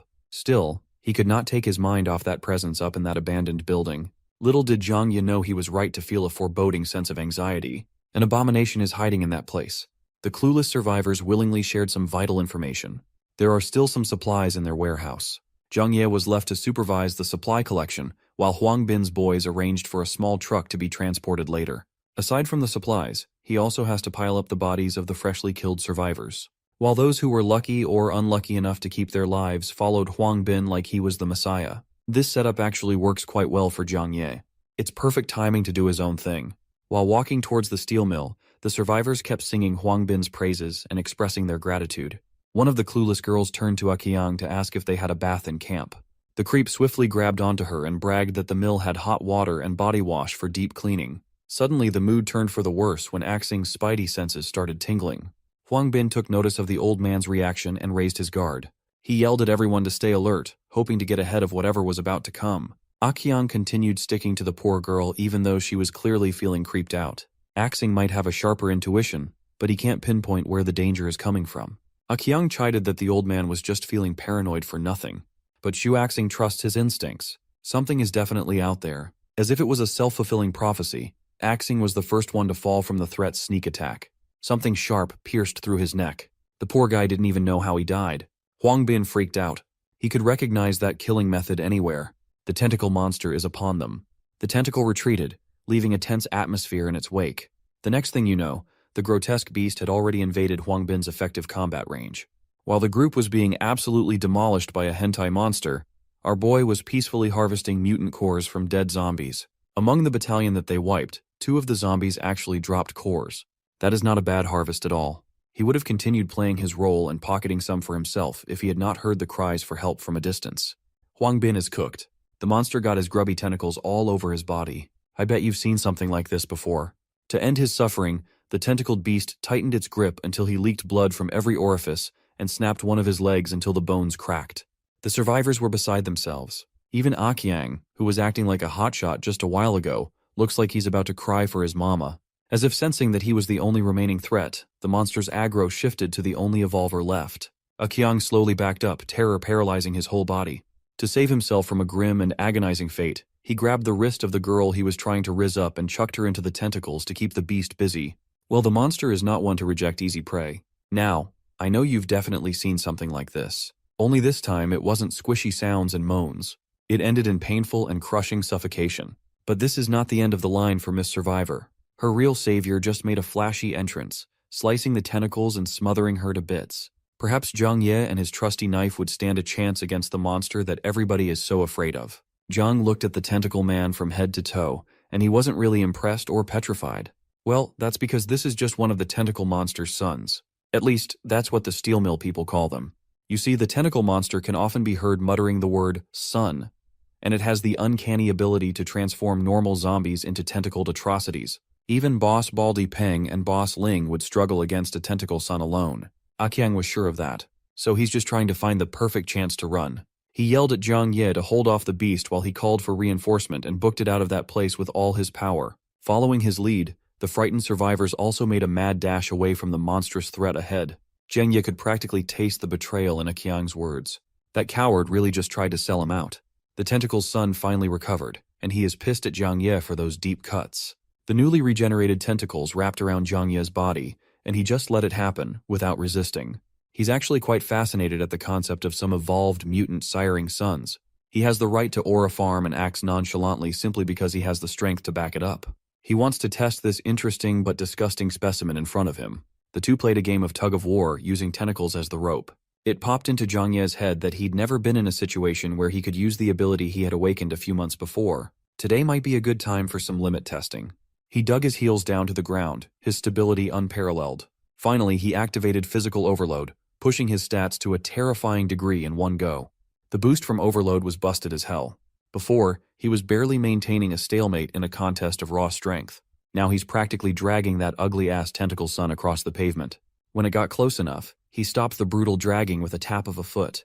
The beast was incapable of making intelligible sounds, but its roars had turned subservient, no longer domineering. The only survivor who did not run away watched the scene unfold. Her eyes were wide in disbelief. A seemingly normal young man eviscerated the beast that took out a bunch of competent fighters with his bare hands. By the time Zhang Ye was done with this ugly thing, its limbs, head, and body were torn to pieces, separated, and trashed. Zhang Ye approached the woman to ask if she was okay after almost getting crushed to death. Seeing all the monster's blood covering his face, the woman screamed in terror. Knowing what he's capable of, she realizes that he's the real beast. Zhang Ye wiped the blood off his face, smiled, and assured the lady that he was not a monster. Meanwhile, led by Aqiang, the rats that scurried all the way to the mill finally arrived at the gates. At the entrance, they were met by Baldy Peng, Boss Ling, and Li Cheng. They were puzzled as to why Aqiang looked so haggard and where the rest of the crew was. Aqiang urgently relayed what happened and how Huang Bin and Axing were snuffed out by the tentacle son. Li Cheng was the only one who asked about the new guy. Aqiang counted Zhang Ye out, thinking that there was no way a noob would survive.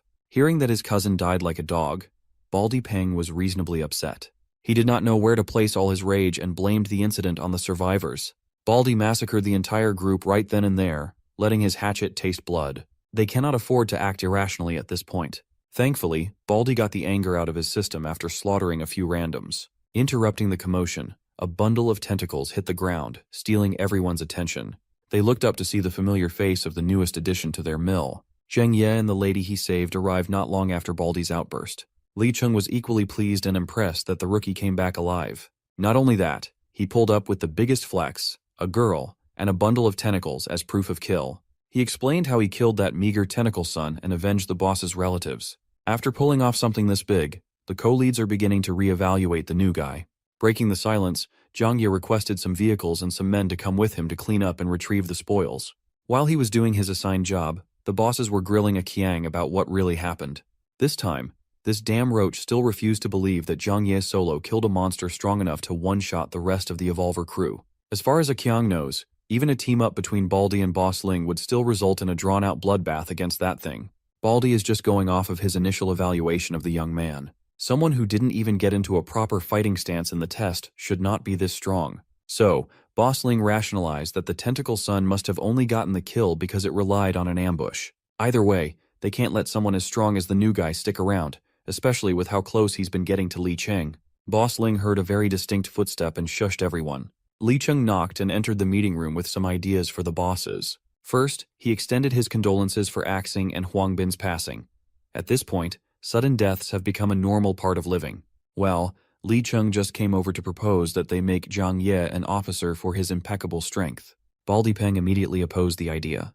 They don't even know that kid's background. Boss Ling stopped the bald fool from talking any more nonsense. She believes that when it comes to strength, Zhang Ye really is officer material. But the kid would have to prove his worth to convince the entire steel mill. Li Cheng countered that killing a tentacle son should already be enough proof. Well, since they're on the topic, they could just try to give the young man a crack at the real thing. If Zhang Ye could kill the tentacle monster itself, they would be killing two birds with one stone. Li Cheng heatedly argued how unfair that would be. Even the two bosses combined can't accomplish something so difficult. Boss Ling assured Li Cheng that this was not a suicide mission. The entire steel mill will mobilize and take action. It's time for them to eliminate the problem once and for all. As soon as he returned from hauling supplies and dead bodies, the bosses gave Zhang Ye the rundown of what was going down. He was quite surprised that these people were willing to devise a plan with him at the center when he'd been here for such a short time. Boss Ling tried to appeal to his pride, telling the young man that he might be the strongest fighter in the settlement. Baldi Peng added that if the mission succeeds, they are going to give Zhang Ye here the third leadership seat. He then sarcastically asked Li Cheng if it was okay for the new kid to surpass his rank. Li Cheng gritted his teeth and gave his approval. With everything settled, the plan is set to proceed in 2 days. Zhang Ye was quite impressed with their acting skills. He might have fallen for their sincere proposal if he did not have the ability to read their dirty souls through mind's eye. We've spent enough time in the steel mill. Back in the Eastern Fortress, everyone was freaking out. Their boss, who's undercover behind enemy lines, is giving them a call. Old Li and the rest of the gang picked up the walkie-talkie and listened intently. This dude, Xiaoyang, posted up on top of heavy machinery for maximum aura while relaying the plan to take down the mill. In 2 days' time, they will convene at the South Suburban Park. It is finally time to wipe out the remaining threat in the area once and for all. Old Li took charge of the finer planning. Everyone agreed that Uncle Sheng should stay out of the risky mission on account of his age. Furthermore, he is essential in holding down the fort. This upcoming mission has higher stakes than the ones they have done before. The premier fighters must bring their A-game. Brother Chong, Shanshan, Zhang Qi, and everybody in that crew are going to be crucial. In the corner of the room, little Shuai asserted that he wanted to come and fight too. His mom immediately shut him down. War is for grown-ups. A kid has no business getting involved in such a desolate business. But she had never seen her son in the field when the crew did their hunting runs. Little Shuai is no slouch. Even among the core team, the kid is not weakling. Old Li needs every capable hand he can get. Besides, in this day and age, it's better for little Shuai to gain experience early. 2 days passed quickly, and the day of the hunt has arrived. Baldi Peng and Boss Li led everyone to the last known location of the tentacle monster. The disguised Zhang Ye asked what they should do to lure the beast out, and Baldi urged him not to rush, for they had a solid plan. Right away, Zhang Ye scanned the entire perimeter without being noticed. He turned his attention to a nearby building and saw the signal he and the fortress crew agreed on. Up on the rooftop, the crew is armed to the teeth and is keeping a close eye on the situation from the skyline. They can't afford to get any closer as the boss specifically ordered them not to get too close to the park before acting. For now, all they can do is set the ropes up. Once the action starts, they will strike from the sidelines. Downstairs, Boss Ling called one of the malnourished porters who was carrying supplies. The kid looked up to the muscle mommy and asked what she needed. With a cruel smile, she simply ordered the poor child to go inside the park. The porters were brought here to carry supplies and loot. Li Cheng cannot just stand aside while the boss is obviously trying to do something vicious. In Boss Ling's eyes, there's no better bait than a young boy. The creature is always muttering about a son. They might as well give it one. Then, she promised that she'd rescue the kid from danger once the big fish showed up. The malnourished porter was terrified. No one wants to be monster bait. Do you want a monster bait? Baldi Peng had to step in. He grabbed the kid by the collar and threatened to commit a bald-on-bald crime if the kid pussies out. With his evolver strength, he threw that poor boy deep into the middle of the dark park. The throw was so forceful that it must have injured the kid quite a bit. Up in the building, old Lee stood alert as things were starting to move. He finally gave the signal for everyone to scale the building using the ropes. In the middle of the park, the malnourished boy stood up and stumbled while calling for help. His pleas fell on deaf ears. Then, a roaring voice muttering "Son" boomed all over the area. Finally, the final boss monster had made his appearance. The tentacle monster looked like the one Zhang Ye skewered, but this one looked more human-like. His eyes glowed with defiance and killer instincts. Li Cheng yelled at the bosses to stop twiddling their thumbs and rescue the boy now that their target had shown up. Seeing as no one was making a move, he motioned to run in himself, only to get stopped by a firm hold. Boss Ling refused to let Li Cheng go under the excuse that Zhang Ye must make the first move. Any attempt to attack now would be considered credit stealing. Zhang Ye smiled at the absurdity of that idea. The masks of the heroes and villains are finally melting off. Before the tentacles could reach the bald-ass head of the kid, Zhang Ye was already zooming in with superhuman acceleration. Thankfully, he outpaced the tentacles, grabbed the boy by the shirt, and tossed that bald bugger out to safety. Li Cheng caught the alley-oop. He must have thought that bald head was a basketball. The beast was enraged at Zhang Ye's actions. Well, with his disguise glasses off, Zhang Xiaoyong is finally back. The tentacle monster gripped his body and pulled him in. Now that he's getting a closer look, Xiaoyong realized something odd. Once the kid was out of danger, Li Cheng was amped to jump into the fray. But before he could lend the young man a hand, he was apprehended by the horrible bosses. If they don't act now, Zhang Ye will die. Li Cheng still can't understand that this is precisely the point of this mission. Boss Ling finds his stupidity a little funny. She thought the young man would at least drag out the fight with the tentacle monster to a draw. Seeing as how he's trapped and squeezed to stillness, his previous kill might just be a fluke. Li Cheng's dumbass never saw this scheme coming at all. Again, he's a dumbass. Instead of letting the devils explain, Zhang Xiaoyong took the floor instead. Without mincing his words, he divulges the cannibalistic practices of the steel mill bosses. Once again, Li Cheng has no clue what he's talking about. He's a dumbass. As if on cue, the Eastern Fortress crew went trigger-happy and opened fire on the opposing evolvers. Their automatic rifles and handguns lit up the park as they hit the steel mill people from the side. They split up into two groups. One held back the evolvers while the other assisted Xiaoyong against the tentacle monster. Little Shuai led the charge of the latter group with a Molotov cocktail in hand. This kid is a menace. He threw that thing with all his might, and the monster reflexively swatted it with his tentacles. That action spilled the oil, drenching the beast and spreading flames. Instead of flinching in pain, the tentacle monster just stood there, looking at the little boy who threw the burning bottle. It was as if a significant portion of his humanity rushed back into his brain at the sight of little Shuai. His attention completely left the human he was holding with his tentacles. Meanwhile, the kid is cursing the beast for tanking his flammable bomb. Hearing little Shuai curse enraged the tentacle monster more than anything. Since he can articulate words clearly, the crew is definitely up against some evolved mutant. Thankfully, they have someone like that on their side as well. Brother Chong sprang into action. His legs were fast. They were fast enough to make the tentacles miss and hit nothing but pavement. Meanwhile, the steel mill villains have now been forced to retreat and take cover behind trees. They watched in disbelief while a different mutant went toe-to-toe against the one they all feared. The concept of a mutant fighting alongside mutants is utterly ridiculous to them. Brother Chong was doing a good job at dodging, but he was not getting close enough to dish out attacks either. For a second, he was cornered and forced into a tentacle prison. With his brute strength, he easily broke free by tearing those phony tentacles to bits. However, all those suppressive maneuvers were just a distraction. The real attack was coming from behind. If it wasn't for his comrade's warning, the main tentacle would have made a large gaping hole in the back of his skull. After an intense exchange, the mutants reset to catch their breaths. Seeing Brother Chong have a tough time, the captured Xiaoyong laughed and teased his mutant buddy. Baldy Peng's mind was boggled. The brat they picked up a few days ago is joking with a dreadful mutant. As if to absolutely break common sense, Xiaoyong proceeded to tear the tentacles holding him like they were made of paper. Qiang made himself useful by pointing out the fact that one of the ambushers referred to Zhang Ye as Xiaoyong. Old Axing mentioned before that the party leader of the Eastern Fortress had that exact name. Now everything had clicked. The young man played them like fools, and this hunt was a counter setup. That means the steel mill crew is being hunted by the main combat force of a powerful stronghold. Boss Ling scanned the enemy's lineup and stressed over how to get past this trap. She estimated that the strongest individual amongst the fortress crew was only on par with Li Cheng in strength. But when it comes to firepower, they are unbeatable. Furthermore, the biggest obstacle is Zhang Xiaoyong himself. The cherry on top of that fucked up cake is that masked mutant who's roughly equal in strength to the tentacle monster. Boss Ling calculated that victory was virtually impossible. Even if they try to fight back, heavy losses would be unavoidable. But she has one idea that might work. For now, Baldy Peng has to hold the fortress crew off. These two have a lot of experience working together. Covering for each other is what they are good at.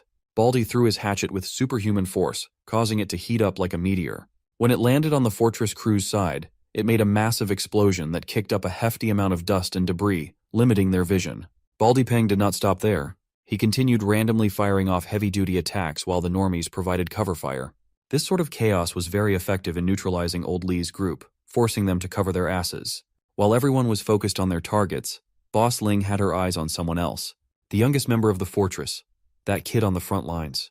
Xiao Kai was the only one who noticed the incoming threat and used his hefty body to shield the boy. He tried to raise his guard up to his head, but the muscle mommy's long legs were way too fast. Fatty Kai was sent stumbling away.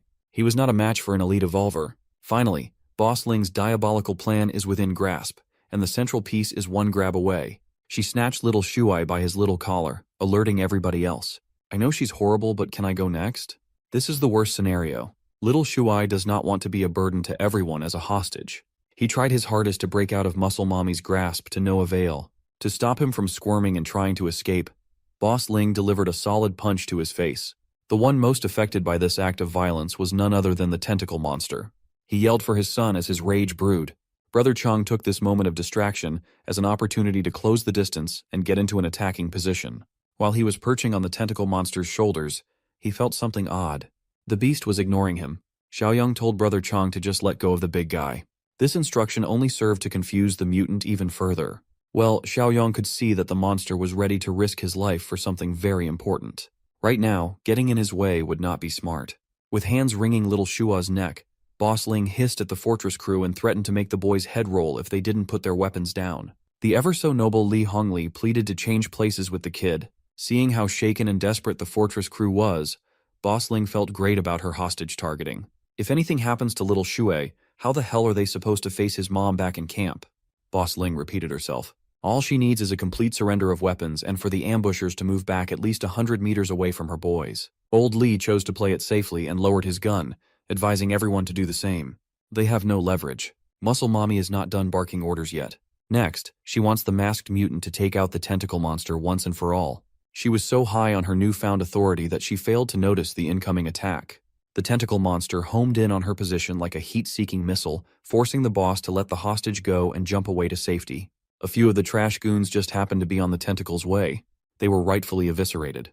Baldy Peng watched in horror as another one of his evolver men was reduced to a bloody pulp. Boss Ling was under the impression that the masked mutant was pinning the main threat down. When she looked up at Jiang Xiaoyang, the young man was just smiling at her with glee. Beside him was the aberrant mutant, and they were just standing around, barely paying attention to the fight. Li Hongli yelled at little Shuai to make a run for it, but the tentacles had already surrounded him. Xiaoyang assured everybody that there was no need to freak out. Little Shuai is in safe hands, well, more like safe tentacles. Of course, no one had a clue about what he was talking about. All they can see is a little boy caught and grabbed by the deadly tentacle monster. But it was different somehow. This time, the beast was handling the little boy with care and softness, while he called the kid son. Xiaoyang chimed in, bragging about keeping his word to keep Jiang Shengji's wife and son alive and well. Yep, we've met this grotesque monster that everyone's been dreading before. Jiang Shengji must have the same type of mutation as Brother Chong. Upon recognizing the features of his dad that still remained in the monster's image, little Shuai's tears flowed. Baldy Peng watched from the sidelines and called bullshit on such a K-drama plot. They need to get the hell out. So he issued a retreat order. Unfortunately for his bald head and the rest of the steel mill people, they made an enemy out of something out of this world. While holding his boy with utmost tenderness, Shengji's tentacles extended for blood-soaked revenge. Baldy Peng was the first one to get caught and constricted. He yelled at the nearby Boss Ling to help him out and cut the tentacles off. They've always had each other's backs, but not this time.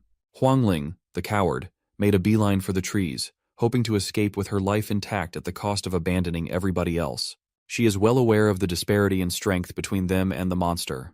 Her only way out is by using Wang Depeng as a sacrifice and hoping that he would hold out long enough. Unfortunately for Muscle Mommy, even that plan would never work in this situation. She was simply too slow, and those tentacles are really good at groping.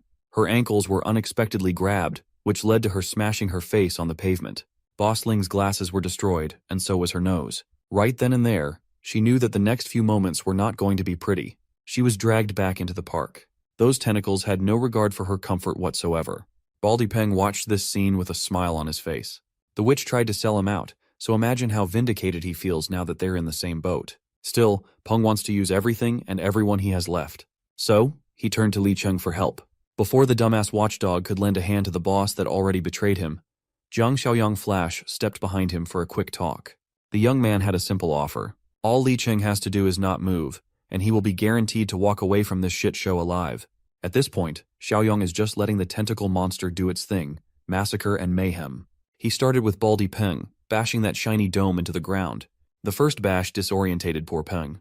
That's gotta be at least a concussion. Afterward, Shengji's tentacles made quick work of the evil bald man. He whipped and slapped with immaculate force, tearing the evolver limb from limb until his eyeballs, guts, and flesh were mixed well. With Baldy Peng out of the picture, Boss Ling is next on the menu. The tight grip of the tentacles really accentuated her muscular figure. All those gains cannot help her now. Her fate is up to Shengji's dark, grubby, and slimy appendages. Boss Ling's death was slow and cruel. Slowly and painfully, the grip of the tentacles increased in strength until she bled in every orifice. The crush continued to increase in pressure until she was reduced to what can only be described as meat paste. Shengji punished her with the worst death for daring to take his kid hostage. With the death of the final boss, Nemesis of Evil Volume 3 has been completed. With another 80 points in the bag, Xiaoyang's total savings are up to 151. Now he can finally understand why the mission mentioned the appearance of a potential ally. Who would have thought that he would recruit yet another mutant into the fold? Then he turned to Li Cheng. He knows that the clueless bum has some questions that need to be answered. First, he confirmed if Xiaoyang was the figurehead of the East Fortress. Next, the question burning in his mind is regarding the mention of cannibalism in the heat of the moment earlier. Xiaoyang did not mince his words. People do not become evolvers just based on pure luck. Slowly, things started to click inside Li Cheng's slow brain. He remembered the early days in the steel mill when he would look after a lady and her daughter. One day, the little girl tried asking for his supply share, some kind of canned meat. He wholeheartedly offered that thing to the girl, thinking that it was not a big deal. When realization struck, Li Cheng hit that pose when a character was about to crash out. A few days later, he offered that little girl his meat. Wait, don't call the FBI. The first batch of the alleged tentacle monster attacks happened. The lady Li Cheng had been looking after had lost sight of her child. He's now realizing that those so-called tentacle monster attacks were just an elaborate excuse to thin the herd and slaughter their own people. It made him feel sick. Those fucking canned meats distributed among decent fighters were filled with human flesh.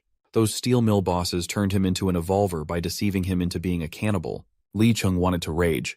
He pounded on the puddle of blood and goo that used to be his boss. He punched and screamed his heart out, letting the crimson hue paint his body. When exhaustion hit, he looked like he just came out of the womb. Then, he turned to Xiaoyang, baring his fangs, and asked if the young man also got his superhuman powers through such an abhorrent practice. Li Hongli stepped in to defuse the situation and clear the air. They are not cannibals.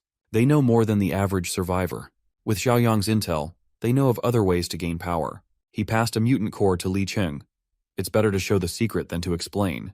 Mutant cores are not as common as human flesh, but they are far more potent and carry no side effects. As far as side effects are concerned, Li Cheng must have experienced the symptoms too. After evolving through cannibalism, the evolver tends to have a hard time regulating intense emotions. They become more prone to outbursts and committing violence. Unfortunately for Li Cheng, there is no going back to his old life. All he can do now is stop munching on human flesh so the twisted urges won't worsen. As for Shengji, Xiaoyang is just glad that the father and son have been reunited. When asked if he could speak clearly, Shengji replied with a string of gibberish that was hard to decipher. All he can do is throw vague words together, but Xiaoyang seemingly understands him well enough. Like Brother Chong, even though the mutation damaged the speech center, Shengji's mind is still reasonably intact. Right now, bringing the loathsome tentacle monster back to the base would surely scare the people. Thankfully, Shengji has become used to the city as his lair. He's just glad to see his son safe. For that alone, he's at peace. He called Xiaoyang super high IQ. That's his way of telling someone they are clever. Now that all threats are eliminated, the remaining people at the West Wind Steel Mill are left without a leading figure. Perhaps Li Cheng should take the mantle. However, he cannot trust himself at the helm after finding out that he has become a cannibal. To compromise, Xiaoyang assigned Li Hongli to take over the supervision of the steel mill, and the cop gladly accepted. As for Li Cheng, the young man swore to keep watch over the demon in his heart as long as he joined the fortress. While the bloody business in the park was wrapping up, something intense is happening in the nearby border of City S. A group of survivors are under attack. They are being chased by a bunch of bizarre creatures under a green haze blanketing the city. They had to make a bunch of tough decisions. They had to abandon those that were beyond saving. When the wiry plant bastards are upon you, running is the only option. And so, that's what they did. They ran and never looked back. Those who were left behind were subjected to an agonizing end. As the thick green smog bellows, the plants continued to take over. When they were done with their victims, the poor survivor was unrecognizable. After a few moments, a corpse taken over by seemingly sentient plant monsters rose. City S really needs a gardener. The number of survivors thinned as they ran away from the plant mutants. But the remaining lady's lungs had given up. Her man tried to force her to continue running or be torn apart. Suddenly, eerie sounds echoed from nearby. Upon paying closer attention, they determined that it was the sound of wind. That means they are close to the forest edge. Well, the exit is ahead, but the mutants are hot in their heels. They cannot afford to dawdle and waste any more time. The couple in the back tried to hype each other up. Victory and safety are in sight after all. After a few more minutes of running, the light from the forest edge was finally visible. Due to no fault of her own, the lady was caught by a loose vine moving on its own like it had eyes. The vine wrapped around her neck and lifted her up in the air, blocking airflow. That green appendage belonged to a giant Venus flytrap mutant, hungry for bigger prey. Everything happened so fast. Her upper and lower body were separated like Aaron Yeager's mom. Her lower body dropped to the ground. At least she wouldn't need shirts anymore. Her man crashed out like a crazy person, calling Xiao Tong her virgin girl and whatnot. The dude is a weirdo. The group has no time to grieve. The plant mutants are close enough that their gurgling sounds have become audible. The leader of the troop had to slap the dog shit out of the crash-out dude to bring him back to Earth. Xiao Tong is dead. They can't do anything about that. Now, it's up to him if he wants to join his girl in the afterlife. In the end, the group made it out of there, entering a different city. The plant mutants continued chasing, moving as slow as proper horror villains. What they lack in speed, they make up for in numbers. They look like the Last of Us zombies low-key. The survivor leader continued running in circles until he found a place he recognized. He's positive that they've just entered M City Wilderness Park. What's strange was the lack of any and all signs of activity. It's like the park had been neatly abandoned, undisturbed by humans or zombies. With what happened in their last settlement in S City, it's no surprise that the neighbors have evacuated too. On a random street and a random street pole, the group found someone hiding and not doing a good job at it. Since the figure did not attack, they assumed it was human. So, they politely asked where the evacuation point was. Well, the guy they're asking for directions is the farthest thing from a human. It was Jiang Shengzhe, the tentacle monster. When he showed his tinted skin, dark eyes, and wriggling tentacles, the survivors realized that they were idiots. They thought Shengji was like those mindless plant mutants that had been haunting their dreams. The bums continued another round of running until they were certain that the beast was away. They deliberated on the possibility that the areas outside the forest have also fallen. Then, the hunters that have locked onto their scents have shown up once more. The gods must hate these dudes. They are sprinting marathons left and right. This time, they are surrounded on all sides. Every angle had been blocked by a coordinated encirclement. Hopeless, the survivors started breaking mentally. If they just stayed in the forest, they could have pulled through and lived for a few months. Maybe Xiao Tong would still be alive. As the plant mutants close in on their doomed position, the boys are presented with a tough choice. It looks like their leader is choosing to take matters into his own hands. Instead of being torn apart by alien creatures, he might as well do it himself. Thankfully, there is no need to do all that.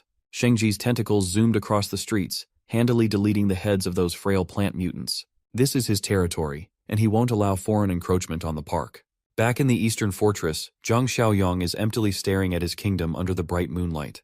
His utopian mission has progressed quite well. Right now, his community score has grown to 62, and store points are up to 231. At this point, he can be considered rich. When you have points to burn, checking the daily shop is a treat.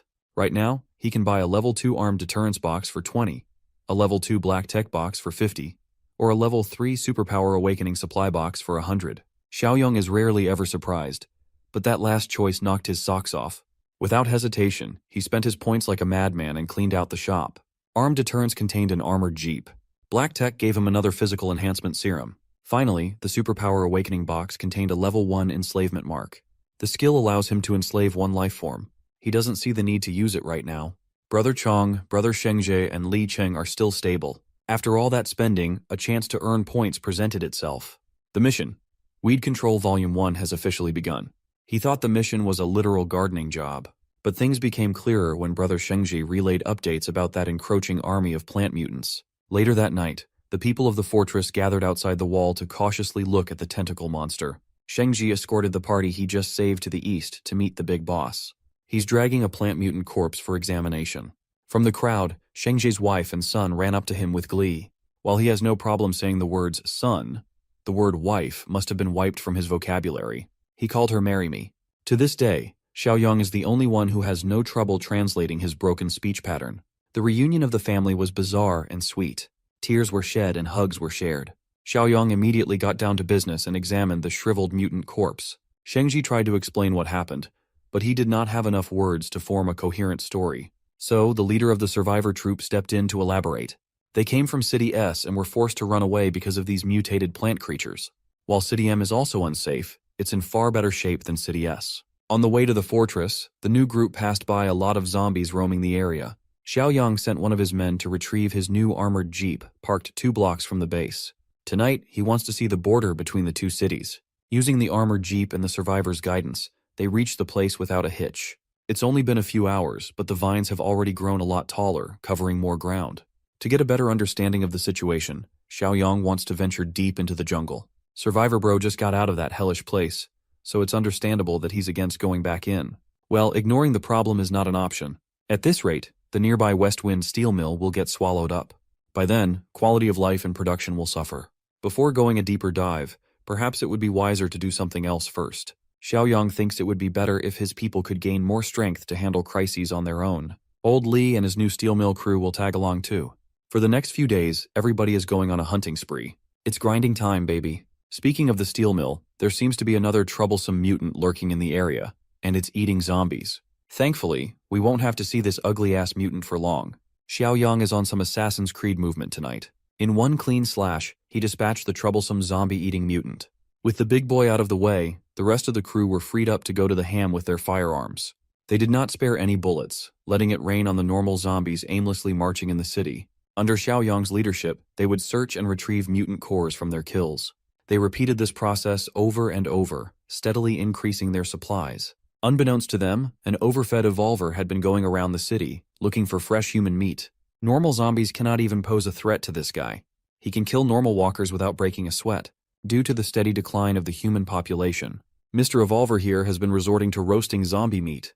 All he wants is a bite of some untainted human flesh. Fortunately for him, the scent of his favorite meal is being blown over to his nostrils. Under Li Hongli's leadership, the steel mill had been operating better. However, the addition of new guns in their arsenal is making some of the guards overconfident. Some of them are overextending from their perimeter just to kill zombies for fun. The scent of these guards is what the buff evolver caught a whiff of. He was licking his lips in anticipation. The best kind of meat comes from those who have not eaten their own kind before, the so-called pure humans. Buff Evolver is not dumb. He can see that those people are armed with some serious firepower. Going alone might be extremely risky. He knows he has to hold back a few more days to hunt properly, but the concept of waiting makes him drool and tear up like a hungry dog. Back in the fortress, Xiaoyang is busy tinkering with his system shop again. Afterward, he called for an all-hands meeting. They have been doing a coordinated hunt for 3 days now. He assigned all the harvests to Li Hongli and Zhang Qi to split. Old Li protested that they couldn't hog all the resources when Xiaoyang everybody contributed to the hunts. The big boss struck down their concerns. For everyone else, there are plenty of weapons and ammo. What they need is to push a few top-tier fighters forward. It is a way better method than equally distributing cores and having everyone half-baked evolve. Besides, the rest of the group trusts the boss's judgment. Xiaoyang had never made a bad call before. As for Shanshan, the boss has something else for her. He invited her to an isolated room with just the 2 of them inside. With a hint of nervousness, she asked what was about to happen. Outside that secluded room, little Shuai, Wan, Zhang Qi, and brother Chong eavesdropped. All they could hear was their boss telling the lady to bear with the pain. After a few minutes of suspicious noises, the door swung open, exposing the nosy bunch. Zhang Qi awkwardly gulped and commented on how fast brother Xiaoyang finished. They thought he was clapping Shanshan's cheeks for real. Well, it's better that Zhang Qi is here anyway. At the moment, Shanshan is gently holding her arm while an empty syringe is parked on the table. She really was penetrated in some way. After absorbing so many mutant cores, Zhang Qi is basically one of the settlement's top fighters. Right now, Xiaoyang wants to see a spar between the humble Zhang Qi and the feisty Shanshan. Zhang Chai was opposed to the idea. He refused to hit girls. Hearing that statement, Xiaoyang gave Shanshan permission to slap the boy across the face. There's no need to hold back. She can use her full strength. When it comes to taking hits, Zhang Qi is quite confident in his durability after being boosted by a bunch of mutant cores. Before he could finish bragging, Shanshan unleashed a slap that nearly dislocated his jaw and disfigured his whole face. Brother Chong and Xiao Kai had to jump in and break his momentum. Shanshan was quite surprised at her sudden power-up. Xiaoyang was kind enough to inject her with a physical enhancement serum, bringing her up to the level just below Brother Chong's. Zhang Qi thought he was higher up on the totem pole of power. Of course, Xiao Kai had to trash-talk his buddy a little for being so mopey. With every preparation settled, Xiaoyang assigned everyone their respective roles for the upcoming woodland expedition. Alongside his best fighters, he selected the leader of the new troop as their guide. Mr. Leader here quickly turned down the assignment. He's already escaped that place once. He vowed to never come back. Lai Cheng goaded the man for chickening out. But Mr. Leader is reasonable. He doesn't have comrades or family in the neighboring city. He would gladly stay in the fortress to work as a laborer, away from danger. So, the guy who lost his girl stepped up to the plate and volunteered to be the guide. In western suburbs, buff evolvers are combing through buildings for someone. Day by day, his brain is functioning slower and slower. If he doesn't get fresh human meat soon, it will only get worse. The banging on his head was interrupted by the sound of banging in the distance. He quickly ran and followed the lustful sounds. Upon opening the metal door of an abandoned building, he was greeted by the sight of two couples going at it like animals in heat. Buff Evolver cleared his throat to catch their attention and stop the penetration. The foursome immediately recognized him, but they were not happy to see him again. Buff Evolver assured them that he did not come to this place to steal anything this time. In fact, he came over to share information. The women did not trust his worst at all. Everybody here had bitten the bullet and embraced being half-monsters. There is no point in lying. Buff Evolver swore that he was not lying. He found a community of pure humans, saw that they were armed to the teeth, and now he's asking for help to hunt.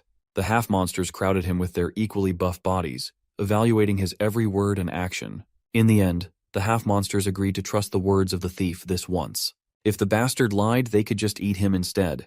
Just like that, he was accepted into the group. With her kitty hanging out, the redhead half-monster welcomed the new addition to their group with something tight and warm. Buff half-monster is not one to turn down such a generous offer. While something freaky was happening inside the city, Xiaoyang's group had officially entered the border. Their guide for this expedition is the broken-hearted Zhu Xingkai. Xiaoyang praised his bravery, and Xingkai asserted that he wanted revenge on those plant mutants that killed his girl. Furthermore, his parents are still trapped in the jungle.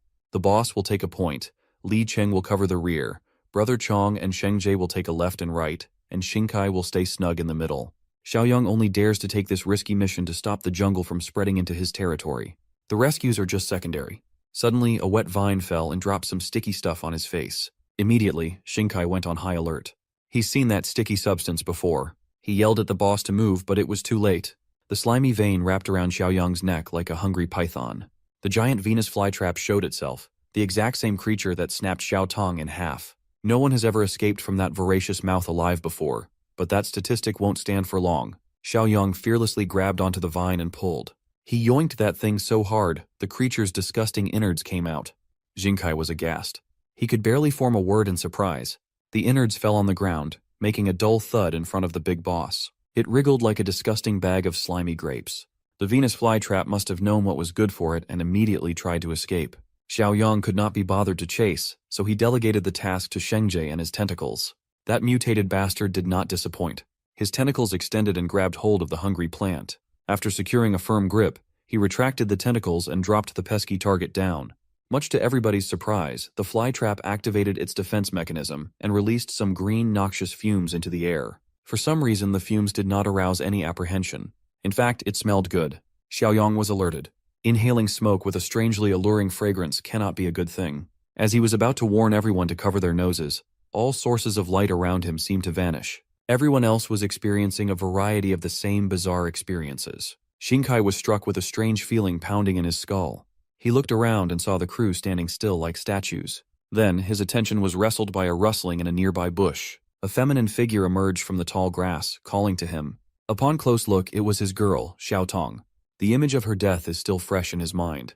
Seeing her in the flesh once more overloaded his common sense. He walked towards her, a feeling of relief and disbelief mixing in his mind. Xiao Tong beckoned him to move a little bit closer, telling him that the rest of the survivors were nearby. Absolutely entranced by the sight of his girl, Xingkai willingly followed her voice. While that was happening, the raid on the steel mill was also underway. The half-monsters have reached the target, a whole factory filled with pure human meat. One of the boys drooled upon getting a whiff of their prey. There's nothing like pure, clean human meat to whet the appetite. The others tried to get him to calm down, but his vision had already turned crimson from insatiable hunger. Before they could restrain the dumbass, he darted forward. Unable to resist any longer, dumbass charged in, ready to devour without a plan of action. The guards immediately spotted him as soon as he got close, but these scrubs could not react in time. Before they could raise their rifles, one of their comrades had already been devoured. When the gunshots exploded, Li Hongli was alerted. The guards have never encountered a half-monster before. They could take care of mindless zombies, but this is above their pay grade. The bullets of their AK-47s were useless. Every clean hit was instantly nullified and healed. Paying no mind to the barrage of lead, the hunter did what he did best. He could have wiped out the outer guard if old Li did not show up in time to kick him in the stomach. A single attack sent the hunter spinning like a ballerina.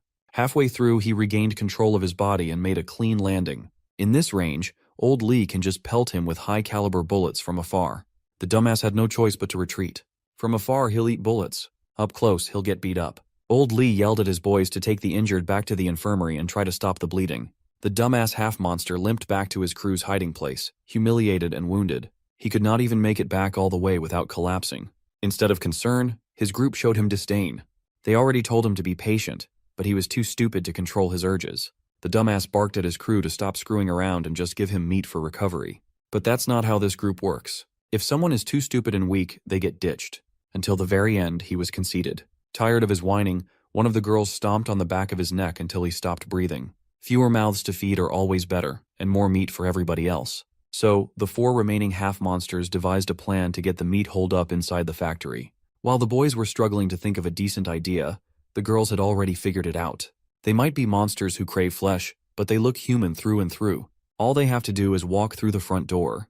Back in the woods, Xingkai hesitated for a bit when he felt an unnatural force pulling him to the image of Xiao Tong. The creature impersonating her is growing impatient, and the mask is slipping.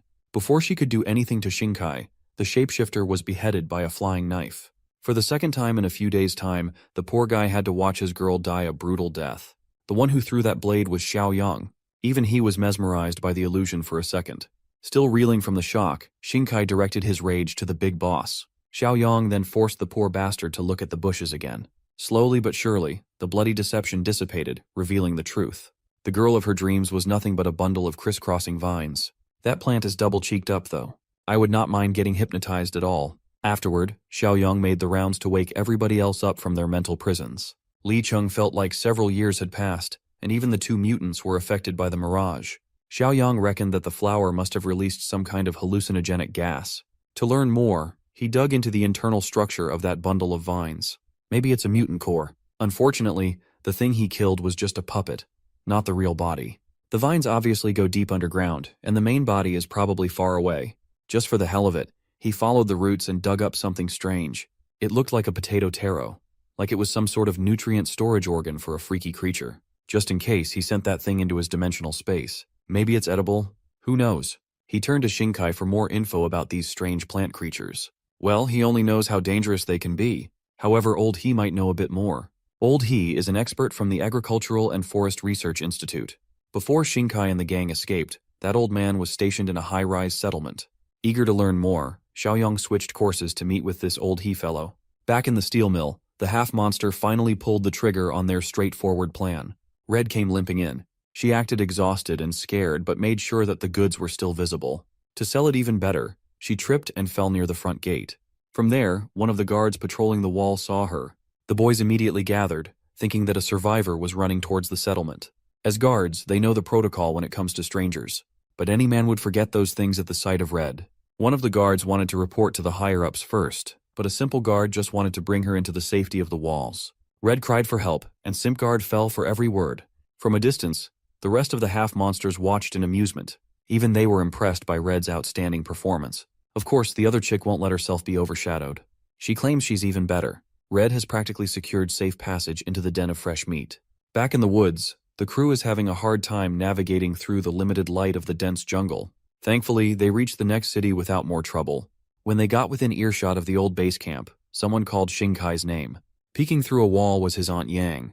Under normal circumstances, he would have run straight into her arms, but he almost died earlier because of that. He wiped his eyes and Xiaoyang laughed.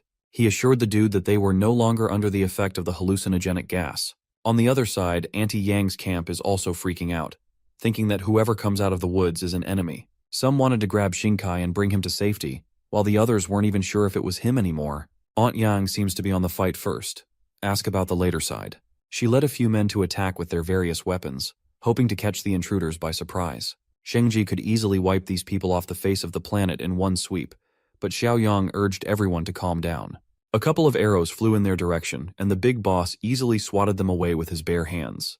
With his commanding voice, he yelled at the opposing strangers to stand down, and it seemed to work.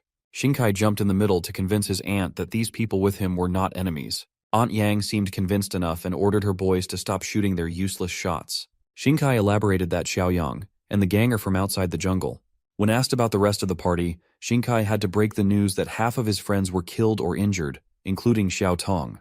When asked to be let inside, the city's people were naturally ambivalent about the idea. The main reason was, of course, Brother Chong and Brother Shengji.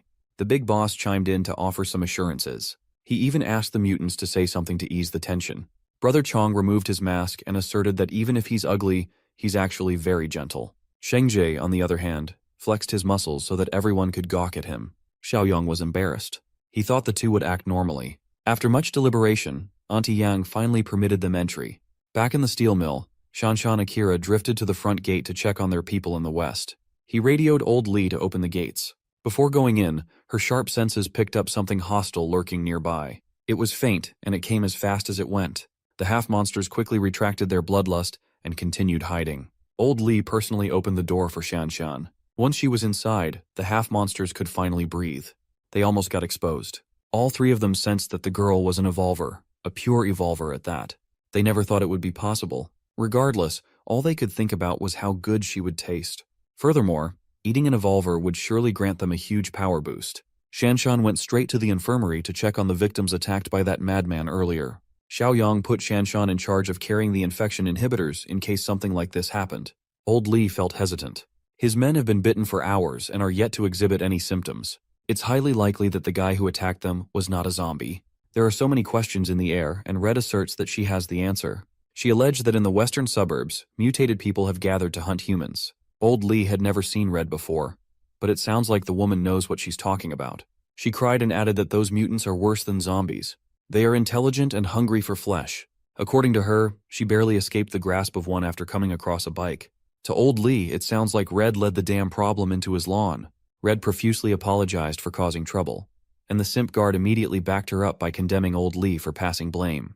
Li Hongli cleared up that he just wants to know everything he can about the enemy. So, Red warned everyone to get ready for another wave of attack. Seeing as the poor woman doesn't even have clothes on, Old Li urged her to get some rest first. While the rest of the group petered out of the room, Shanshan was the only one keeping a close eye on that newcomer. She can't quite put her finger on it, but something about Red rubs her the wrong way. In the end, she attributed it to the paranoia and stress, given how heavy his responsibilities are these days. Back in City S, the group had finally reached the high-rise located in an area covered in green smog. Xiaoyang asked why the survivors did not use a more convenient location with stronger structures nearby. Well, that's because staying low on the ground is a death sentence in this city. The green mist gets denser the lower you go. Breathing in this nasty stuff for too long will turn a normal human into a plant mutant. Only buildings with 10 floors or higher are safe as the fog is thin enough. Everybody took the stairs and continued talking on the way up. At the top of the high-rise, Xiaoyang finally met up with Professor He. They gave the rundown of the situation outside the jungle and the problems in the other city, lowering morale. After explaining the mutant situation, Xiaoyang invited Brother Chong and Shengji to come in and meet everyone in the high-rise settlement. As for T-City, B-City, or abroad, there is no available information out there. Up to now, there are no signs of organized rescue. Everyone is on their own. Xiaoyang brought out the weird potato he dug up earlier and asked the professor what he knew about it. Professor. He calmly identified it as the tuber of those plant mutants. It is edible, and the high-rise people have been living off it for a while now. If not for the food shortage, they would not have dared to eat something that looked so freaky. Nevertheless, good survival food is an impactful discovery. Their meeting was interrupted by an emergency happening right outside the building. Looking out the windows, one can see a ton of plant mutants gathering and surrounding the high-rise. They identified the enemies as something called flower carts. Hearing that term turned Professor He's expression dark. Flower carts might become the cause of death for everyone in this building today. The professor raised his voice and demanded everyone's attention. Women and kids must climb up to the top floor and lock themselves in sealed rooms. Everyone who can fight must take arms. Professor. He would rather let a few survive than let everyone die. His people listen to him. They are willing to lay their lives on the line for the settlement. Professor. He reckoned that Xiaoyang was still young, so he should join the others in hiding on the higher floors. The big boss scoffed and assured the professor that he'd be just fine. In fact, he's a little curious about what kind of monster could scare everybody this badly. Professor, he warned everyone that if they failed to reach the flower cart's core body in time, everyone would be as good as dead. You see, the flower cart can control other plant mutants. It likely uses something akin to pheromones and can launch large-scale organized attacks. Its main body must be nearby, and it is pissed. Much to the professor's panic, Xiaoyang opened the window to the room. He pulled out a rifle out of thin air with the intent to test the enemy's strength first. From the top floor, he sniped the encroaching plant mutants one by one. As expected, those buggers are incredibly resilient. They can regenerate fatal injuries in just a moment. Still, Xiaoyang wants to test the limits of that overpowered regenerative ability. He focus-fired one of the mutants, turning its body into Swiss cheese from afar. Like the other ones, this bullet-ridden insult to Mother Nature stood strong, but it only held on to dear life for a bit before collapsing on the ground. Going by that experiment, it seems like killing one of those bastards requires 2 magazines. It's hardly a good trade, so it's no wonder everyone's so scared. Nevertheless, Zhang Xiaoyang has a near-infinite supply of weapons and ammo stashed in his personal dimension. Pulling dozens of crates out of thin air was shocking enough. But when the young man used his bare hands to pry those nailed wooden crates open, the high-rise people were befuddled. The crates contained the natural counter for plants and Molotov cocktails. Xiaoyang instructed the high-risers to use those crates in case any of the mutants slipped through the cracks. Without elaborating, the young man jumped out of the window without delay. His mutant brothers swiftly followed suit. 3 insane bastards leaped off the 16th floor like they didn't value their lives. At least their landings were cool. Each one posed for maximum aura gain as they stunted the ugly plant mutants. As soon as they entered the melee range, the eager creatures rushed in. They were met by Xiaoyang's hand digging into their wiry skulls. With one forceful pull, the big boss beheaded the first enemy that crossed him. Brother Chong was no slouch either. He was fast and strong, and his fighting style was comparable to that of the boss. As for Shengji, this dude is just pure aura and hype moments. His tentacles did most of the work, and it was bloody and glorious. Professor. He finally realizes how dumb he sounded when he urged Xiaoyang to hide earlier.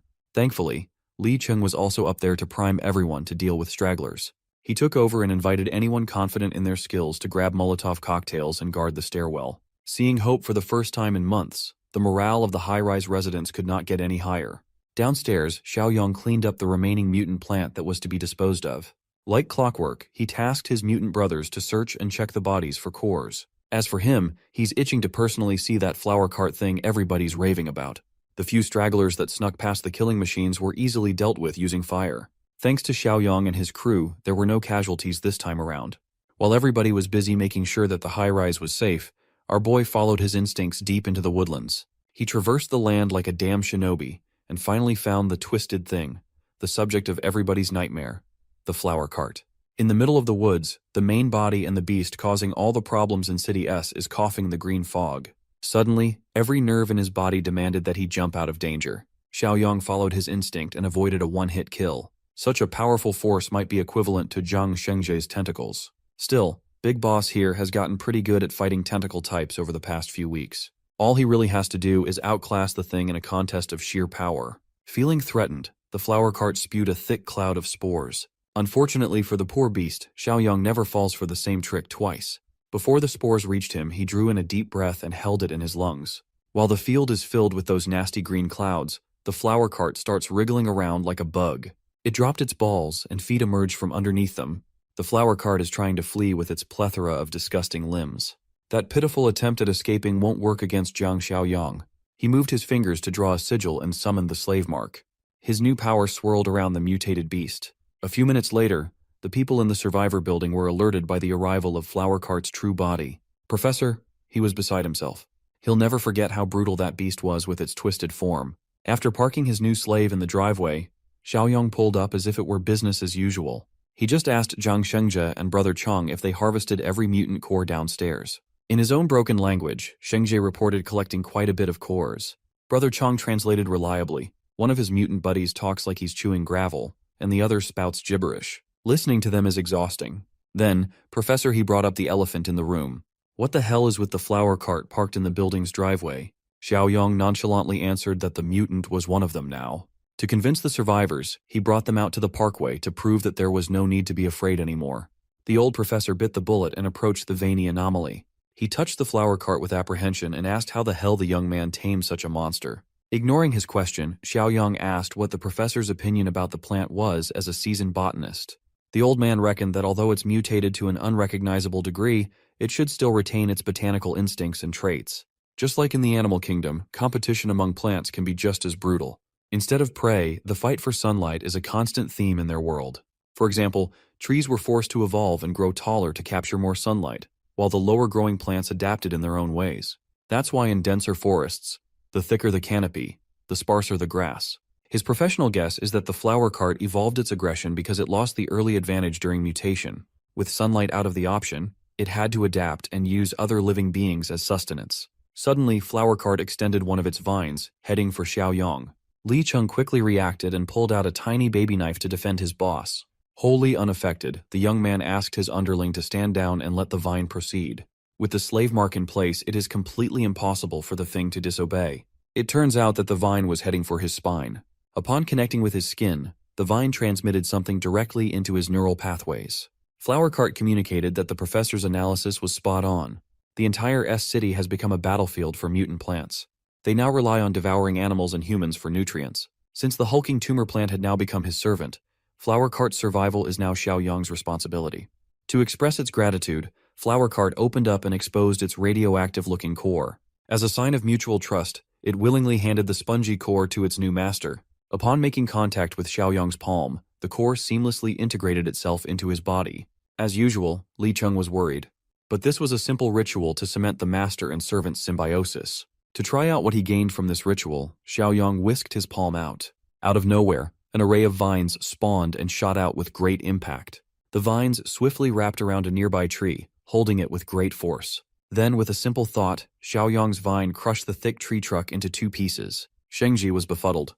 As far as he can tell, the vines were stronger than his own tentacles. In that moment, Xiaoyang unlocked the Gardener achievement, rewarding him with a hefty 150 points. While City S was being liberated, the Western Steel Mill was under attack by an unknown threat. That cannibalistic mutant redhead had been laying down hooks, and the survivors in the mill kept on taking the bait. After hearing a knock on her door, she put on a helpless look and opened her room to a man trying to deliver a late-night snack. A pretty tasty one at that. She was an expert in pretending to be the damsel in distress. The boy, on the other hand, is trying to look like the ultimate good guy concerned for the newcomer. Red provocatively grabbed him closer and extended her sincere thanks.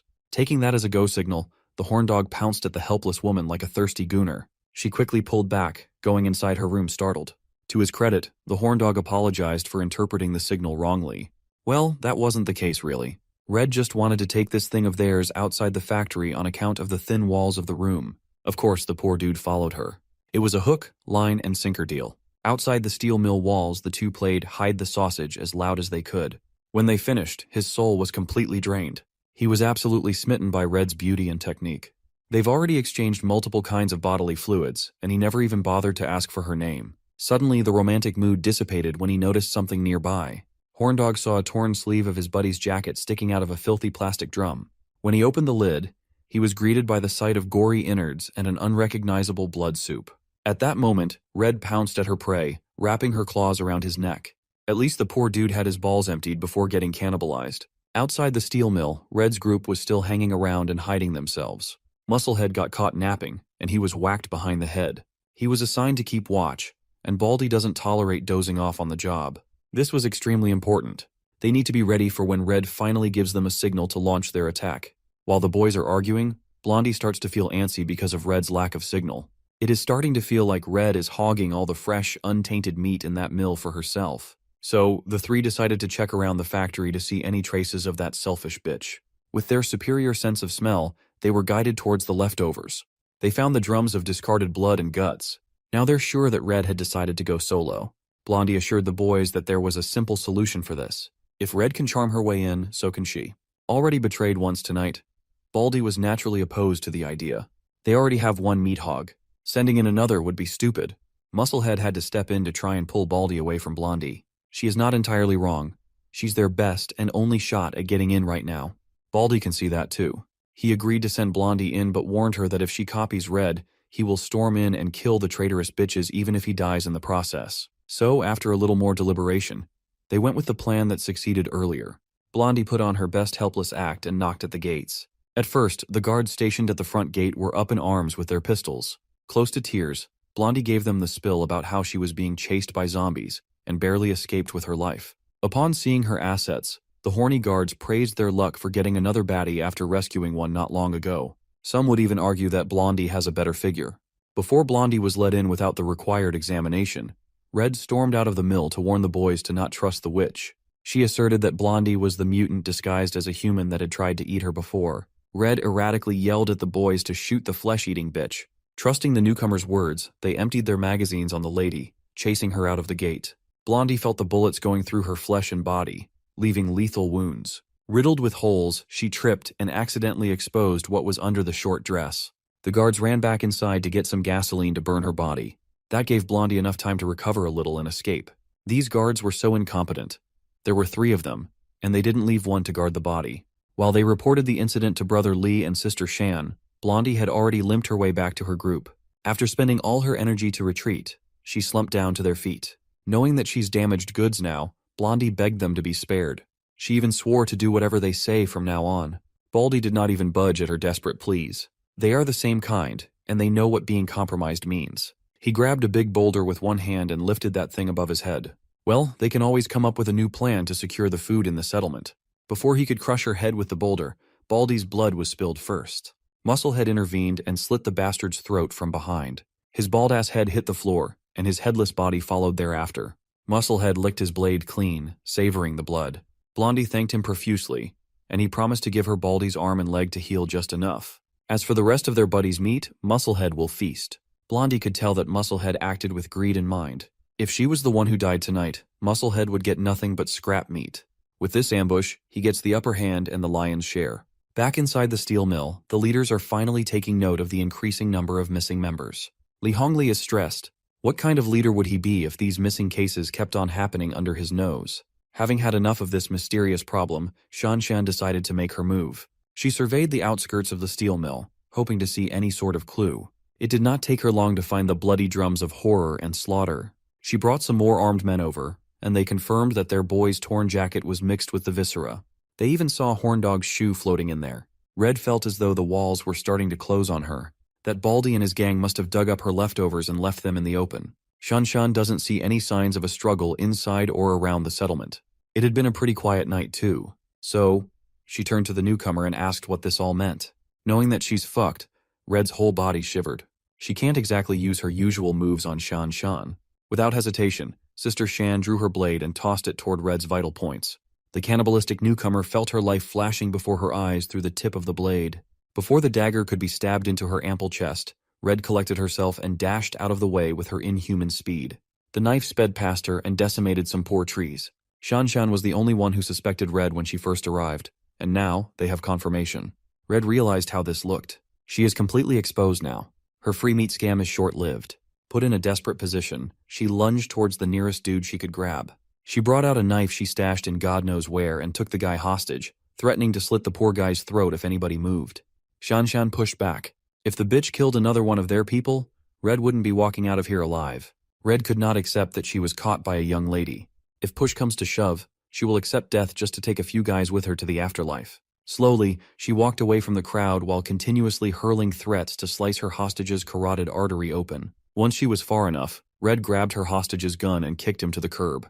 She shot the poor guy in the ass out of spite and booked it out of the steel mill's outskirts. Maintaining her calm, Shanshan grabbed her gun and aimed with utmost precision. She pulled the trigger and managed to pop the cannibal in multiple places. Red powered through the new holes in her body while bleeding out. Refusing to let the mutant bitch off, Shanshan ran for her bike to chase. Li Hongli stepped in to discourage her from doing so. They don't know if Red has a group waiting for her. Just to be safe, they have to lock down the settlement. Uncle Lee made a lot of sense. Shanshan efficiently ordered their boys to heighten the screening of new survivors. Newcomers will be quarantined in the safe house. For now, she'll head back to the main fortress to get them up to date about the looming threat. In all honesty, Li Hongli was quite impressed by the young woman's capability and decisiveness in handling such a tricky situation. Back in the woods of S City, normal mutated plant undead are still roaming freely. But not for long. To get some practice with his new ability, Zhang Xiaoyong and Sheng Jie led the whole pack while clearing obstacles with their vines and tentacles. For these two overpowered mutants, clearing out the area was as simple as breathing. This process freed Brother Chong and Li Qing to retrieve cores and burn down their bodies. They made quite a big bonfire using undead bodies as firewood. Professor. He didn't know whether to feel safe with their savior or feel a sense of pressure in front of their power. Xiaoyang's ongoing Utopia mission is accelerating and netting him a lot of points to spend. His group is firing on all cylinders. With the threat of plant mutants trivialized, it did not take too long for Xiaoyang's crew and the survivors of S-City to reach the main fortress.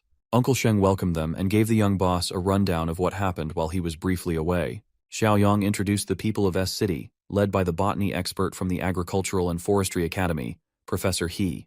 For now, S-City people will stay in the fortress temporarily. After preparations are in place, they will be moved to the edge of the city jungle. In there, they will establish a third settlement. At that moment, Shan Shan pulled up on her bike. With urgency, she reported everything that happened in the Western Steel Mill and proposed the same heightened security for the main fortress. The rigorous screening process won't apply to Professor He's people.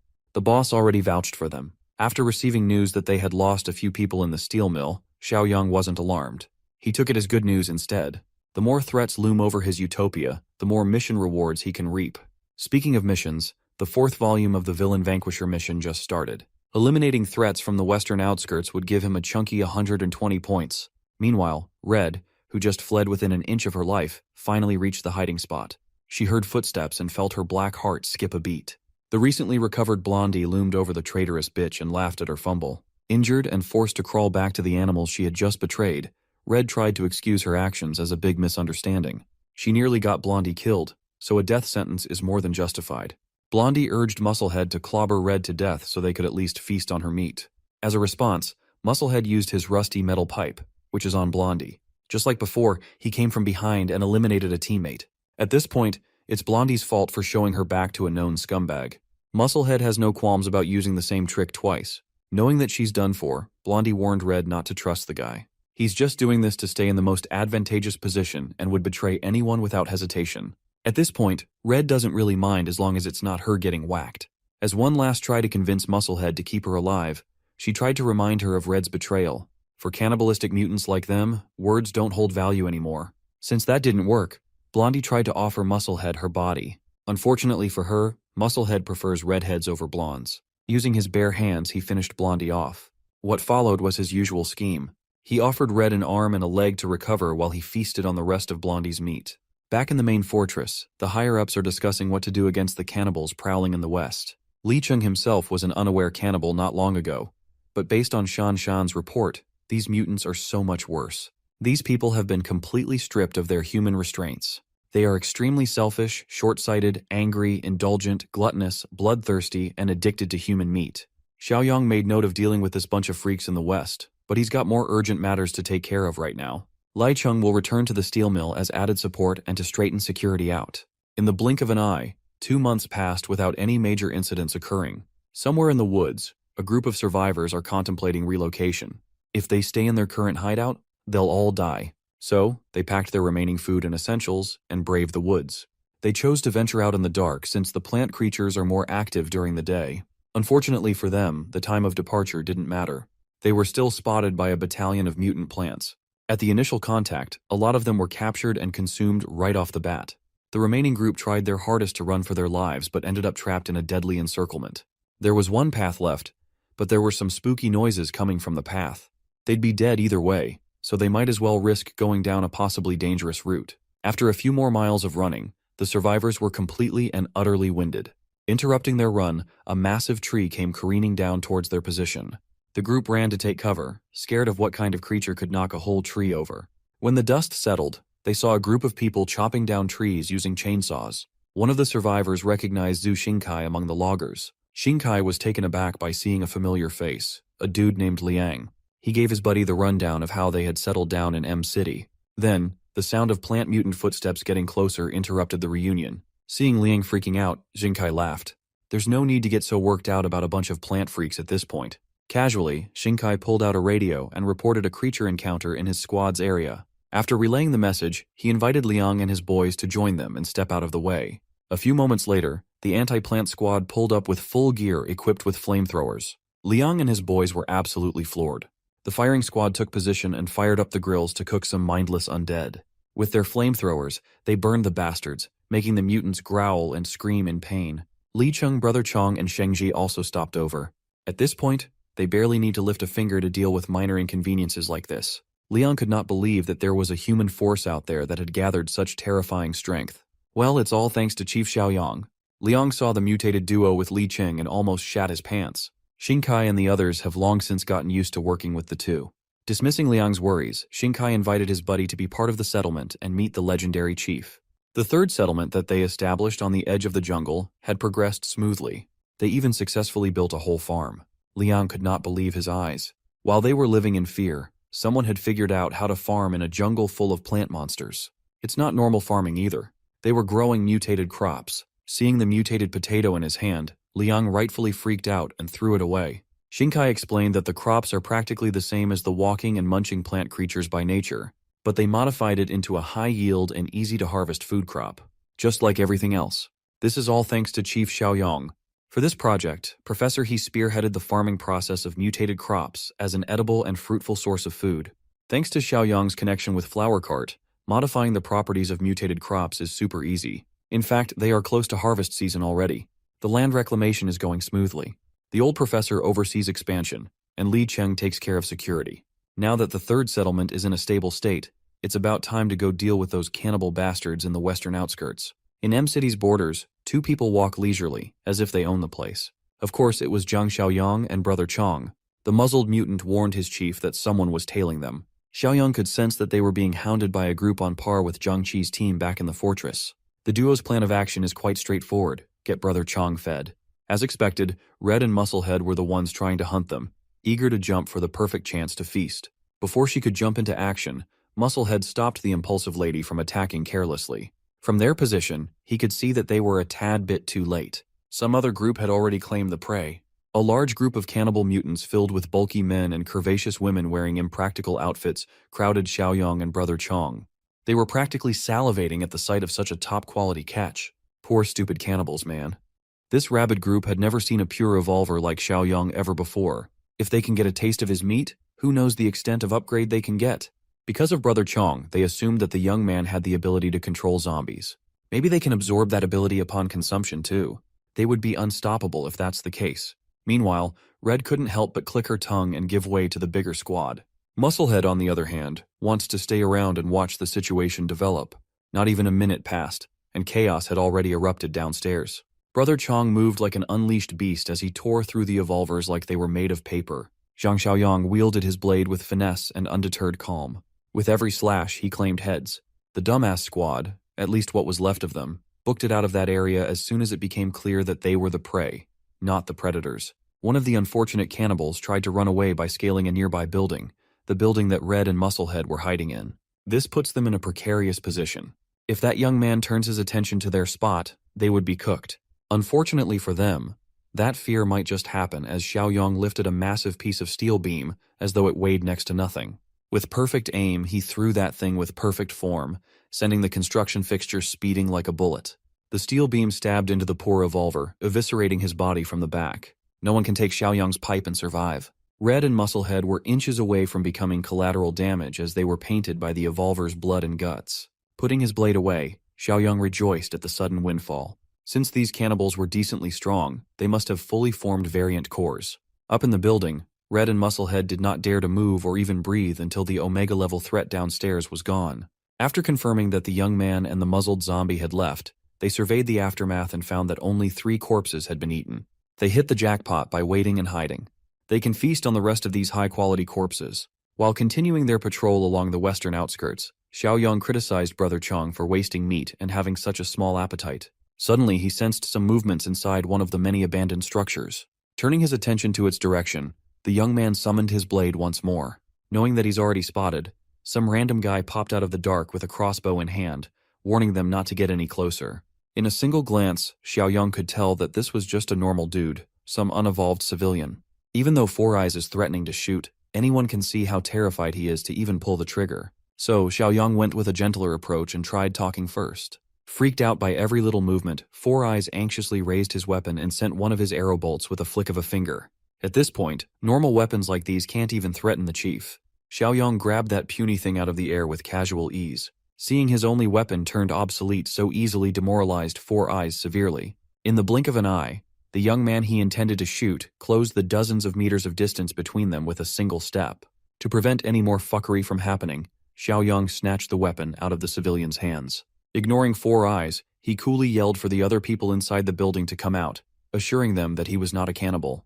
Just as he expected, there were about a dozen civilians bunking in this abandoned structure, and all of them were scared for their lives. At this stage of the apocalypse, Xiaoyang finds it admirable that a few people have managed to survive without resorting to cannibalism. For now, he chose to tag along as they traverse the night for a better spot. Four Eyes shared that they are heading for a steel mill in the southern suburbs called Shifeng. They picked up a radio broadcast message about some sort of settlement taking in survivors there. At least that was the initial plan. They eventually gathered that regular people could not possibly survive against the cannibals roaming the suburbs. In their travels, the group caught wind of word about a human settlement in the northern outskirts, actively hunting down bloodthirsty cannibals. They have it on good authority that the place exists. Word in the streets is that the leader of the settlement is strong enough to fight 5 or 6 cannibals by himself without breaking a sweat. Still, the western outskirts alone have at least 1,000 cannibals roaming around. One guy can't possibly protect everyone. Four Eyes believes that cannibalistic evolvers rarely form groups and prefer hunting alone. Some of the people in his group argue that he's mistaken in that regard, though. Four Eyes firmly believe that if cannibals cooperated on a large scale, all of them would have died from infighting by now. The dissenter in the group just wants to stick to the original plan of heading for Zifeng Steel Mill in hopes of reuniting with his brother, even when the chances of that brother surviving are close to zero. Those Zifeng people might even be cannibals themselves. Four Eyes was partially right in his assessment. The previous leaders of the steel mill were absolute bloodhounds, but the new chief was right in front of them. Xiaoyang casually explained how he killed the evolvers that used to run that place and changed the whole bloody system. As for the dissenter, he tearfully communed that his brother's name is Li Cheng, a former deputy officer in the southern suburbs. The same Li Cheng that's been folded into the chief's inner circle.